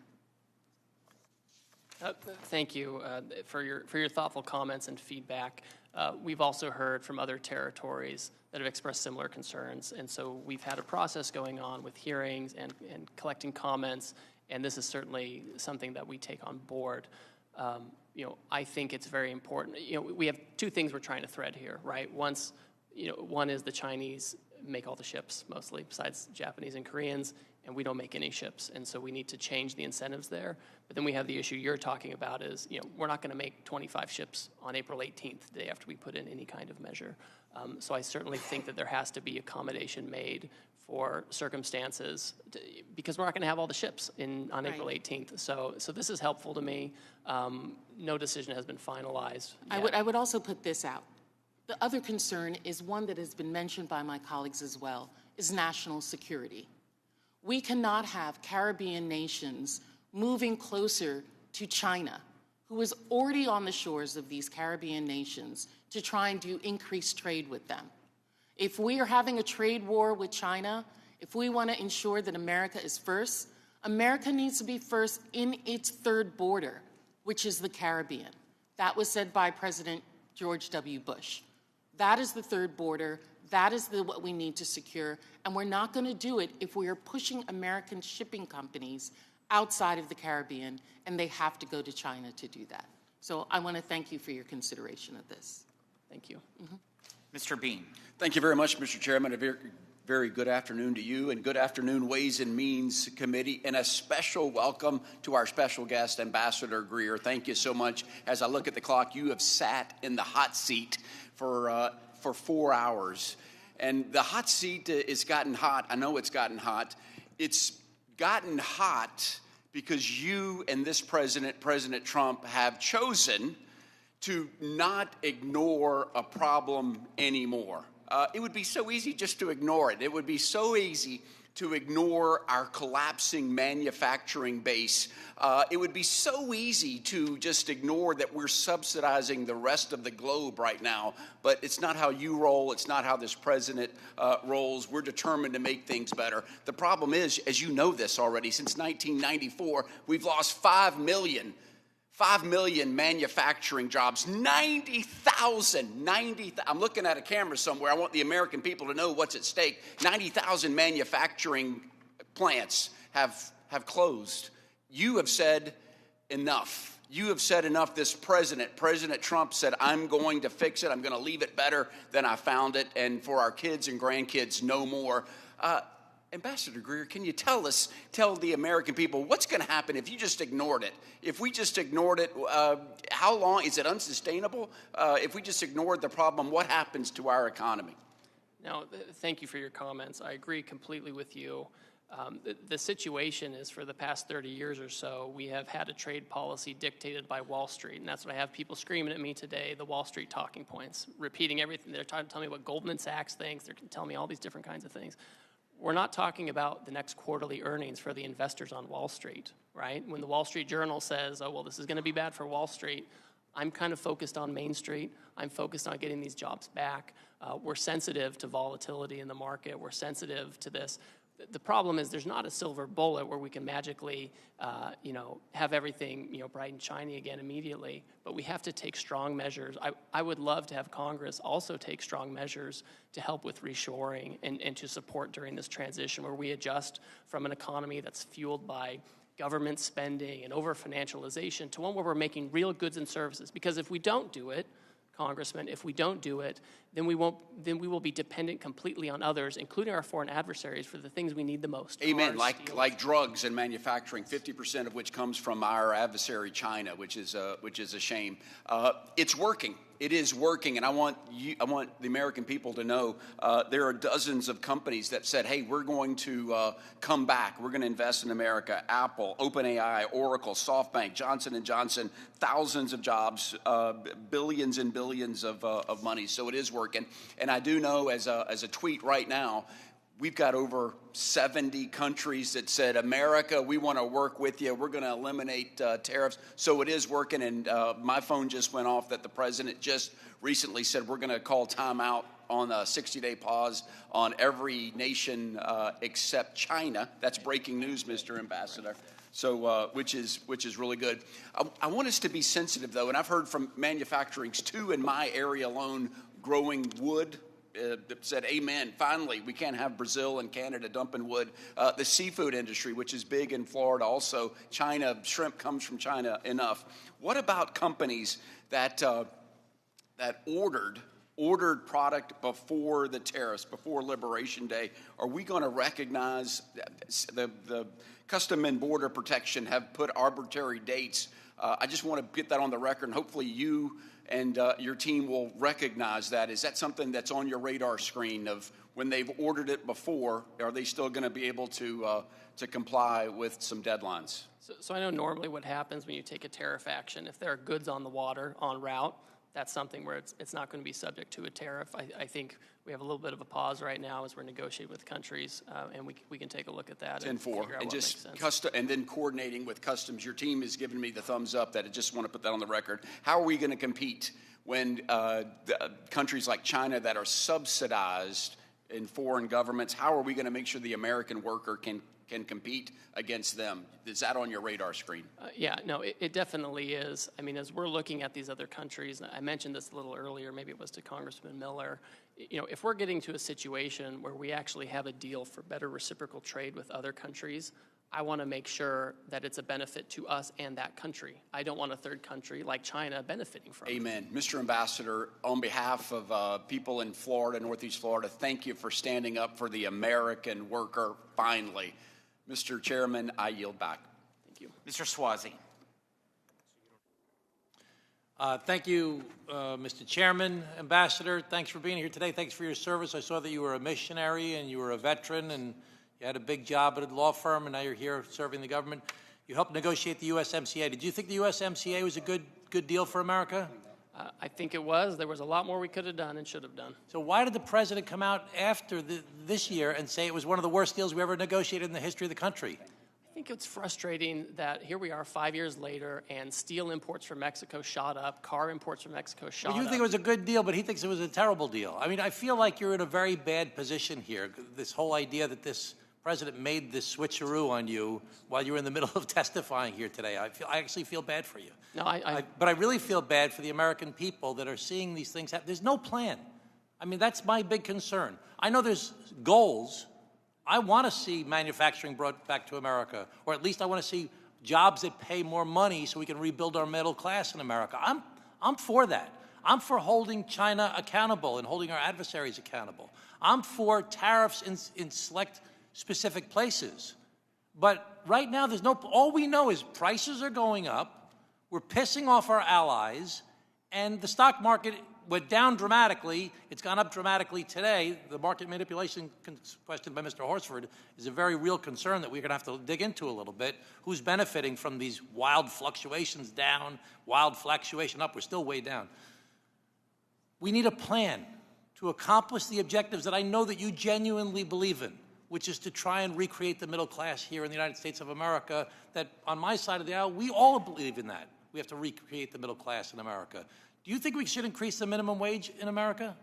I think we need to create jobs that naturally have high wages. The minimum wage in 20 states is $7.25 an hour. Do you think we should increase the minimum wage? I mean, I think the states should be managing that kind of thing. I think we need better manufacturing So jobs that are 20 states, $30, $40, $50 20 an states hour. rely on the federal minimum wage. It's still $7.25 an hour. So you don't think we should increase it at the federal level? Well, you'll have to talk to the Secretary of Labor on that. That's Do you think way we should outside have my the wheelhouse. PRO Act to promote unions in America? Because that will help to recreate the middle class. And I'd refer you to Secretary Chavez DeRemer. She's much better placed. Do you like the CHIPS Act that to reshore the manufacturing of semiconductors here in the United States of America, a national industrial policy where we invest in creating factories with high-skilled, high-wage jobs in America? Do you support the CHIPS Act? So notionally, I agree that we should have industrial policy to help with chips and other things, right? You know, whether the CHIPS Act was the perfect way to do it, I don't know. But So my big concern is that, you know, we want to do these things. You and I share the same goals, but there's no plan right now. As we saw, there's been devastation from this unilateral action by the president where he treats our allies and our strategic adversaries the same, with the exception of China. We know that China's, and I'm all for that. I actually have a bill that I sponsored to get rid of most favored trade nation for China. So, but why are we treating our allies? Why are we treating Japan and Korea and Australia, who have been our bulwarks against China in the Indo-Pacific? And Vietnam, even though they don't share our philosophy, they're sick of China as well. And we were building a relationship with them to help us be a bulwark against China. Why are we treating our allies in the Indo-Pacific, who are our main allies against China, the same as we're treating our adversaries? We aren't treating them the same. They have substantially lower tariffs than I know, China. but we just Substantially. we really They're kind of completely bombarded them. I mean, it's the same as USMCA. We negotiated a bipartisan trade agreement that everybody agreed upon, that the president praised as being the best deal ever, and now he pulls the rug, like he pulled the rug out from under you today. He pulled the rug out from under Canada and Mexico. I mean, it doesn't seem like there's no plan. Do you think that there's a plan, and can you share the plan with us? Certainly. Listen, I'm very confident in the president's policy. Goods that meet USMCA rules come in duty-free. So when the president comes out and he says we're going to have a tariff to make sure we're treated the same, that we can get rid of these deficits, we have a baseline 10% to make sure that we don't have Swiss cheese in this program, and then we have higher tariffs on those who are the worst offenders. That's why you end up in the president put in place the president put in place these high tariffs, but today he just yanked them out. Is that part of the plan? Was that always part of the plan? Well, they're paused. The reality is, a lot of these countries have come to us and they said, we understand American leadership, we understand what you're trying to do, we want to have reciprocal trade with you. China has taken a different choice, and so they're on a different path. Our Western Hemisphere countries, they all have the lowest rate. They have a 10% rate, right? The UK, Australia, they have a 10% rate. These are all the lowest. The big issues are in Asia, where we saw the offshoring, and China is in a category all by itself. Okay, thank you, Ambassador. Appreciate your time today. I'm very concerned there's no plan, and this is being done kind of willy-nilly at the last minute by the president, out of his head. It doesn't really make sense to us. It'd be great if we knew what the plan was and it was shared to us by the administration, and even if it was done in a way for our committee, that we could at least know what's happening. We have a lot of the same goals, but right now, prices are going up, our allies are very upset, and the stock market is on fire. Thank you. Thank you, Mr. Chairman. Thank you. Mr. Gomez is recognized to enter and document into the record. Yeah, Mr. Chairman, I wanted to enter a tweet by Howard Lutnick, basically where he states Scott Besson and him sat with President when they drafted the post, the Truth Social post that paused the tariffs for 90 days. This is just to emphasize that we don't really know who's running things over there. So ordered. Thank you. Mr. Moran. Thank you, Mr. Chairman. Ambassador Greer, thank you for your time today. Sincerely appreciate you coming down to answer questions during this week. I know your time is busy. I want you to know that I support President Trump's effort to achieve trade reciprocity and equal treatment for the United States on the world economic stage with those countries that are strategically aligned with the U.S. As a short-term negotiation strategy, I am hopeful that the current tactics of the administration will restore trade disparities and imbalances around the world, to induce our friends and allies around the world to reduce or eliminate their tariffs on the U.S. and eliminate anti-American non-tariff trade barriers like quotas, subsidies, sanctions, unreasonable regulatory restrictions that are there against and on American products, not to mention currency manipulation and intellectual property theft issues. If President Trump is able to achieve this worthy reset, it will have a material long-term benefit for the American economy and the American worker. I'm confident about that. I'm confident that his strong leadership can achieve these results using this tool. But I do think it's also important for you to hear from me that I urge caution and express my hesitation on the use of tariffs as a long-term economic strategy rather than a short-term negotiation strategy. In my opinion, freer trade practices traditionally have helped spur economic growth, technology innovation, and cooperation of economies. Freer trade also helps to keep consumer prices lower, in my opinion. I want to come back to and visit this idea of China, because I think China really is the big problem here. When we're looking out on the world stage, I was glad to see that we even went up today from 104 to 125% on the tariffs, according to the tweet that was put out just a little bit ago. And China, I think, needs to be our focus on where we put our efforts in the next few months. The diminimus rule is $800, or was before the recent executive order. I want the American people to understand. I would love for you to explain how the China-friendly de minimis rule was helping China companies undercut American companies before the president's April 2nd executive order went into place. Certainly. So just to lay it out, the de minimis exemption it's a provision of law that allows goods to come in. If they're valued under $800, they can come in duty-free. And we have a lot of Chinese companies that have leveraged this to avoid tariffs, right? We have high tariffs on China for very good reasons, and they have used this law to bring in these goods. We have also heard that this has been used because there's little scrutiny of these packages. They can be used to include illicit substances, counterfeit products, things that harm U.S. people, but also U.S. companies. And so it's been a loophole. And so that's one of the reasons why I know there's been bipartisan movement in Congress to deal with it, why the president was comfortable moving forward with that as well. Yeah, and I think the American people don't realize what a big loophole that has been over the past 4 years and how devastating that has been to a number of American businesses to have China unfairly compete under that de minimis rule. So I applaud the president including that in his executive order, and I hope we eliminate that altogether moving forward. I also want to talk to you about the fact that China is involved in worldwide illegal and unregulated fishing around the world. Is the president's team, is the administration looking at helping to stop the illegal and unregulated fishing that's occurring across the globe by China? Yes, that's I have an office at USTR that deals with environmental type issues, and they're very focused on this particular issue of fishing. It's something we're looking at. We're working, there are folks in the Senate too who are very concerned about this. We currently have now tariffs on China, so that at least creates a deterrent from having that in our market, but it's a broader issue that we should deal with.